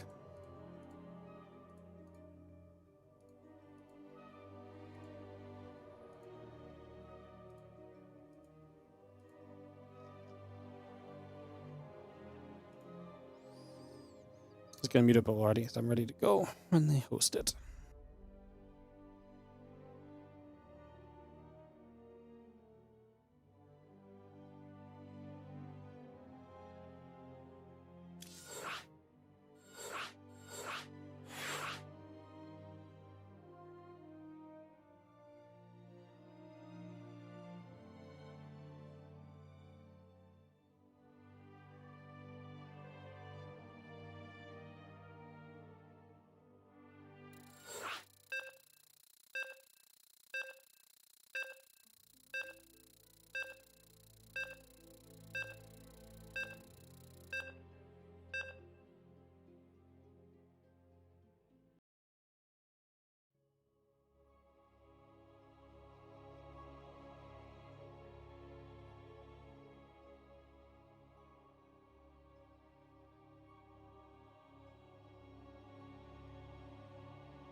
Why isn't Clem Protoss? Because he doesn't think Protoss is good anymore.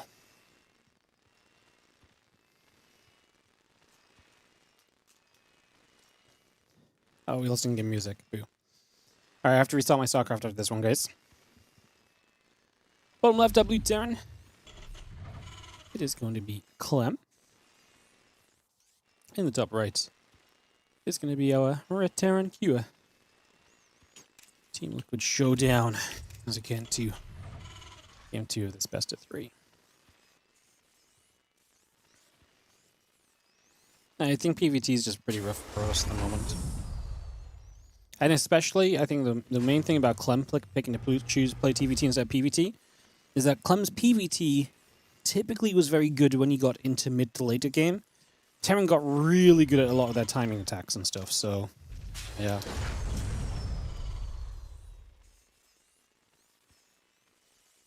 I think the biggest weakness of Clem in PvT essentially got buffed on the Terran side. So, yeah, it definitely became a tougher matchup from his point of view.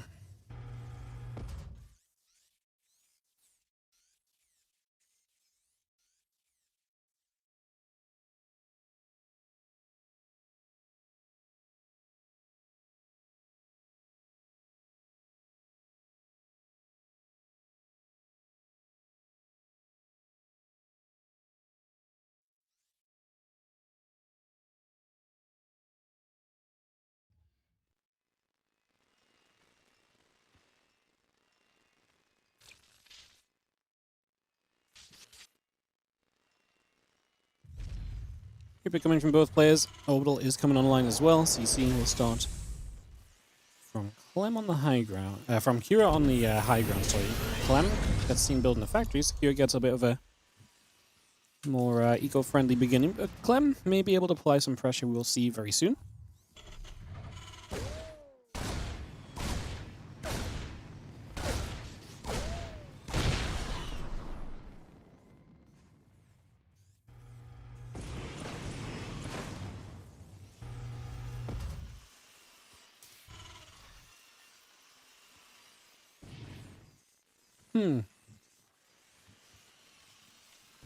What is interesting is because Clem has got the factory earlier, he can go reactor straight after Reaper and he knows he's safe because he's got the factory.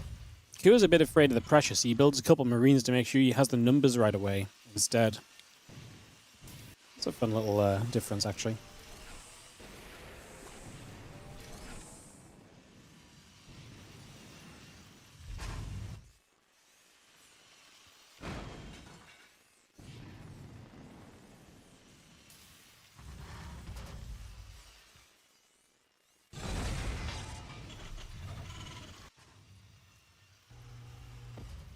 Marines gather.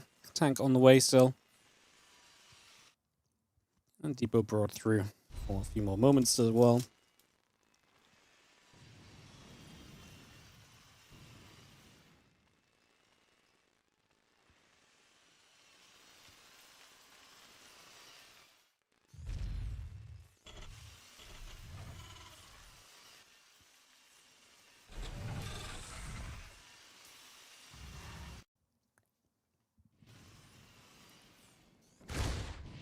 Medevac, tank all building. Clem is still yet to expand, so this is obviously very aggressive from him. When he sends it here, he absolutely needs to find damage. He does have a lot of army supply. It's going to be 2 tanks to siege up with as well. That's going to be extremely powerful. Let's see what we can do.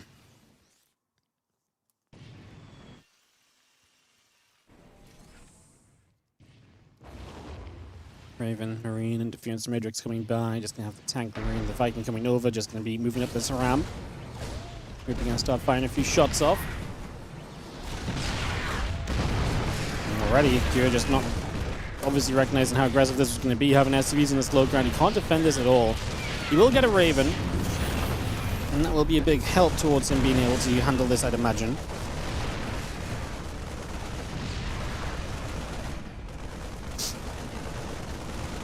Going to gather up, he's going to hit that refinery still for a few more moments here, put a bit more pressure out just for the moment, and we are going to see our Marines and tanks now pushing up into the main base. Clem going to supply block his opponent already, is going to be very powerful.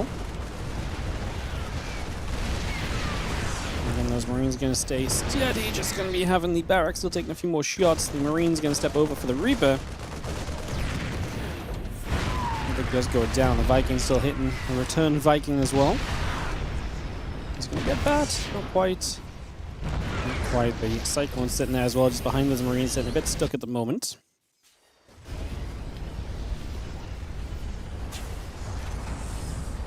And do some repairing. Kira has triple CC, so I mean, long term, he might be okay. He obviously has the Raven that could maybe help as well, but Clem is just going to keep edging forward, and no hold position is going to mean bye-bye to a bunch of Marines.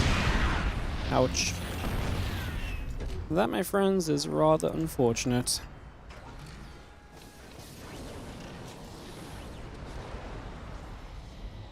Yeah. Now Clem actually just backs up and says, okay, you're getting a few units up to play defense yourself.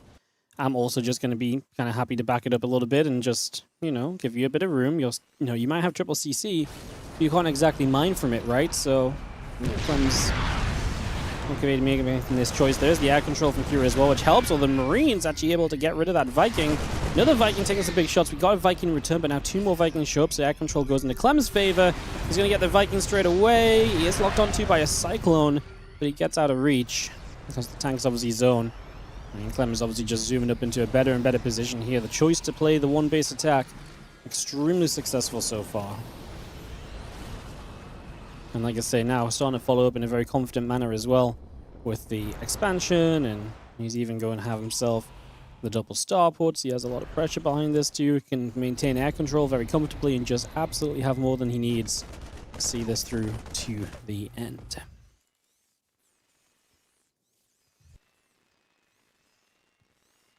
A few more Vikings coming into place. Again, Global is going to take position on the base over here.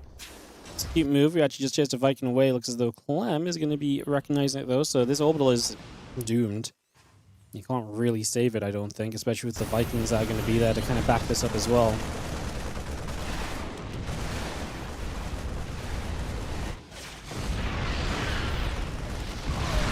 Gonna try and break out, I guess, as the units are distracted. Kira just says GG. He knows this is not going well enough in any way, shape, or form. So he's just going to be out of here. And that's going to be Clem to take a Game 2, tying us up 1-1 in this semi-final Terran-on-Terran matchup. Alrighty, Game 3 in a few moments. Get this hosted, get this started.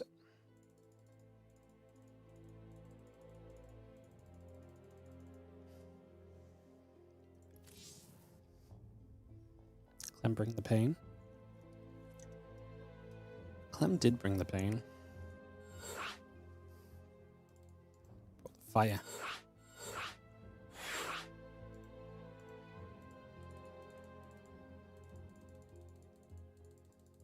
Alright, we go to a Game 3 here. Decided map to see who plays Rogue in the finals. Rogue continuing to be great. Hitting a lot of finals lately. It's been great for him. It's ready to go, go, go. Just a moment. Countdown completes, and we are sending it into Sanctuary for a deciding map between the two players.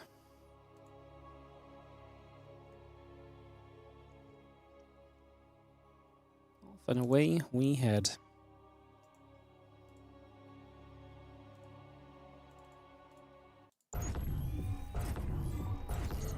Top right-hand side is going to be the blue Terran. From Team Liquid, it is Clem, and from Team Liquid, it is Kua.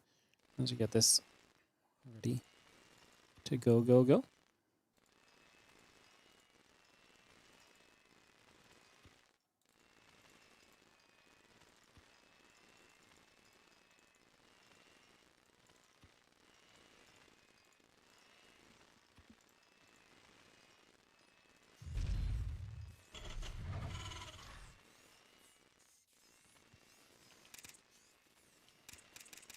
I forgot to restart my StarCraft, guys. Someone please remind me between the semis and the finals to restart my SE2 so we get the music back. I'd appreciate having some music in here again. Would be nice. It's just my bad. It's actually a little bit rough to do between games, actually, in the Kung Fu Cup, because they start the matches so quickly. You have a pretty good chance of being left behind if you are not quick to it, you know, so... I actually don't hate that I didn't do it, it's just we should try and do it. So ideally we remember ahead of the next one.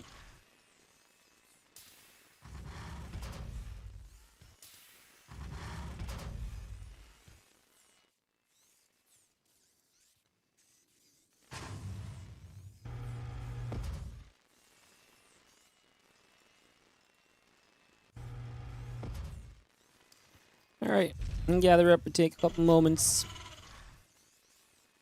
Settle ourselves down. Clem and Kira have actually had a pretty good TVT rivalry lately. It's been pretty fun watching them go back and forth as of late.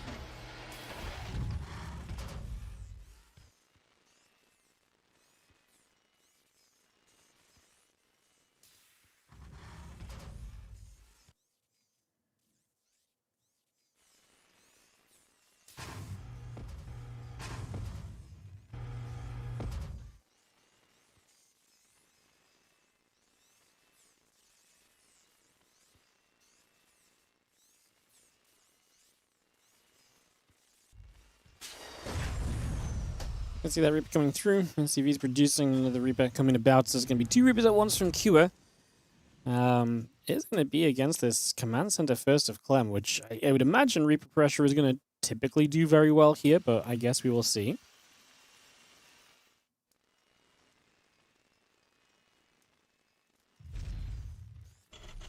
Joins up. Again, that factory coming on both sides. Those orbitals about to finish from Clem. Again, if ByuN doesn't use the Reapers aggressively and Clem gets away with this, that's amazing for Clem, but will that be the case or not?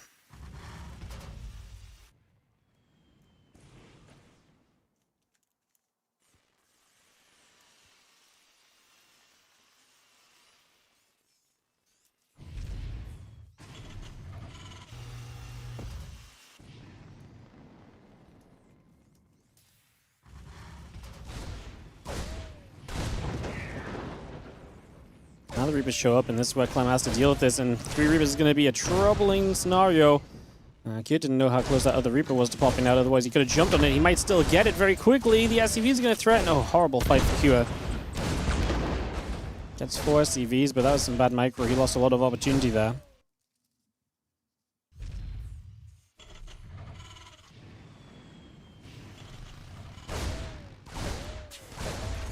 Just gather.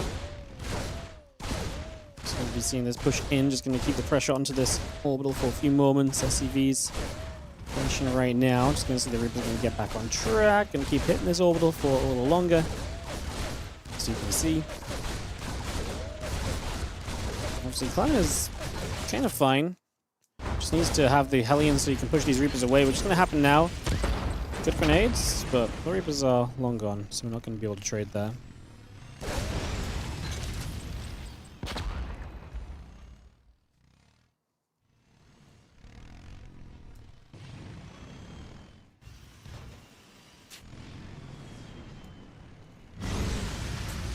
Looking at back up this ramp. Oh, Reaper count is still good. We dive in, and that aggression from ByuN might actually just get it done right here. Got a bit of an uglier fight earlier. Oh, it's going to go bad for him towards the end. He should have kept going forward. Like, he stopped to hit SCVs. I think he should have just gone forward and gone for the Hellion again. And gone. If he got the last Hellion, that would have been massive, no? Would have been kind of huge. Missed that opportunity a little bit. Tank, a couple of Marines. Still coming over.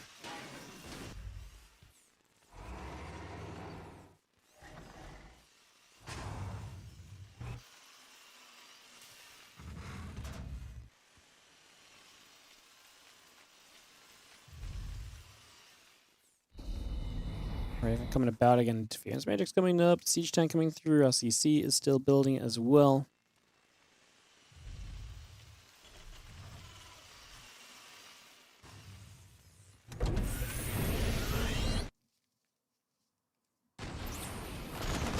I'm just going to get a lock on. This Raven actually going to be in some trouble. Raven goes down. Marines get rid of the order turrets. ByuN leading the supply right now. 20 to 9 army supply. Working count equal. Clem has got a 3rd CC that ByuN does not. But ByuN does feel as though he's going to get ready to push here very, very soon. And ready to send it very shortly.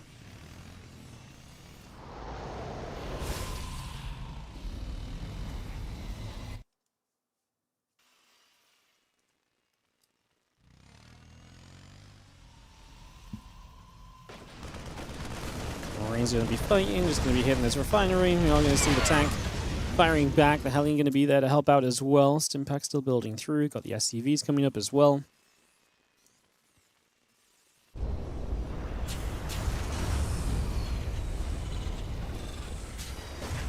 I'm hanging on there, but again, his army supplies in a bad place, and we're going to see ByuN now starting to get position on this base of Clem to make this a little bit awkward.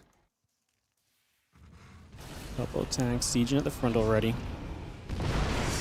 Now you're already just hitting this barracks, for example. It's not fun, right? You're going to start losing your barracks, start losing your depots at the front. You just get chipped away. We're actually going to lose the barracks as well. It doesn't even lift it up. If you lifted it earlier, there's no way like the Viking, the Marines can kill it. You can just pull it back straight away, but it's -1 barracks for Clem, so an even tougher position for him right now than what we're already trying to deal with here.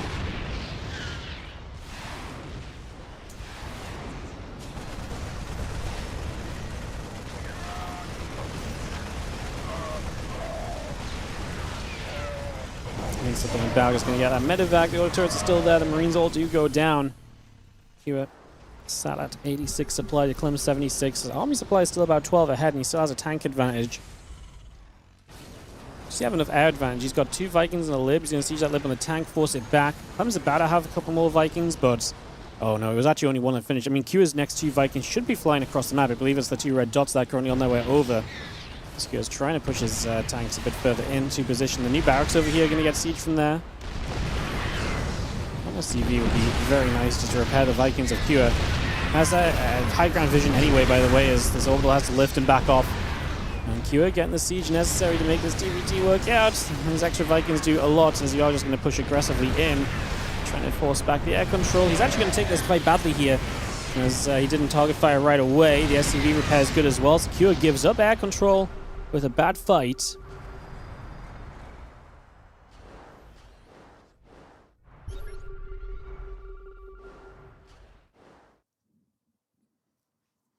Still gathering.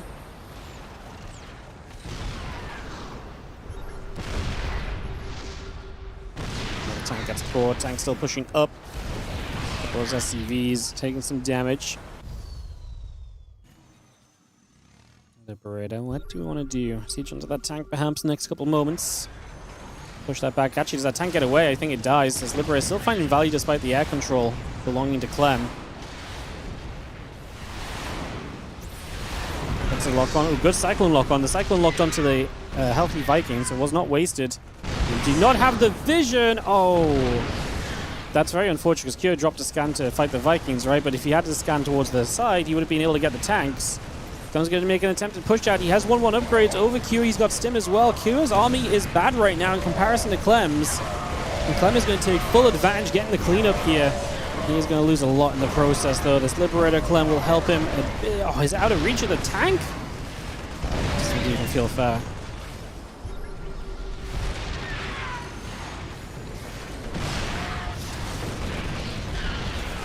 Just having the Marines trying to step forward again.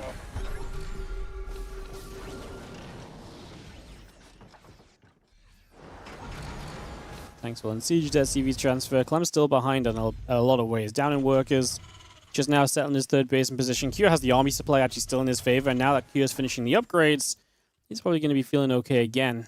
He doesn't have Ravens, so the lack of a Matrix doesn't matter. He's going to have Combat Shield ahead of Clem as well. These two tanks are just going to siege here aggressively. Now going to elevate everything else up. Q just continue to put himself in annoying positions for Clem to have to deal with. The lead from early. It's tough to break out of. Clem made a good job of like surviving here for quite a while. Yeah, it's going to be rough long term. These Marines should just hold position, just hit what they can. Liberator shows up. Got enough units that we might just be able to stim onto the third base at some point soon. Apparently this tank is not in reach of that Liberator. He does get the Viking. Can I get the lid? We cannot. Just going to leave it as Q probably just lets these units trade out. And like I say, maybe more of a focus over to the third base where we just drop in and we just have so much stuff. GG has to get called. Q takes it down and making an all-Korean final today. He will be battling Rogue. Q and Rogue have played some great matches lately as well, so actually very excited to see just how this one plays out.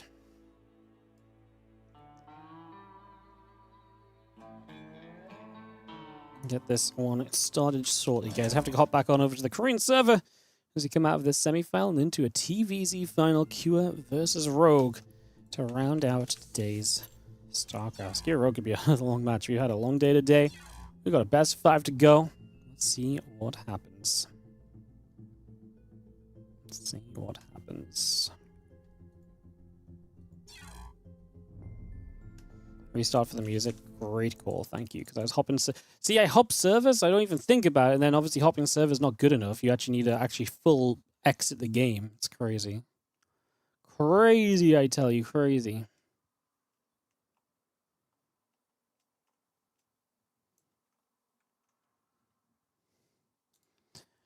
All right, let me restart this. Asia, cool, play.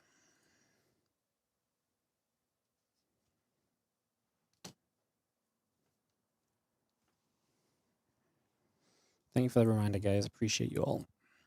I'm just terrible at. I'm terrible at this. I really am. having to remember stuff is not easy.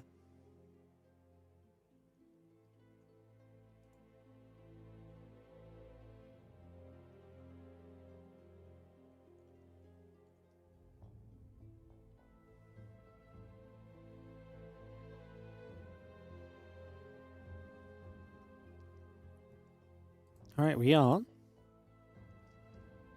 Just gonna wait for these videos of Cure and Rogue and get this ready to go, guys.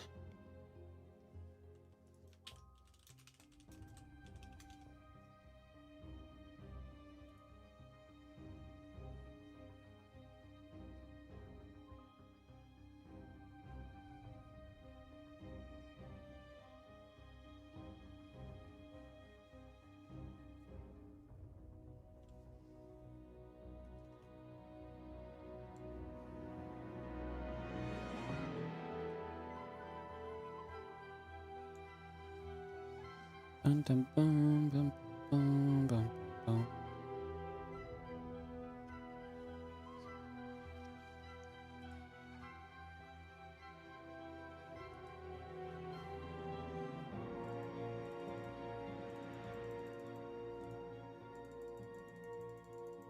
Just waiting for these videos, my friends. Like I say, should not be long. Kick this off, get this going.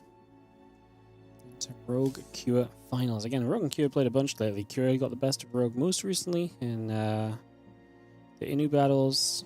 Then was it the other Inu battles that Rogue beat Cure? There's been so many. The problem with all these cups is like cups really blend together, and so you have all these cups where it feels as though everyone is just hard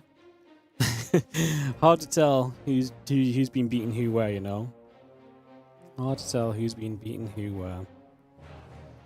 Boom, boom, boom, boom, boom, boom, boom.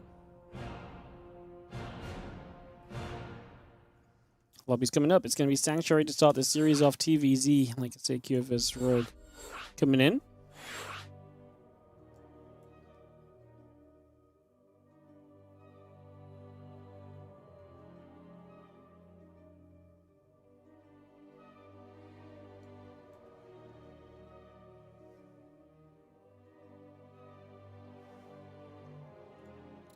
Ready, go, go, GGL, go, go. Gonna count down into Cure Rogue, guys. Let's get this started. Finals time. Clem gets beaten by Terran all the time. TVT's tough, man. There's a reason he swapped off of it. Because, to be fair as well, mirror matchups typically take away... Typically, mirror matchups are a lot more volatile as well, because mirrors are very volatile to like build order differences and so on and so forth. TVT is one of the matchups where I think in the past it was very possible, like for example we saw with Maru. TVT is a matchup where you can actually have a very consistent mirror matchup, because even if you fall behind in the past you could always defend yourself back into the game, right? So it negated a lot of the build order disadvantages and the build order kind of issues that mirror matchups typically have. TVT does not work quite like that anymore, which is why I think Maru actually does not do as well in TVT anymore, because it's not like he's bad at it, it's just not as good as he used to be, which is more so a case of just how TVT plays, so yeah. So honestly I think if anyone can actually play like a non-mirror matchup better than their mirror matchup, or as good as their mirror matchup, you should always play the non-mirror, because if you feel like you're the stronger player overall, the non-mirror is going to have a lot less variance than the mirror matchup will. And so if you can minimize variance by playing the non-mirror, then yeah, I think that's what Clem definitely took advantage of over the last few years playing Protoss and PvT. Right now, it doesn't feel as though his Protoss is good enough perhaps in this matchup to get it done, so plays TVT, but yeah, TVT's rough, man. TVT's rough. Like, all mirrors are rough, like I say, mirrors definitely provide the most upsets, you know? Rogue versus Cure, my friends. It is the finals of this Kung Fu Cup Edition 18 of this year.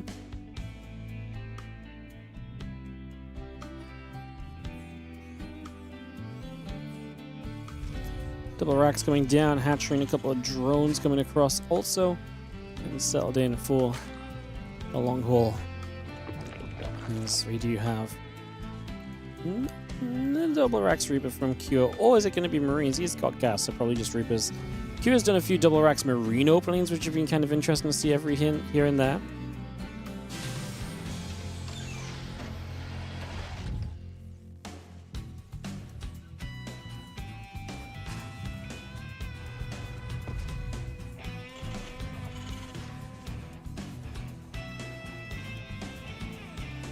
Those couple of barracks both setting up. Just going to have, obviously, the Reapers will indeed be in the play.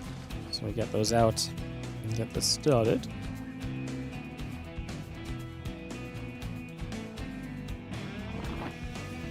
Natural finish. As Reapers continue by. Fairly reasonable.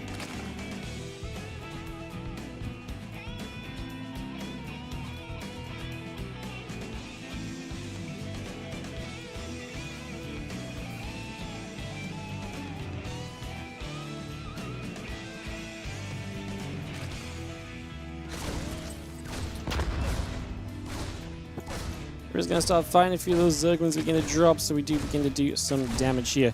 As we go back and forth.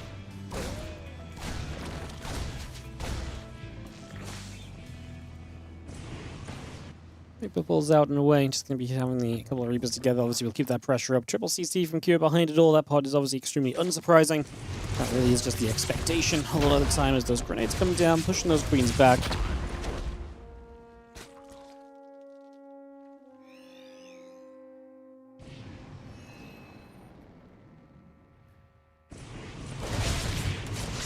In mirror matchups, their opponent can read you much better. Not... I mean, in a way, yes, because you're both playing the same race, but, like, in theory, like, in TVP and so, you should be able to read each other extremely well, too, because you both understand the matchup to a high level anyway, right? So, I don't know if that's necessarily completely true, but I think it is fair to say that, like I say, I think that the bigger issue in mirror matchups is that there's a lot of things where it's just, like, small differences can be very monumental. And it's like, if you just don't quite see what's going on, it can just end the game, right? Like in TVT, in this last 2 games, both players just hit a siege timing. And both times, the other was just, like, not quite ready for it, and bam, you can't really do anything to play out of that anymore. Because playing from behind in a mirror matchup is very difficult, because you're always working with the same tools as well. So typically, more stuff is almost always going to turn out as being better, right? Like, it's... yeah, it's a weird one.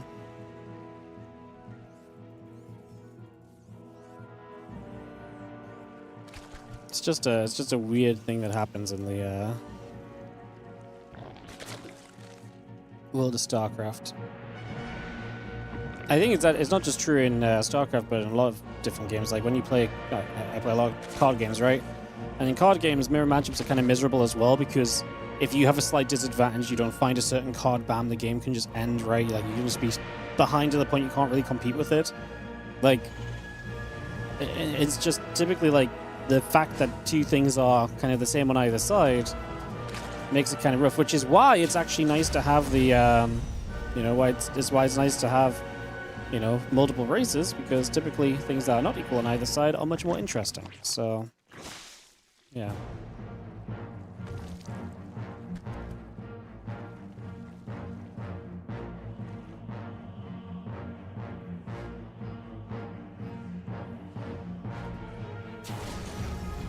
Why can Terra not recover like they did in the past? I mean, it's not that they can't recover, there's no reason for them to move out on the map half the time, because it's just better to sit at home on 10,000 command centers in total. I think is the more or less the reality of it from what I see a lot of the time.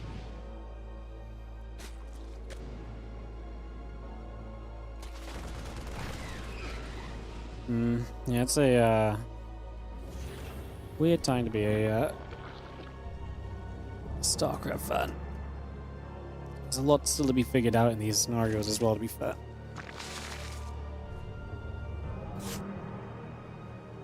So we've seen our Marines steering forward, a couple of Reapers coming through.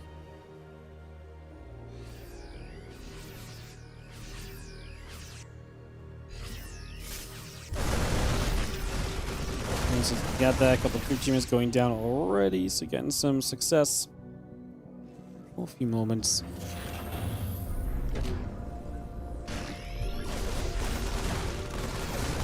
See these Marines poking up towards this hatchery, but Rogue is going to have enough that Cure is not going to go too deep. It's going to pull back there for a couple of moments.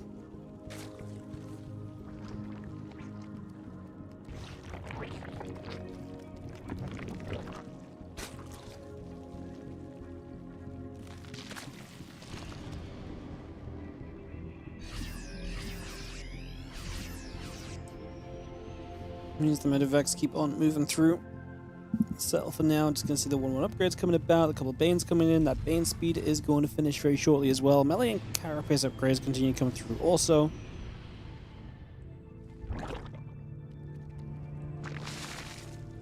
Drop a few injects down.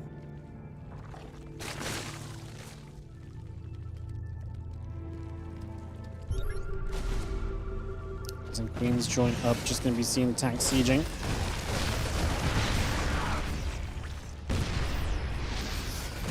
He's going to be firing through. Ling Bane is going to start moving forward. A couple of shots coming in. Those Lings run up. Tank gets denied. It will fall already. The 1-1 continues to gather up as well. And the Zerglings continue to join forwards.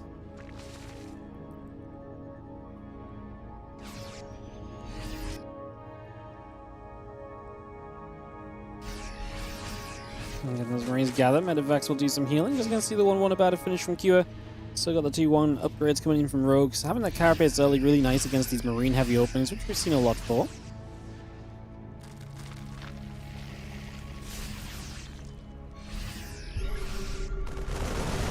And Bane coming straight across, just going to be diving into this. Medivacs do load up and we get out of there for a moment, so we are able to escape away. Just having the Hive already coming up from Rogue, so he's continuing to stampede forwards into his tech, into what should help him out in the near future still.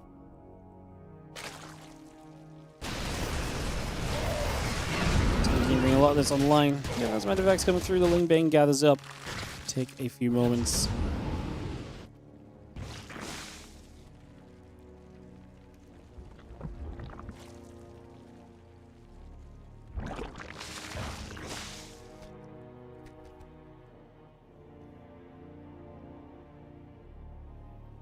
Let's get back around to the top side. We do have the Infestors producing as well, so Rogue going straight into Infestors. And again, Rogue's DVT lately has been great, but can it challenge Kua this time? He did lose to Kua yesterday in those innings battles. A lot of the games that these two have played against each other have been good. Those Banes got very close to connecting that.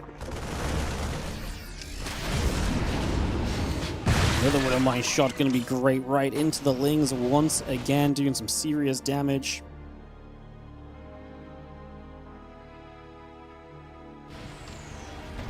The clans, +3 Carapace, +2 melee, all continuing to be added on for a few moments.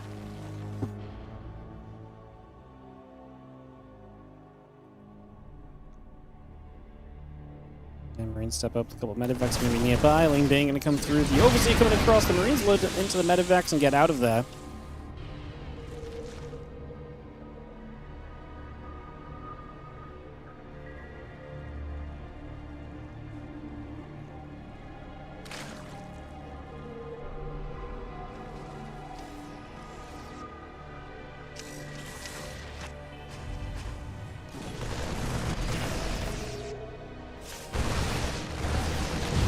Shots go off, couple Lings going down. Just gonna see the Banes going over, and Fester's gonna be there as well.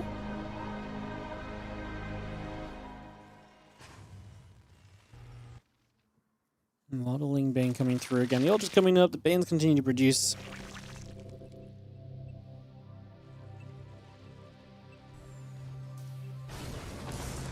And a couple of other ones, yeah, they're just gonna be seeing the +3/+3 on the way up from Cure also, +1 vehicle weapons. Also continues to build currently.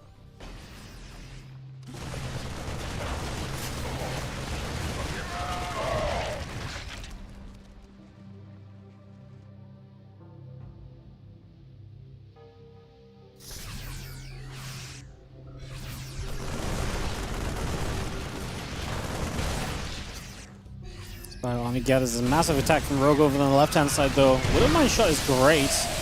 You kind of want to get the base here, ideally, so you're used to force one of these CCs to be used up against it again. We do get a lot of the SCVs. It's the right kind of fight that you're looking for here is the Zerg. 5 going to 6 base setup from Rogue is going to be very comfortable for him. This orbital floats back over to that left side to replenish the base we just lost.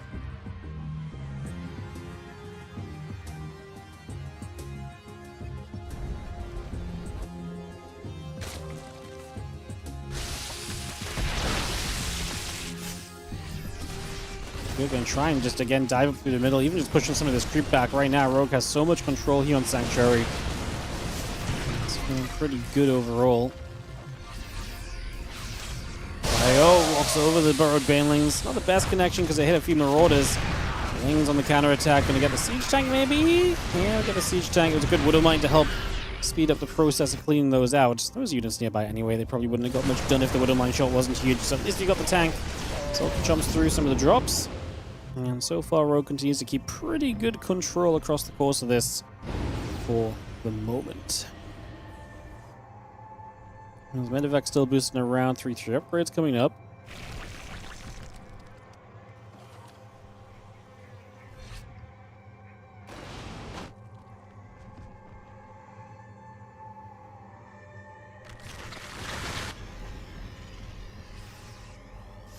Ultra's Banes keep coming through. Just gonna see the Bio stepping across. Just gonna see the Ultra's gonna dive on in. There's a lot of SimCity to get through. Can the Banes reach the Bio? Not if they slam into a siege tank. Drop a bunch of microbial shrouds, so we have safe havens for these Ultras to sit in a little bit. I think we gotta back away. Big drop from Q bottom right side is gonna be good. Hatchery already evacuating. herO can afford to lose this. He's replenishing the top side, especially when you consider he's doing good eco damage himself and already has a comfortable bank as well. So Q good to get a backstab, but he actually eats a fungal growth there, Q. Rogue's Ultras are continuing to do work at the moment. Don't even have +3 melee. They don't need it as long as they're tanking. They're having a good time. These Ultras get back to it. The Bio trying to come back over. A couple more of those Ultras getting cleaned up.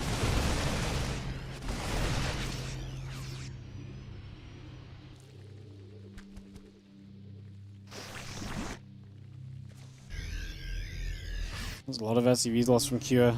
His economy not great right now. Not a lot of money built up at the moment.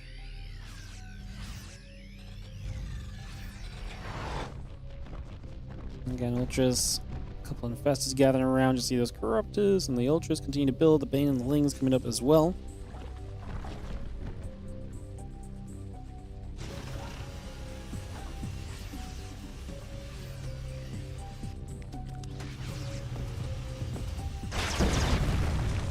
Ultras and the Infestors together. Again, the few Banes just joined in the center. We continue to move around. Great Spire is on its way from Rogue. Hatchery coming up. A few Lings get blasted by the Widow Mine also.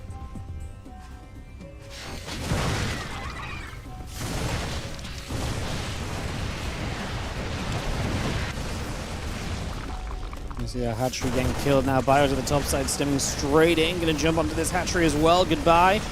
Wow. Great multi-prong from Q. A couple bases at once. It's what you need, right? Is he gonna get another? Surely Rogue shows up with some units here. He does, but the hatchery goes down.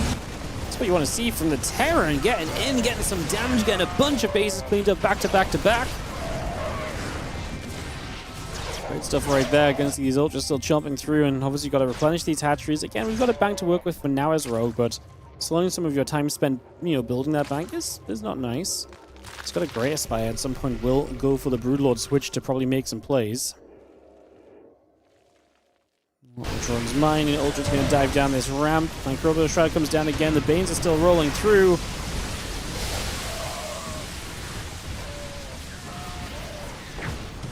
Microbial to help us get in towards these ghosts, actually. Gets actually a couple of ghosts with that Ultra into the main base. Your supply just plummeted, and he doesn't have money banks, so he can't rebuild either. So if the Zerg is able to come across with units again soon, that would be massive. We actually instant deny those 2 medevacs. That was pretty amazing as well. 2 of the 3 medevacs dies super quick over there. So now these queens are actually playing cleanup. Ultra goes down. I mean, Rogue will spend the majority of his bank to rebuild, but like I say, Q has nothing in the bank. Lost a bunch of bases in eco. I think Rogue can probably go again pretty quickly. I think he's got enough army supply lead he can make it happen. Of course, that's something that's a hard decision to make as the Zerg. We can obviously see it a bit more easily from our point of view here. As the observer, we get to see everything, so...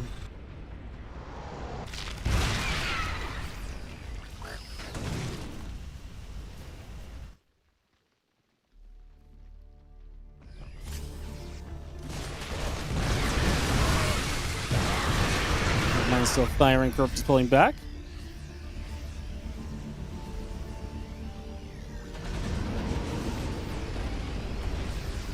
Couple SCVs, just gonna mine up a little bit.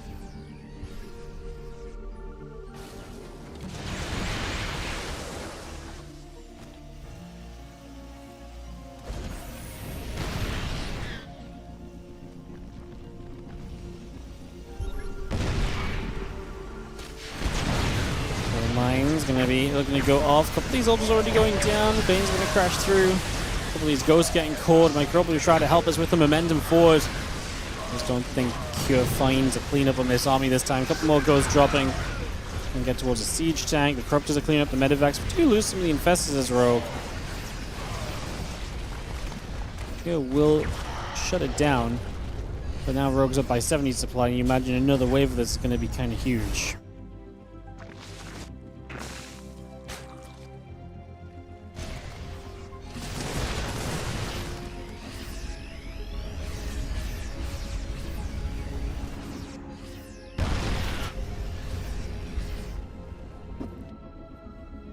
SCVs come in, just gonna do some repairing. Again, Lings and Banes and Ultras in a production tab. Rogue getting ready for another round.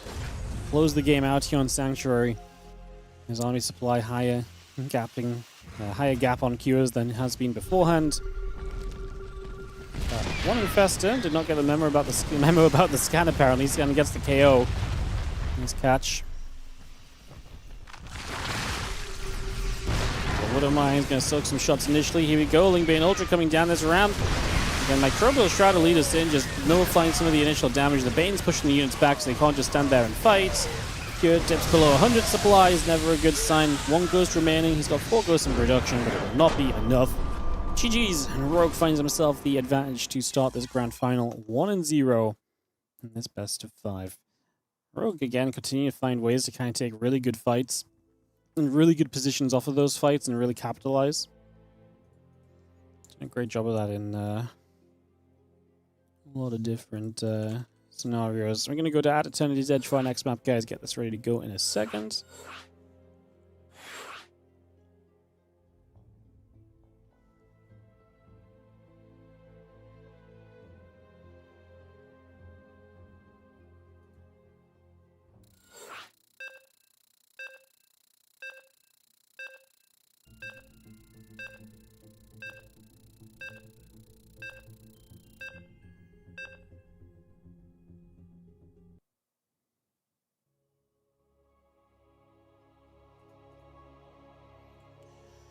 Alright, let's get this going onto At Eternity's Edge.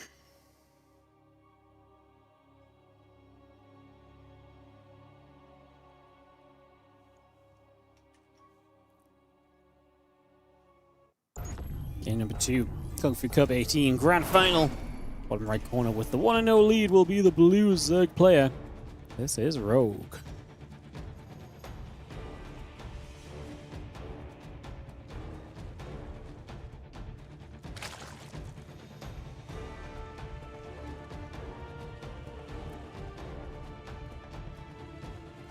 In the top left, our red Terran is going to be Cure.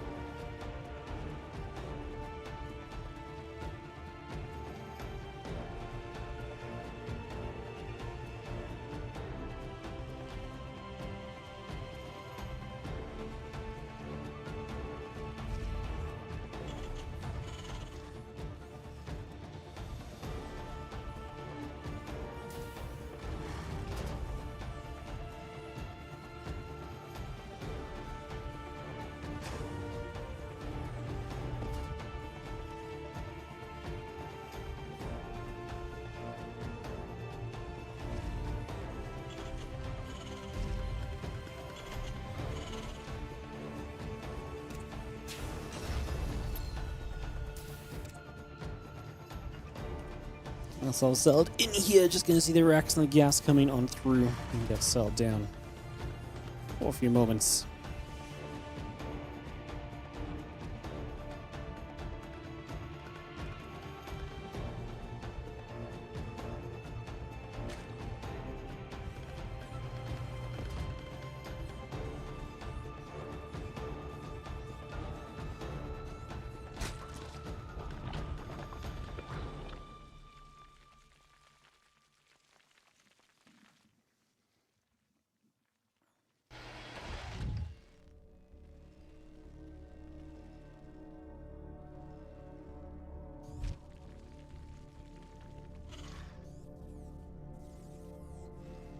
All coming through. Reaper coming about. Command center is coming up.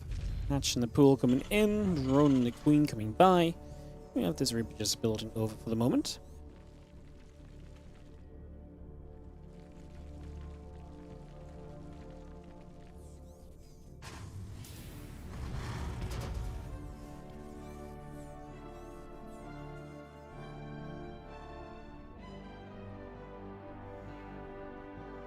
Reaper come down.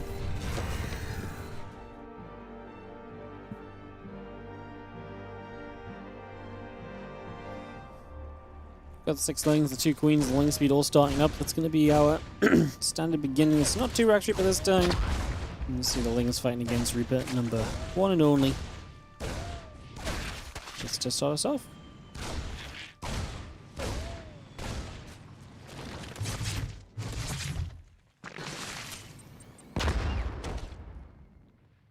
Again, Reaper comes back through. That circling speed coming up. Command center factory all building in. The orbital and the command center coming online as well.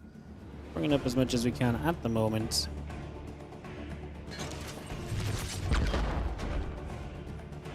Again, Reaper moves about. Just going to see that circling speed still coming over. Reaper will fight again. Hatch takes some damage. Lings, ling speed all coming about. Get that hatch on the go. Getting a couple of SCVs and the Hellions coming through as well to continue to get that started right now.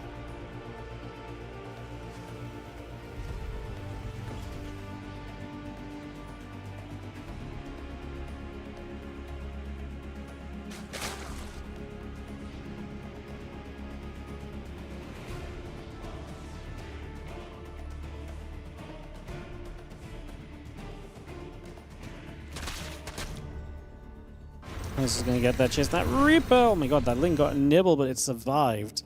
Jumping down.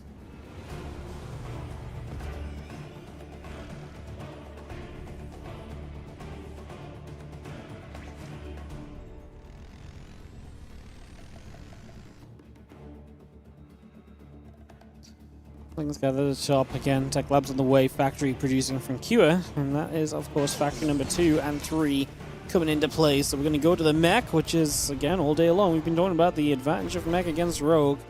Will Rogue figure it out?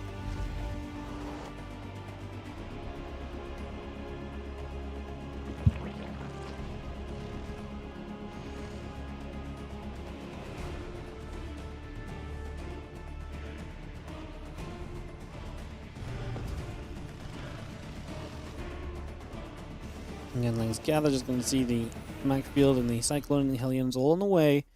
Can Rogue recognize the mech, and can he get something going that isn't Ling Bane? I'd love to see Rogue actually play against mech without like a Ling Bane muta start. It feels like every time he plays against mech, he's going Ling Bane muta and he just gets absolutely punished for it.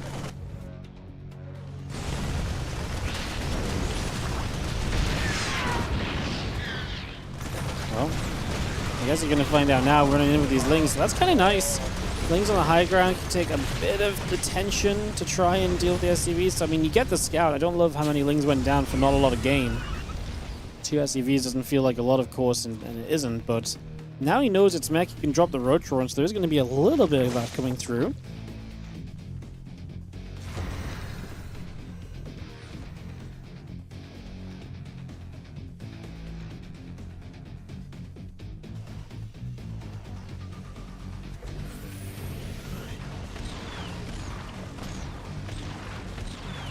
Cyclone gets that. Overlord gets picked off.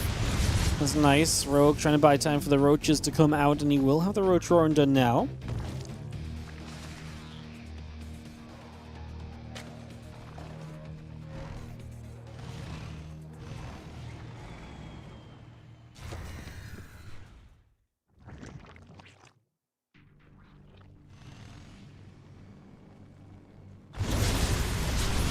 Cyclone's locking, Queen's taking some damage. Just using the Lings running from the right side, looking to try and wrap around.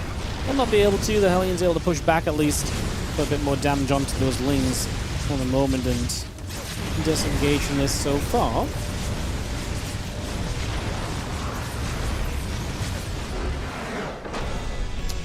Cure just going to win out and just kill Rogue. And tie the series up 1-1. Well, that's that. Rogue just can't. If I'm Cure right now, I don't see why we don't build 3 factories every game. Like, it just feels like Rogue is not having a good time ever against freaking mech. Man, I didn't expect him to just roll over and die. Like, he had the Roach Roar coming up. He did give up a lot of Lings early to not do a lot. Yes, fair enough. That's, you know, noteworthy note. Alright, we're going to jump into Washout. Map 3. We're all tied up here in this final. Alright, Washout's typically seen as a Zergy map. We'll see if that's going to be true. We didn't veto it, so we let it come through this far at least.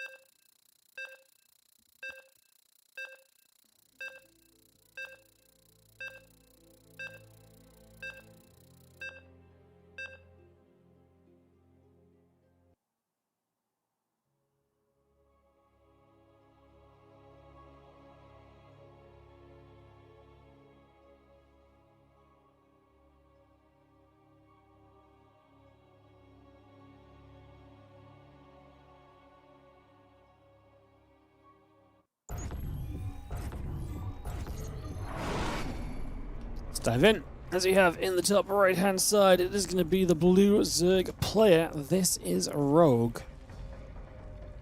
And he cannot beat Cyclones and Hellions. As he takes down Cure in the bottom left right Terran player.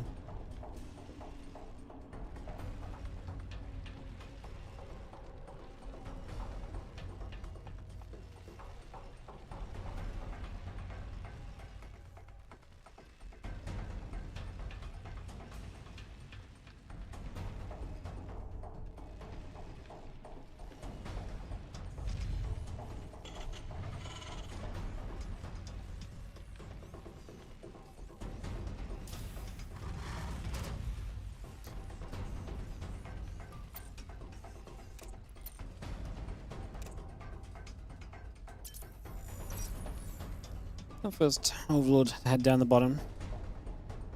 Some tense music. I don't want to talk over it. Bum bum bum bum bum bum bum.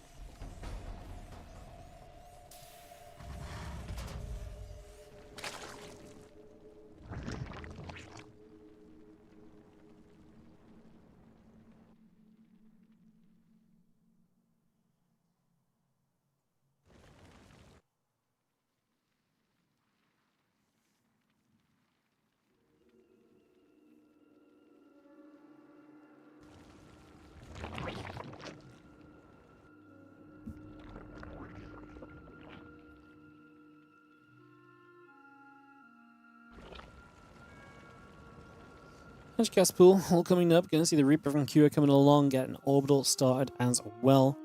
So gonna get that started out.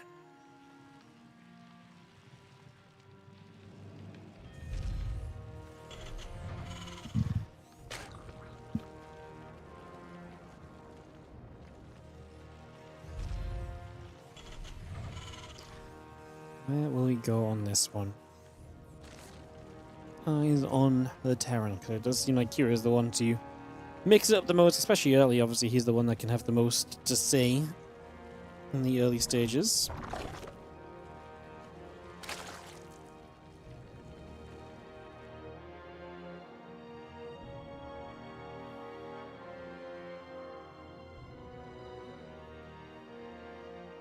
Two Queen, 6 Lings, add the Ling speed in production as well. All of that coming up at the moment.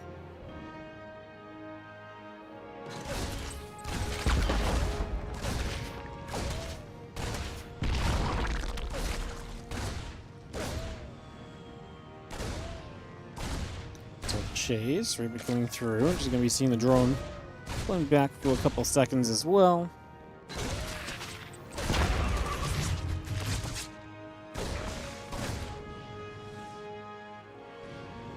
If he gets pushed back, we're going to be there.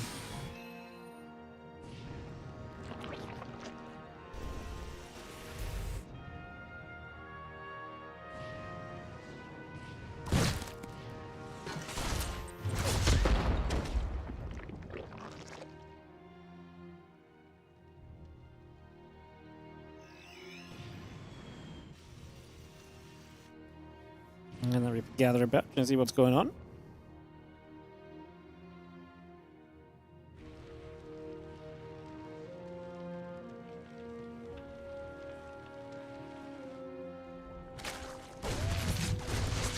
The Queen's gonna be there, Ling's gonna be there, I'm just gonna chase the Reaper out. So I think the Ling's will chase, grenade goes down.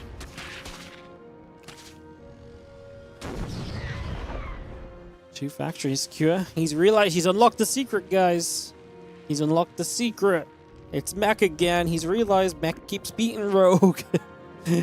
He's figured out his best option. Hell yeah. Alright, we are going to send it in here as the Marine going to hit that Overlord. We do have the factories coming up.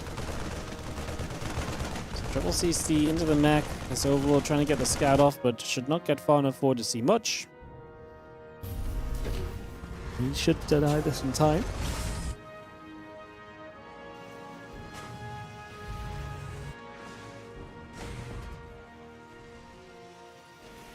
Tech Lab is going to finish up on the factory.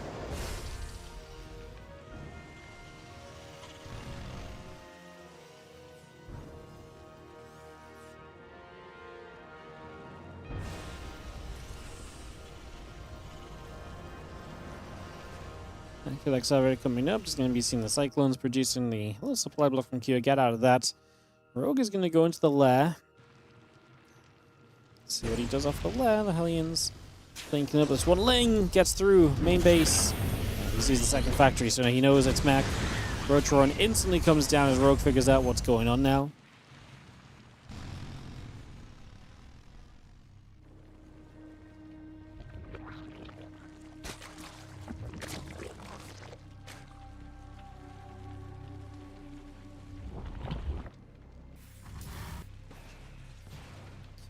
People will gather, just gonna have the lab battle complete, so we will actually get Burrow as well. So Burrow's kind of interesting. What Burrow is good for is you set up like a Burrow roach trap. You burrow the roaches underground, the Hellions and Cyclones move forward, and BAM! Roaches pop up, and they get the range on the Cyclones to actually get some shots off instead of just being locked onto and kited away constantly. You actually see a bit more of a positive kind of trade out there. So I believe that's the idea of the Burrow early here from Rogue. Try and get an early catch on some of Q's units. See if you can make that effective.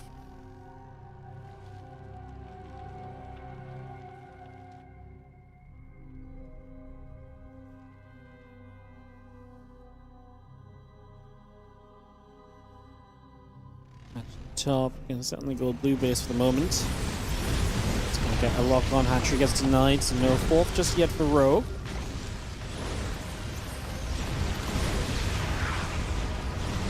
Cyclone's gonna lock on, a couple of roaches. Gonna take some damage, gonna force this back at least for the moment.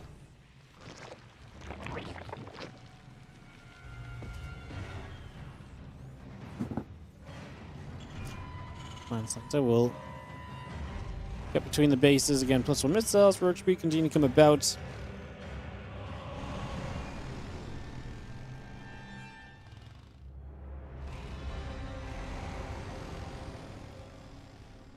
Cyclones, Hellions still coming back over again, +1 missiles. Roach speed continue to come through.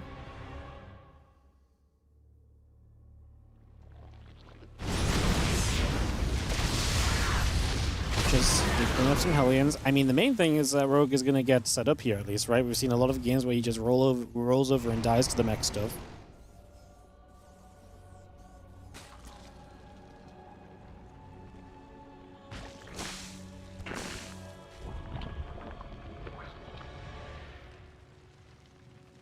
Fast is coming about. It's going to be seeing a +1 melee missiles both finishing. So he's actually still going to get melee. So we can see the Banes coming up.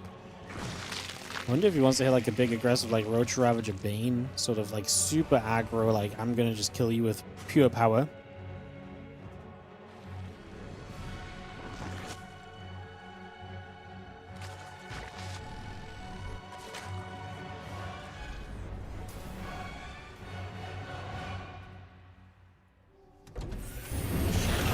Left off the starport, gonna go build the reactor. 3 more siege tanks coming up. Again, +1/+1, all on the way through. I think it's gonna get there, playing a bit of cleanup as well.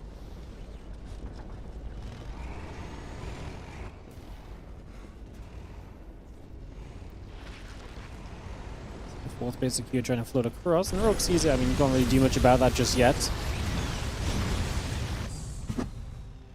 It breaks the lock on. Oh, yeah, that's also a smart idea about Burrow. I overthought it. Yeah, great point by the Twitch chat. If you just burrow if you burrow the roaches, it breaks the lock on of the Cyclones. So it actually is a good way to just not let the Cyclones trade super efficiently. That's probably why he actually got Burrow rather than this cool ass trap. Okay.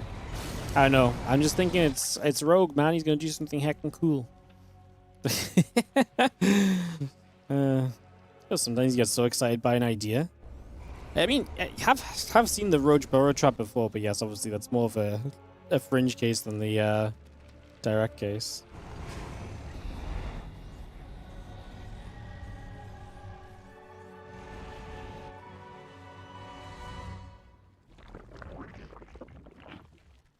New Parasite is going to be done soon. Spire about to be done. Ultra Cavern coming up as well.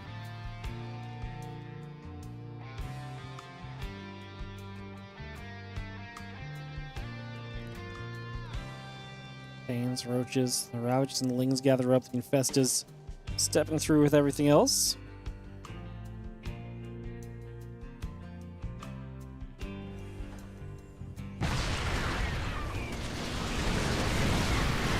Bane's going to step through. My Microbial Shroud in an interesting place. Not really helping with much as Rogue hits this front door. It's going to kill the command center, which is nice, but Q is still a 4-base tower and has a base up to the top side that's already landed and morphing to mine, so I don't know if Rogue really gets enough out of this to justify it. Interesting that Q just sits way back and just plays so much more defensively this time with the mech compared to before.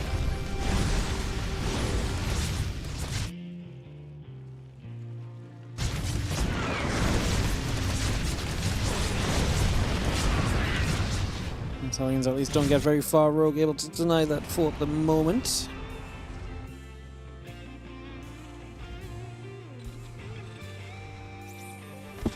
Couple Cyclones locking in. Just going to see a couple of them going down. The Lings trying to get forward there as well.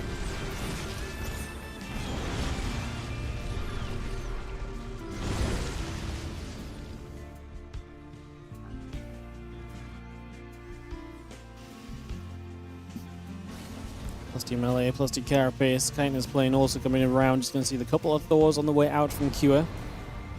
Liberators, siege tanks all building by. The Broodlords, 5 of them on their way up as well. So we're going to see a bunch of Broods from Rogue. I mean, nice that he's actually going to get to Broods, force a response from the opponent. We don't have Thors straight away, so this is actually already Vikings though, so maybe that's good enough initially to kind of deal with things here.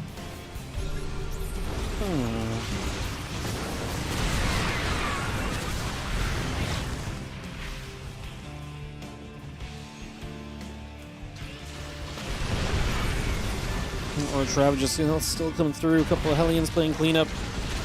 Nice fungal growth gonna land. Hellion Cyclones getting pushed back. Couple Cyclones getting killed still. Tank still in good position too. 2 upgrades on the way from Rogue. +3 missile attack also in production. Faster Broodlord. +1 flyer attack as well.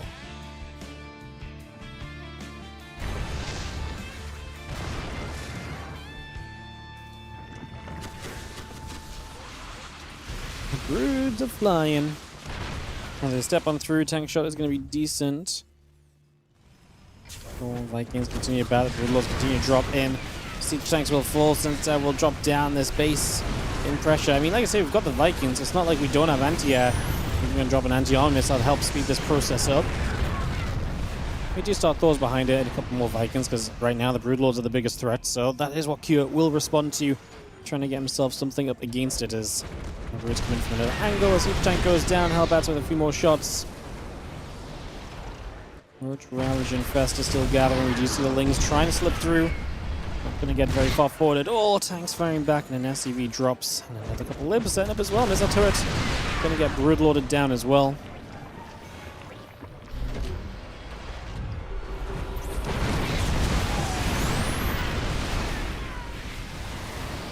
This is going to settle. A couple of lazy Broods get pushed away.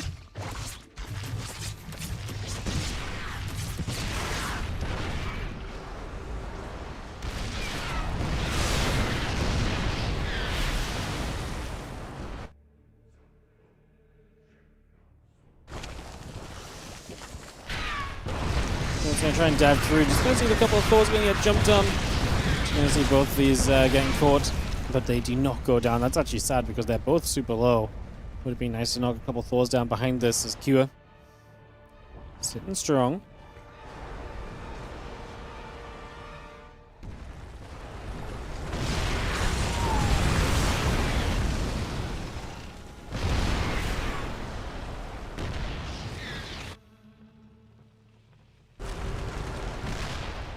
Vikings pull back around, the siege tanks gather. I'm just going to see the Broodlord settling as well.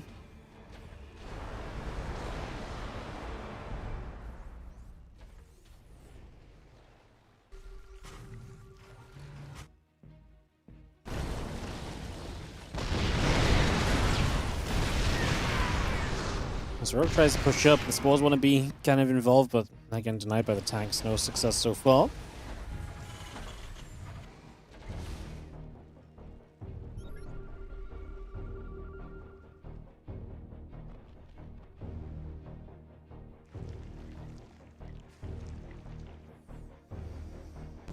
+3 melee and Carabase coming online, a couple ultras coming through, +2 flare attack coming up as well from Rogue. These ultras going to step forward. Microbial Shrouds go down. Vikings going to finish off the depot, going to start working on the orbitals here.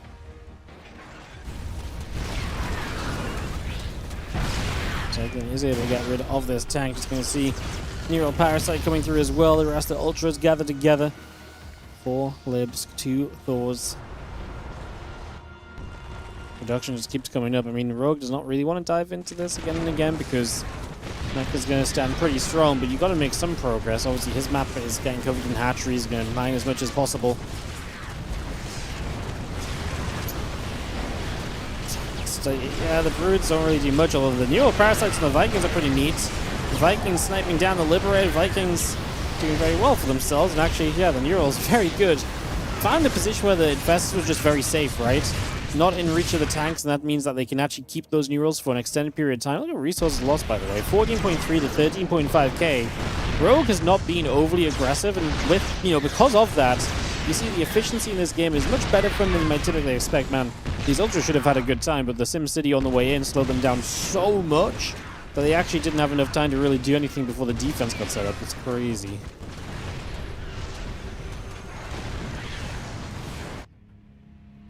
Vikings pushing back on the Broodlords. Queen's trying to step forward. There's a couple of Thors right there. Set to try and help deal with that as well. Ultras and Corruptors still coming over.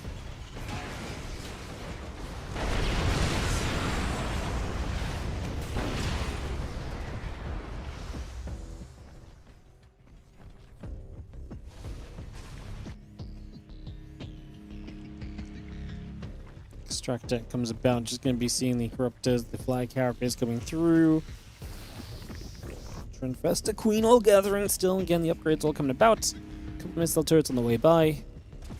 You can see another attack in Rogue. This time, this is one of the more headbutty scenarios he's going to go for, but it looks pretty terrible from the outset. I mean, some of the ultras get through. Ultras actually lasted a long time. I can't believe these three on the bottom side. They felt like they were getting absolutely destroyed initially. Actually going to break through onto the base. Resource lost after this. Dead even. Equal trades for the Zerg player is such a good deal. Great position for Rogue if he can keep trading like this. I feel as though long term this is, generally seen as like a rough scenario for the Zerg, but like if you're trading like this, it's absolutely great for you.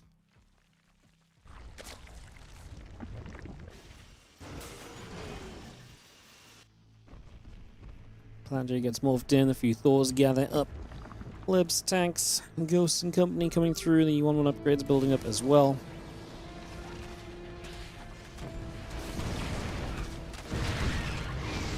All those Zerglings gonna get blasted down already.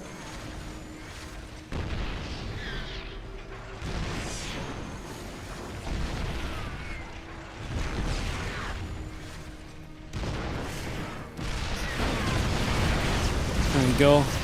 Microbial Shrouds, again, helping the Ultras to just engage in initially, but then the snipes start coming through. The Ghosts in the background here are going to begin doing a lot of the work. Again, I mean, that starts to come down super quick. Still only, what, 1.5, 1.7k resource loss difference. If you can genuinely keep mining your bases and you keep the Terran from, overtaking the bases that you're going to mine from, this level of efficiency wins you the game as Rogue long term. But again, the real kind of, note there is long term. It's going to take a while to continue working toward that position.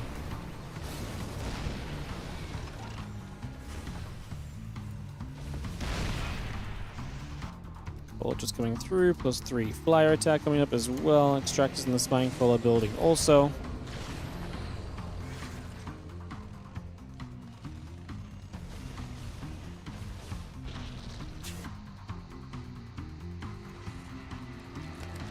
And Bane will just gather up, just going to be pressing forward, just going to be having a couple limbs continue to settle down for a few moments. That's all already.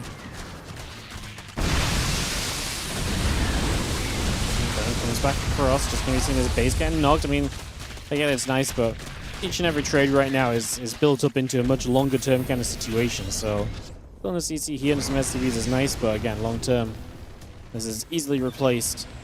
You do see Kyo taking another base to that left-hand side. He's not going to run out of money anytime soon. Rogue with only 1.5k in the bank in terms of gas, so I might like to see him actually get a few more extractors up and just make sure manning the gas out. Microbial Shrouds, again, helping us to engage in with these Ultras. Not sure where the ghosts are at right now, but apparently not here because these Ultras are having a chomp in time. A couple of them going to start hitting that base there. All the ghosts showing up. We have the base in the bottom right, a bunch of SCVs go down on. Maybe can these Ultras run away and get out of here alive? Would be amazing if they could.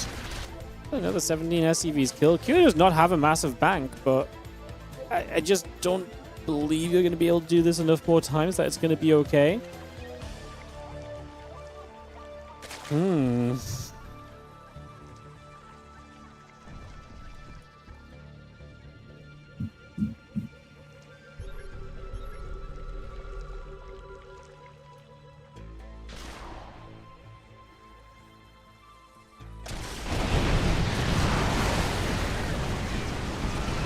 Dive in again. Oh, tank's way far back. Fungal's on the ghost. Neural parasites are massive as well. What a fight for Rogue. The Neurals are amazing. Bringing the Thors into each other. Thors turned on the sensor towers.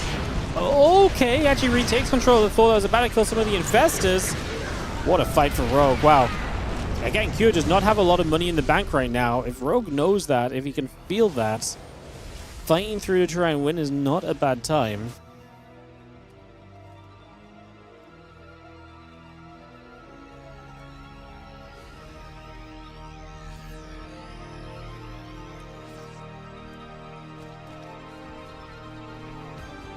A little bit of creep still being brought through. That's the turret or two coming down. Sensor tower going to rebuild as well.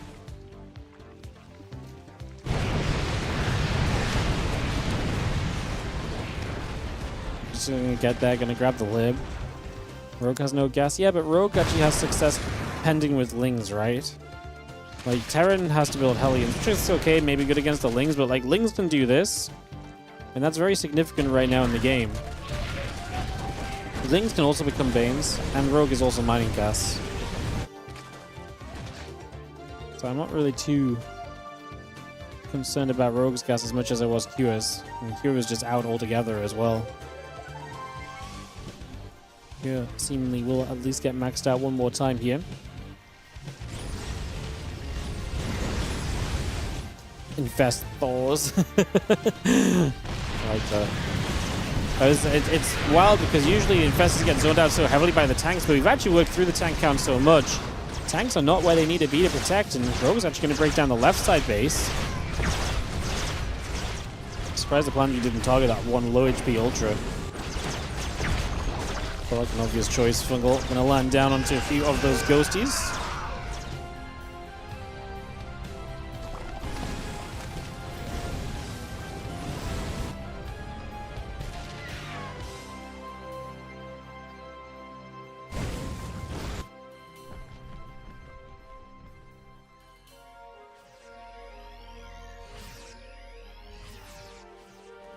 Ultra still gathering about, just going to be having the tanks, the ghosts continue to come through, just going to jump toward a Thor. Crypt is still getting pushed in position. Fungal growth goes down onto these ghosts as well. Good snipes onto the Ultras, good Neurals in the background. These Thors need to work overtime, they need to kill some ghosts or so, but as soon as the infestors start dropping, they got to drop the Neurals and run.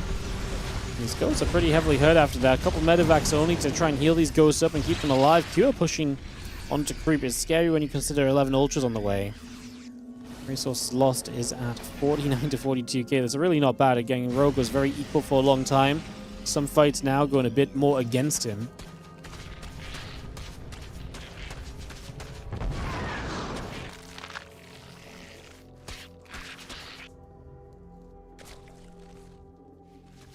Zerglings come running across the far left. Just going to be able to grab this refinery.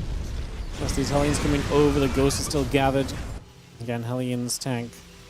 Command Center coming through. The Zergling's going to work around the bottom at the moment.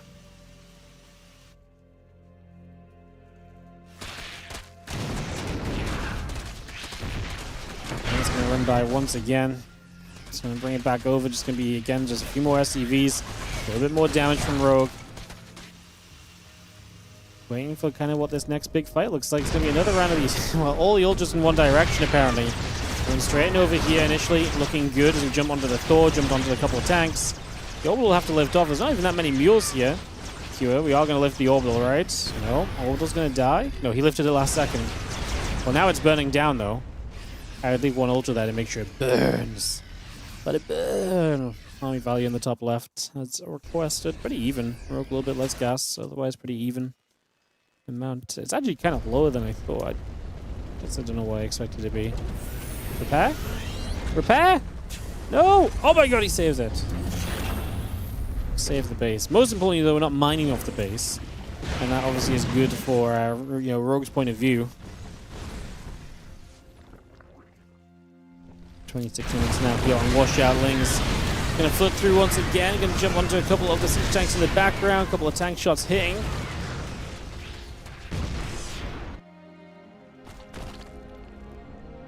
Corruptors are going to start coming up as we clearly seem to feel like we need a bit of an answer to some of the other bits and pieces here.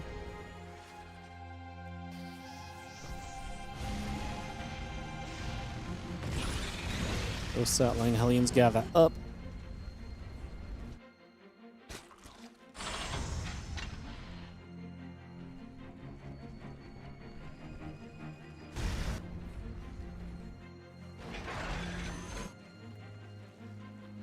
Eight Hellions on the way, Liberator Siege Tank, and the Ghost still producing through. The Free Infestors gathering about. Where are we going to go from here? We've got to attack to the top left. Currently hitting this mineral line. A bunch of drones will go down. Going to morph the Hellbats. One Ultra left to kind of chase that down. It's fine. The Ultra will get it done. Minus 17 drones, though. Big loss to Rogue's Eco. Let's see if he replenishes the drones or goes for something else. Going to find an opportunity here for Corruptors to get rid of a couple of the Liberators. Snipe Star coming into place. How about the bottom right side also trying to deny Rogue this mining again. Rogue mining both of these corner bases is a big deal long term.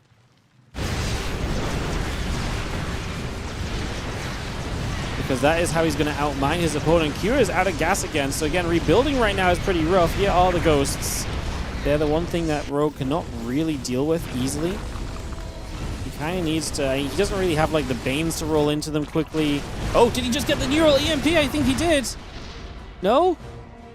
No, he had the neural. No, I thought he had the neural. Did he neural a Ghost without EMP? We looked away, but those Ghosts have their energy left over. Neural EMP would have been massive.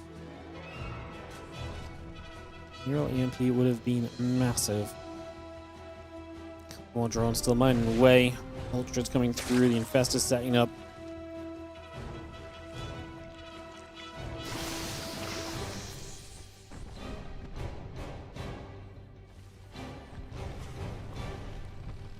Ultra Infestor gathering right now.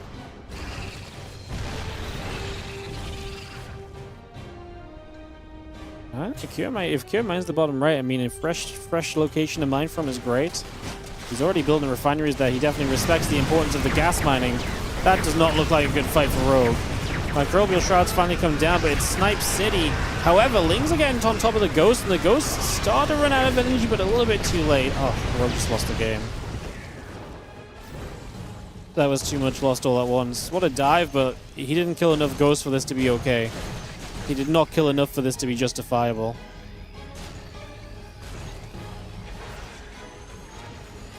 And now Kira has a new base to work with, so he's going to have a new round of income.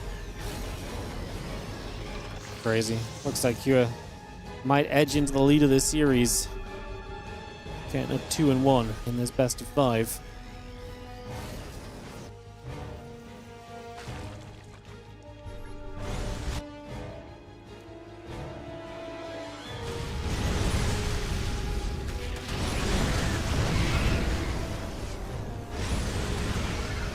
Lings there, push the Ling Bane back. Place this around, a couple more Hellions getting some shots off.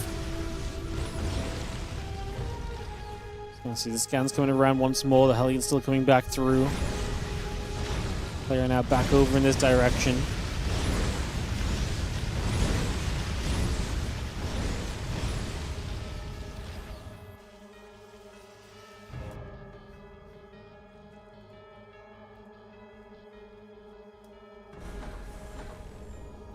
Why is rogue not diving into the fresh base instead of the fortified location?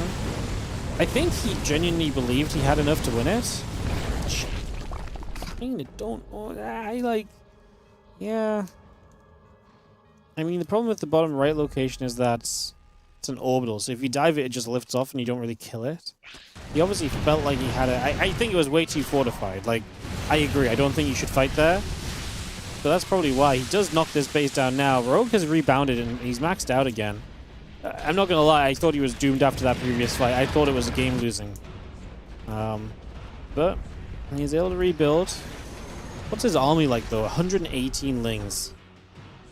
That's the issue. Like, a lot of the rebuild is Lings, right?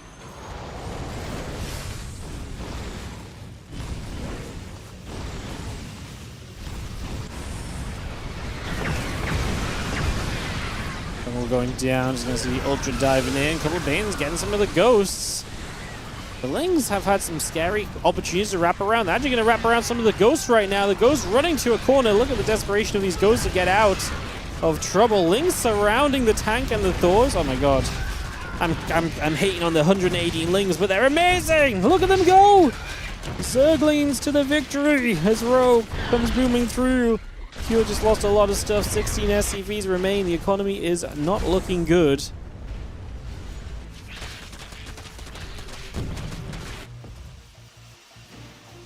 Wow. What a fight from Rogue, getting so much done. Mule's on the left-hand side, though, as we're still actually fighting over here. These Lings, even getting a Hellion. The fact we're making Hellions from Q is not bad. Having a use for Hellions at this point is pretty great. The fact that they're useful in this scenario is pretty decent. Going to re-siege a Lib is...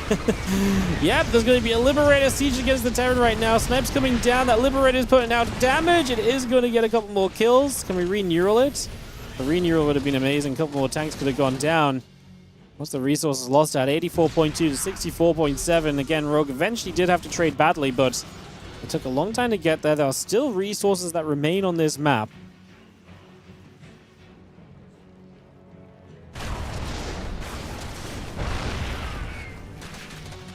He's going to dive to the bottom right side. Orbital has to lift off. 9 more Hellions producing from Kira again. That's all you can really build with the minerals. There's SCVs there. That's a third of the remaining. Oh my god, all the SCVs are just AFK for Kira. That's wild. And again, he has mules for days. Hellions show up. Just going to clean up those Lings pretty comfortably.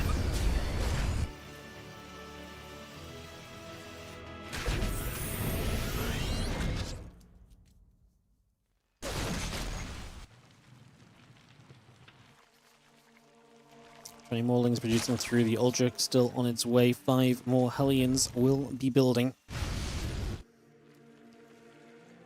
Drones are going to long distance mine because any resource matters a bunch right now. Any long distance mining, anything you can grab off your opponent is meaningful.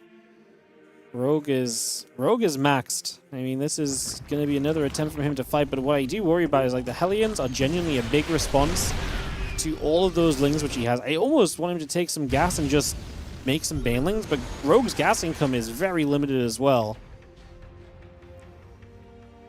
Hellions show up to chase these drones away. Mules drop down on that right-hand side. Rogue is going for it. He's going to send it.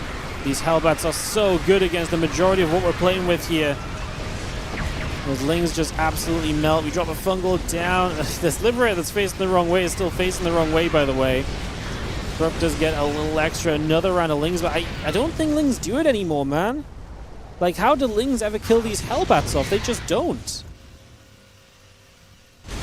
They just can't kill the Hell. I mean, you morph Banelings, sure, but like, do the Banelings ever get close enough? Well, I guess if you drop a Fungal Growth, then maybe. Gonna run through.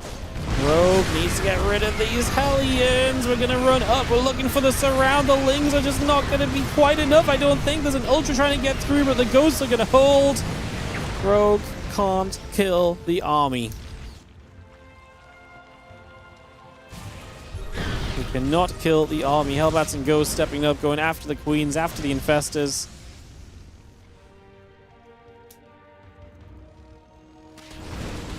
Ultra gonna get stepped down. A couple of these Hellbats still being cleaned up. 8 more Hellions producing through. A couple of workers onto the right side. Still trying to steal some resources. I mean, we're gonna have at least one more attempt from Rogue. Unit count 53 Lings. It's the Hellbats and the Hellions. But he can't afford to make anything but Lings because he's also gas-starved now. There was a point where the Lings were very useful when they were just being built, but like now, not really so much.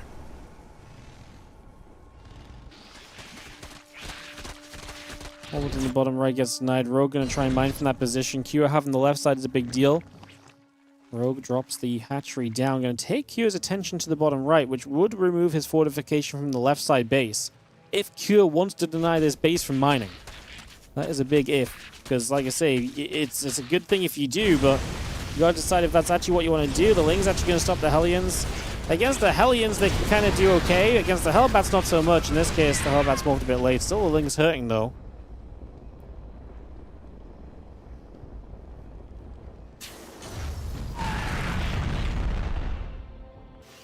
Killing orbitals. I don't think Q can do anything about Rogue getting the bottom right base, and Rogue getting access to that base is massive. And what Rogue could do...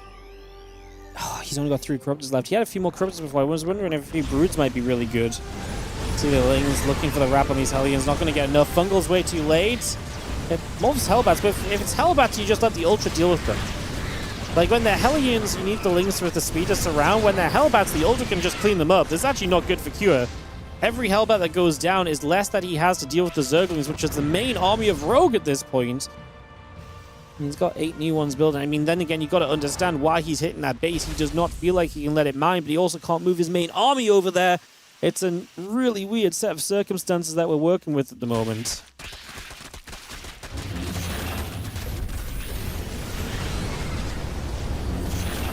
Hellions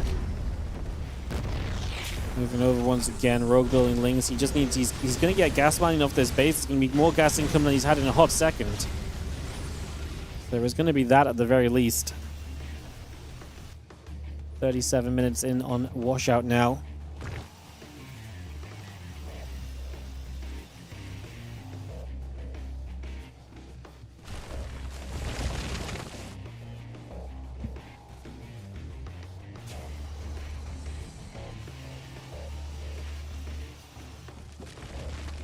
Fighting for the lead this series. Rogue is happy to let it settle. I mean, right now for him, a few more Ultras definitely don't go amiss. He's been, you know, hurting without them.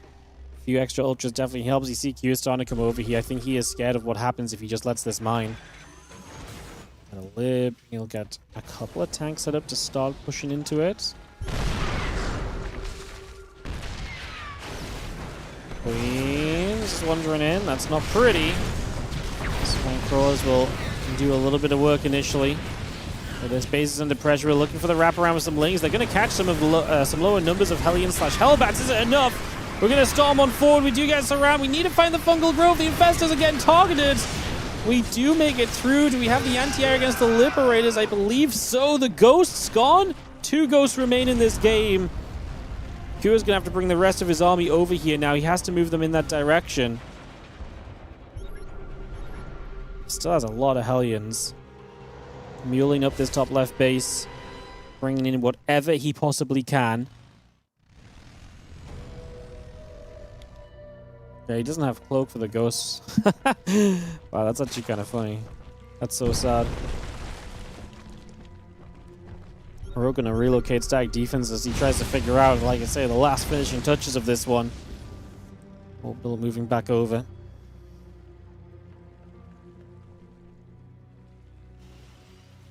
Siege tank Hellions still coming in. Link Ultra coming up. Hellions are still gathering. Orbital Command will land down in the front as well.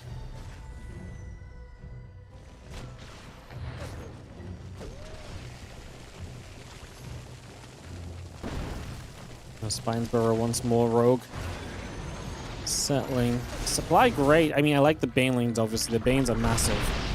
And it's going to be hard to target fire the Banes and amongst all of these Zerglings. Let's see. We're going to go running forward here. Oh, it's a horrible choke. It feels so ugly, but the Banes are going to try and save the day. Into the Hellbats they go. A lot of the Hellbats going down. A lot of Cure going down. One Ghost is running for its life. It will also fall. And Cure is on 25 supply. Rogue gets him to say GG for the 2-1 lead in this final. I can't believe Rogue won this game, actually. This is kind of crazy. Like, we had some pretty ridiculous moments over the course of this. Damn. Rogue advantage, 2-1 in his favor. He wins against Mech, guys. He gets it done against the Mech. So we go to Blackrock for map number 4. Oh my god, Blackrock. Alright, good job, Rogue. Getting it done at the end there.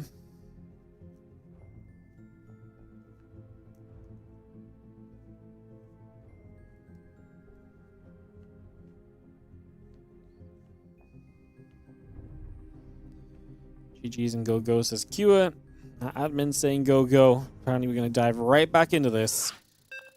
Game number 4. Blackrock with Rogue leading 2-1.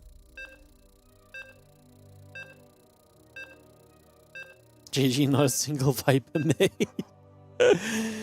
Yeah. Rogue said Vipers. Nah, who needs Vipers?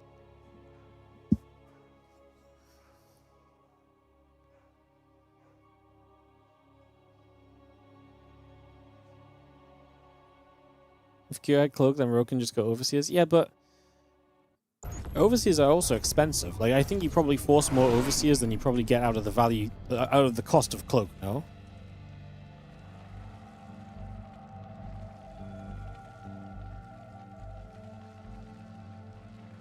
Like, I don't disagree, but Overseers are very gas expensive in a game where Rogue was completely gas starved. I don't think you can laugh off the idea that actually not having Cloak on the Ghost isn't a big deal.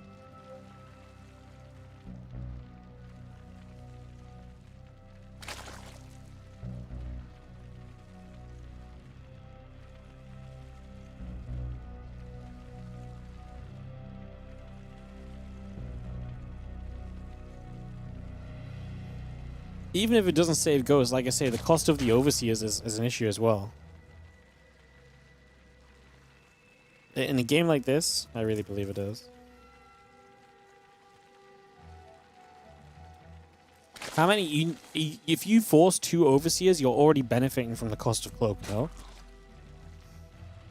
In a game where it's down to the absolute wire in terms of money spent and who has what left at the end, I don't think you can defend not having Cloak.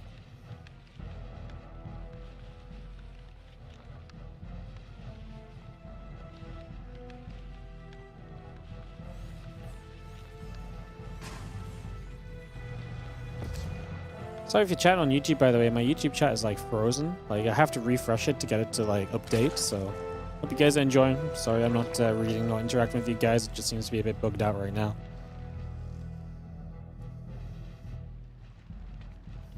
Match got some pool coming up. Couple drones on the way over. Take a few moments here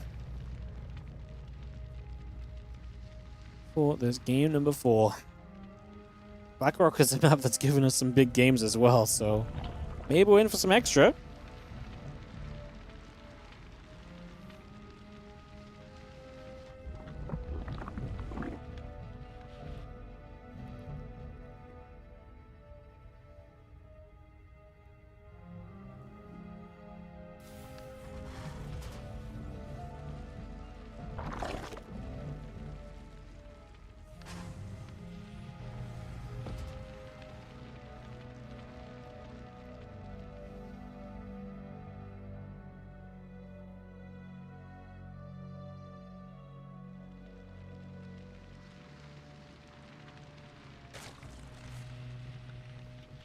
We're coming around again, factoring the CC coming up. Egg comes down, Lane's gonna get chased.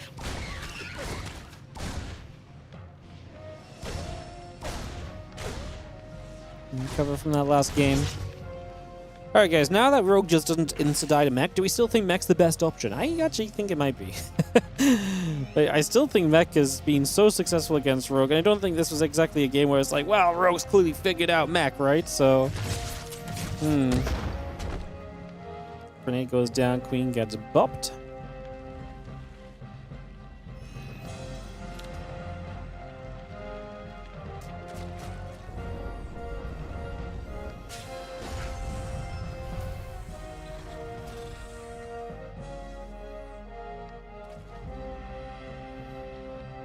Guys, please stop fighting in chat.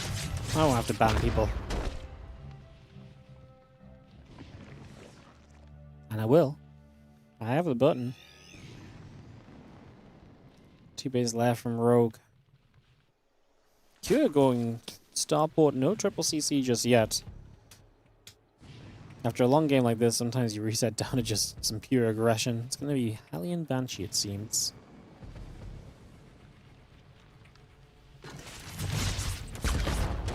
Williams is going to get bumped around.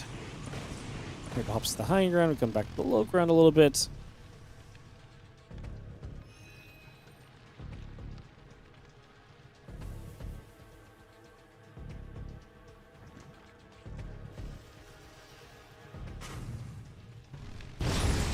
And he's looking to get by. Uh-oh, not enough lanes. Queen's too far forward.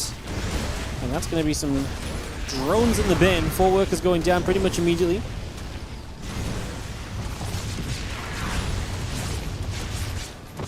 Seven drones, and we only lose 2 Hellions and a Reaper. That is not a bad start at all. That is a victory initially from Cure. So he gets a really good start. Spire on the way up. The good news here from Rogue is, A, he scouts its bio, so he gets that confirmation. The other good thing here for Rogue is that you can see the, obviously Spire's on the way. Spire should be fairly useful against the Banshees as well, because, you know, you're going to have the access to the Overseers, and you're going to have the meters to chase the Banshees down. Cure also gets a scout, though. He confirms it's going to be a Spire.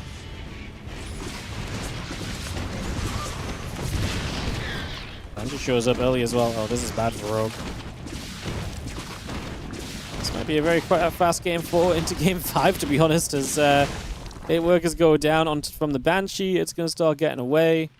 I mean, the Spire's going to pop. Rogue is going to struggle for minerals to even afford the meters. And that is not a good sign, because then you have, you know, the first wave of Marines and Medivacs, and so it can be so powerful if you've been floundering for a defense. Could be tough.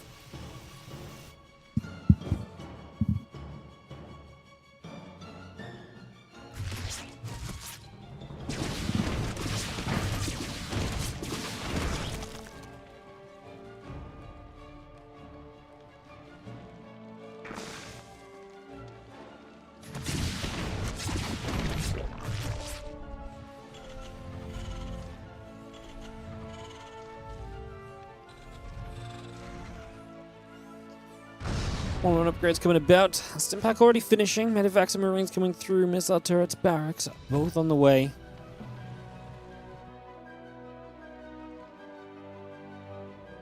Meters gathered to the bottom left-hand side, coming across at the moment. The Banshee pulls off to the left. A few Marines in position to deal with those meters.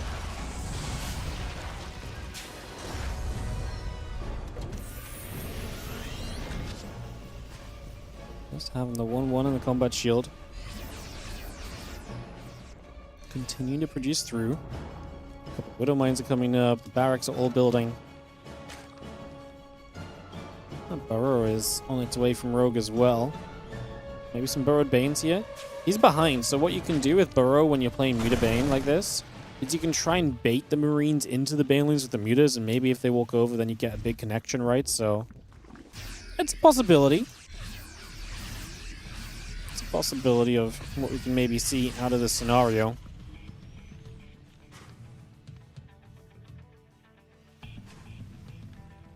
Marine stem, just gonna see the Mutas pulling back.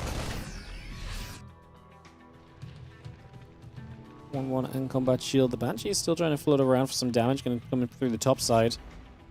There's the army starting to move forward.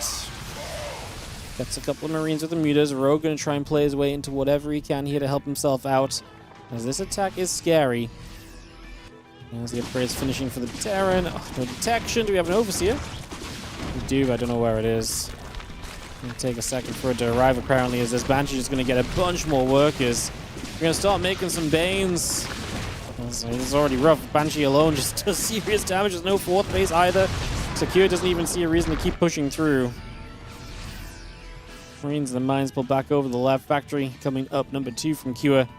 As, this has just been a miserable opening for Rogue. They're looking to take us to the full 5-map series at this current point in time. Not there yet, it's a long way to go perhaps even still, but it's definitely the start that suggests Cure is going to be the one benefiting.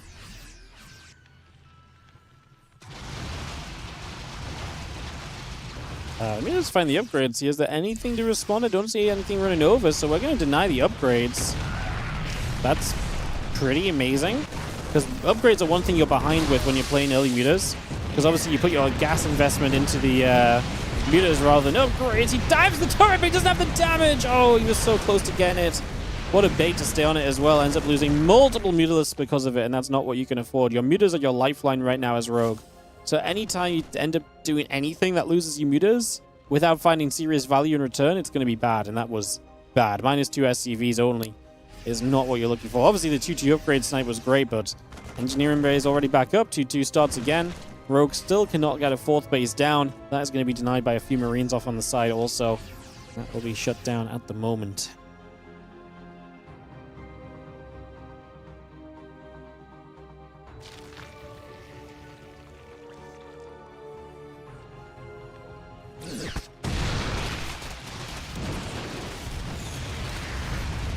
Meter coming about. Marine's going to step through. 2-2. Drilling claws all coming around. The melee upgrades are going to be done soon from Rogue. The meter all building through. A few Marines are going to stim it up. He's going to get over for the Sense Tower. Hatchery in the top left gets denied.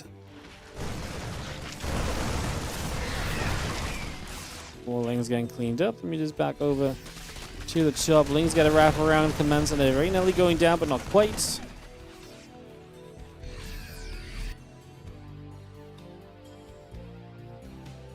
Meters are going to reposition themselves.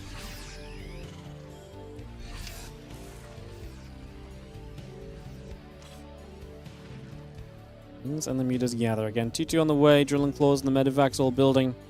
The extra Banes coming online. The Marines will stim. They will get a couple creep tumors. Cancel a few Banelings as well. We dive in for the missile turret. Easy peasy. Good mine. Actually hits the meters for some splash. Again, this is kind of what Rogue has to depend on. These meters seeing success. They're cornered! Fights his way out by actually just killing the Marines on the low ground. Little mines, no overseer, so we can't target the mines, because if they get burrowed at the last second, it's not going to be good for you. Just the missile turret in the main base. Widow mines here! Bang bang! Double shots! Hurt meters! Wow, a lot of meters taking damage there. I don't know how many meters fell in that explosion. Some of the meters were already hurt from trading, so the double Widow Mine hit was pretty dangerous. You saw the full health ones all went down to a similar amount. Meter Cloud is now sitting at only, well, it's still 19 meters in the game. Again, Rogue needs these meters to keep finding value. It's pretty much his game plan at the moment to rely on the meters. He's got nothing else going for him here.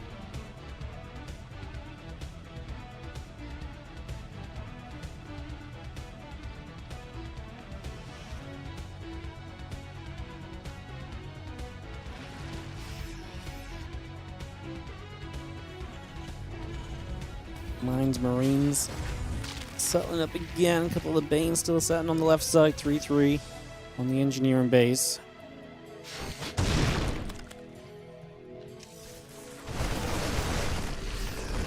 Finding the burrowed Banes. Good from Cure, just being very responsible about his position. He's ahead, and there's no reason to take risks, so being as responsible as possible here and there is very good for you.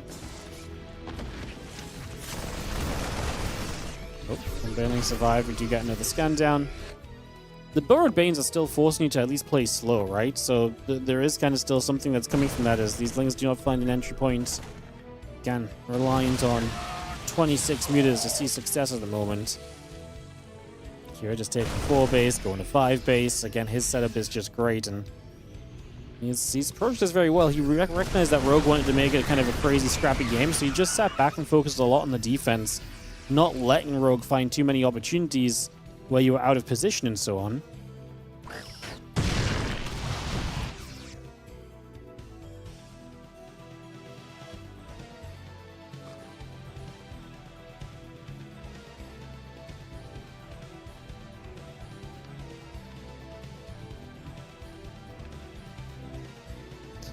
I see the meters coming about. A few Banes going to roll for this mineral line. Let's see if they can find some success. If you keep Kua distracted, maybe these Banes do have a big chance. It's not a full mineral line, unfortunately. And you're going to lose the right side base. Rogue is not really set up to take split fights. He doesn't have the units to really deal with that is the problem.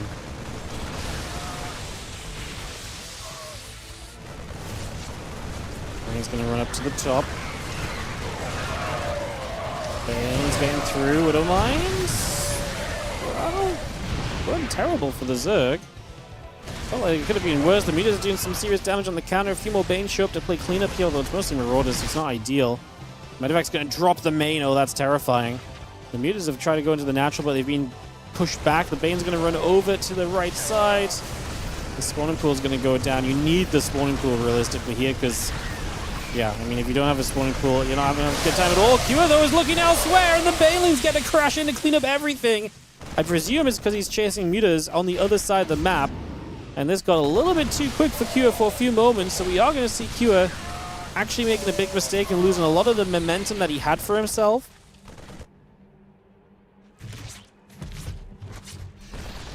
Marine's going to be there. The mutas pull away for the moment. So turrets hitting the mutas as they pull out of there once again.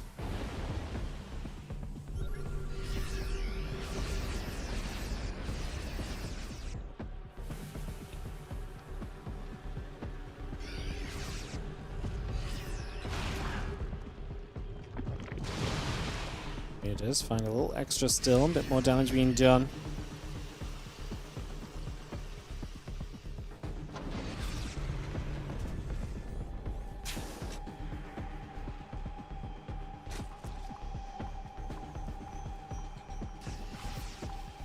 Bioforce gathering at the moment, joining up right here, just going to be having the Ultra Hatcheries, the Lings coming into place. Rogue trying to hang on into this game. 60 minutes on Blackrock. He's been fighting from a bad position the entire time.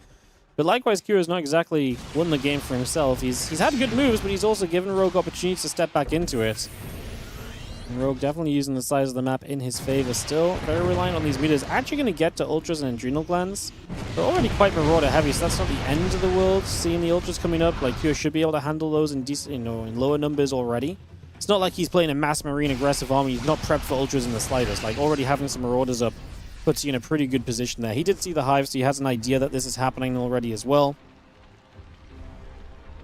Medevac steps toward the upper left corner to try and see just what else is going on. Here's get a snipe on the Widow Mine. Marines coming through. The Widow Mines are going to try and drop in. Banelings going to crash, and both those Widow Mines get killed. Nice split, just gets away. So at least we will not see too much damage in there. I believe there's one Widow Mine left in the Medevac. Be very nice if we could force the other units to come back over. Ling Bane looking for a jump here. The big part of this is you can't play lift and leave because the mutas will chase you down. Wow, a lot of the Zerg went down, but you will start killing a lot of the Medevac. Stim on the right side as well as Kua runs in with an army. What's resources lost at? 7k, so it is pretty good for Kua. We're not going to lose the right side. He pulls away from the bottom left base that he was maybe about to attack into. You're going to see the drop into the main again. We've seen that before. Rogue now going to have the Investors to try and help him out a little bit as well. These good fungals could go a long, long way as... I don't like these Medevacs not committing to the main because surely these mutas just go and chase them down. Kua has no other pressure on the map. Wow. Too much happening. Rogue just having to pull his mutas all over the place, not having a good time of it at the moment.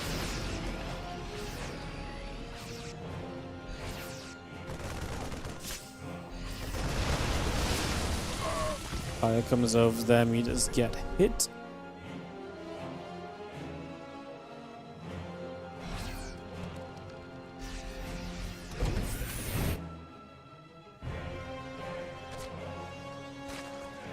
Is playing the additional ultras going through. The mutas do get there, getting the Medevac already. I'm going to see a CC in the bottom right, going to get positioned. And Kua just feels... I mean, again, Kua's had this game under control the whole time, just Rogue's played a style that's made it difficult for Q to actually get, a closing point to this game. He's getting after a few more Marines. A couple of medevacs still retreating away. Just going to find one of those. Oh, felt like we're about to find one of those. We do not manage to.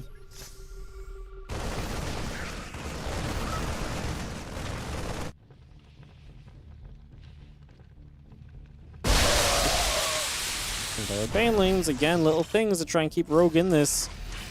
As we are going to see Q setting up to the top left here. We need to be able to set off these Widow Mines effectively. Going to force the Unburrow, but that lets the Banes get close. Now most of the mines have gone off. Rogue looking to follow up, and he should be able to overwhelm the mutas, but once again, it's a drop in the main. The width of the map has continued to be a big issue here for Rogue. As I like to say, the mutas do clean up pretty much everything that was on the left-hand side, so all of that dies. There's a bunch of mines left, though. We need to make sure we get after those. Ultras make the Marine-only drop not that successful. And now mutas go into the main base. Going to find a factory that's building mines. That is not a bad thing. It's a real shame that those Widow Mines survive in the top left, though. Because Widow Mines in the top left get to fire a second time. That is just value off the mines. That shouldn't happen after a big engagement. I was going to say, we clearly don't know about these mines either because we kind of just stepped into it. However, the Ultras might be a bit too strong right now. The Infestors are trying to follow up. The Mutas are going to try and hold the Marines up. They will get a grab on this, and Q loses the fight. How is Q having so many issues? Resources lost is only 4k different. This is actually ridiculous that Q is having so many issues with this army. Rogue is... Don't get me wrong, Rogue's doing a lot of things to make this army the kind of army that can survive the situation he's in.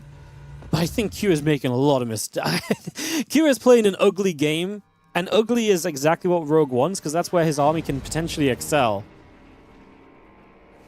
I mean, you're playing against Lingbane Muta and struggling on the resources lost.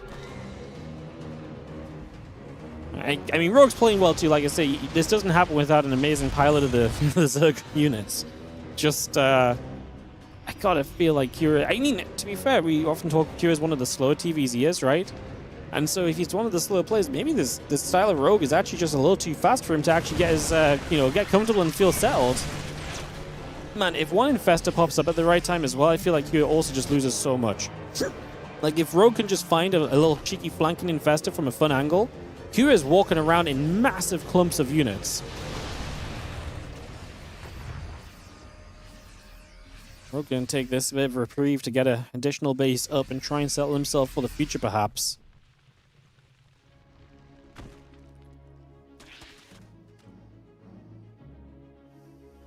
Is making their way into the center. There's one mine just off to the right side here. We mess it up. Yeah, I was gonna say we clumped it to obviously go and get the one shot, but we a little bit tougher now because of the Widow Mines firing a little faster than before. Knock those rocks down. It's interesting. We don't have anything nearby to really take advantage of it yet. I'm gonna force Q to clean them up again. I guess that's actually not a bad thing to knock down now. It is likely that the Terran tries to use that as a defensive maneuver, like in the middle of a fight or so. So if you just force it down now, Terran can't knock the rocks while you're chasing him and lock off your army or something like that. So that seems like a not bad idea.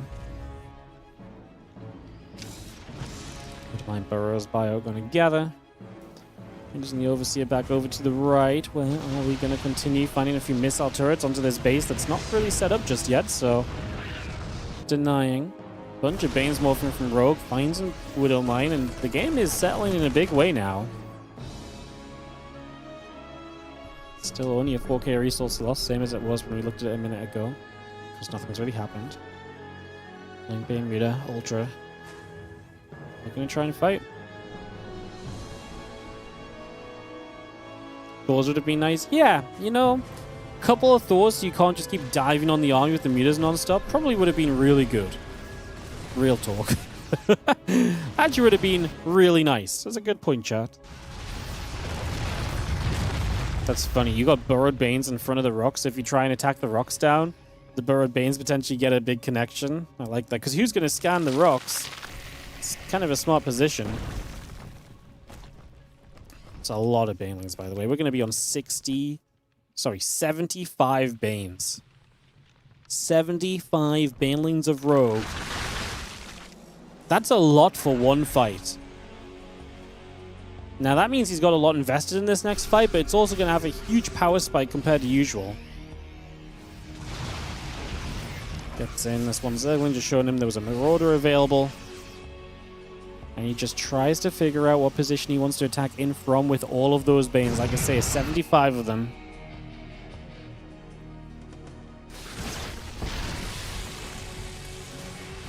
Drops the Microbial Shroud. He only has a couple of Infestors, so Microbial Shrouding does take away the fungal opportunity. Bane's in a big cluster. Obviously got to be careful. The Widow Mines. Widow Mine gets a good shot off. It's a lot of the Banes going down. Rogue is already starting to reproduce some of those things. He's going to find some of these Marines. How did he not reach them? Marines keep running. I mean, the problem is you do have to keep running his Q. He doesn't have money in the bank, man. There's Banes left over for Rogue, which is huge, because if you've got Banes left over and he's zoning with the mutas as well, you can continue to pressure. And Q losing bases and not having money in the bank is a major problem. 75 Banes drops down to 5, so we use 70 there. But the rebuild comes up from Rogue. It's very ultra heavy. We do have Lib Ghost on the way, which feels like a good sign from Q. Like I say, he's out of money, though. He is actually out of money banked. Of course, he can drop the Mule Hammer down, and that's what he will begin to do here. Tries to reestablish this forward base. But Rogue has taken the entire forward set of 3 bases that he had 0 access to previously. So that is also pretty massive. Having access to that is a big deal. As we'll get through, a couple of these tanks going to get caught. Widow Mine gets caught as well. 5 Overseers, the Lings all coming up. Ultra Bane going to run through. Widow Mine going to hit the Ultra right there. We dive on forward. Microbial Shroud coming down. Bane's going to get a good connection on the left side. Ghosts in the front are going to go down. We drop a Fungal that doesn't honestly do much. Widow Mines find the Mutalisks. Cure. I don't think Q has enough, because I think Rogue is just going to overwhelm with reinforcements. Q's supply is down at 100, and Rogue is going to win this game. Wow. What a disaster from Q. What a disaster from Q. GG's. Guys, I have to love you and leave you quickly, because tonight's the night I play cards, and usually I leave an hour ago, and it starts in 20 minutes, so I'm going to go quick, and I will see you guys tomorrow for some in-use battles. Thanks so much. Appreciate you all. And I'll see you guys for more StarCraft 2 tomorrow. Savad's on the outro. I'll host a 24/7 stream. Appreciate you. And I'll see you guys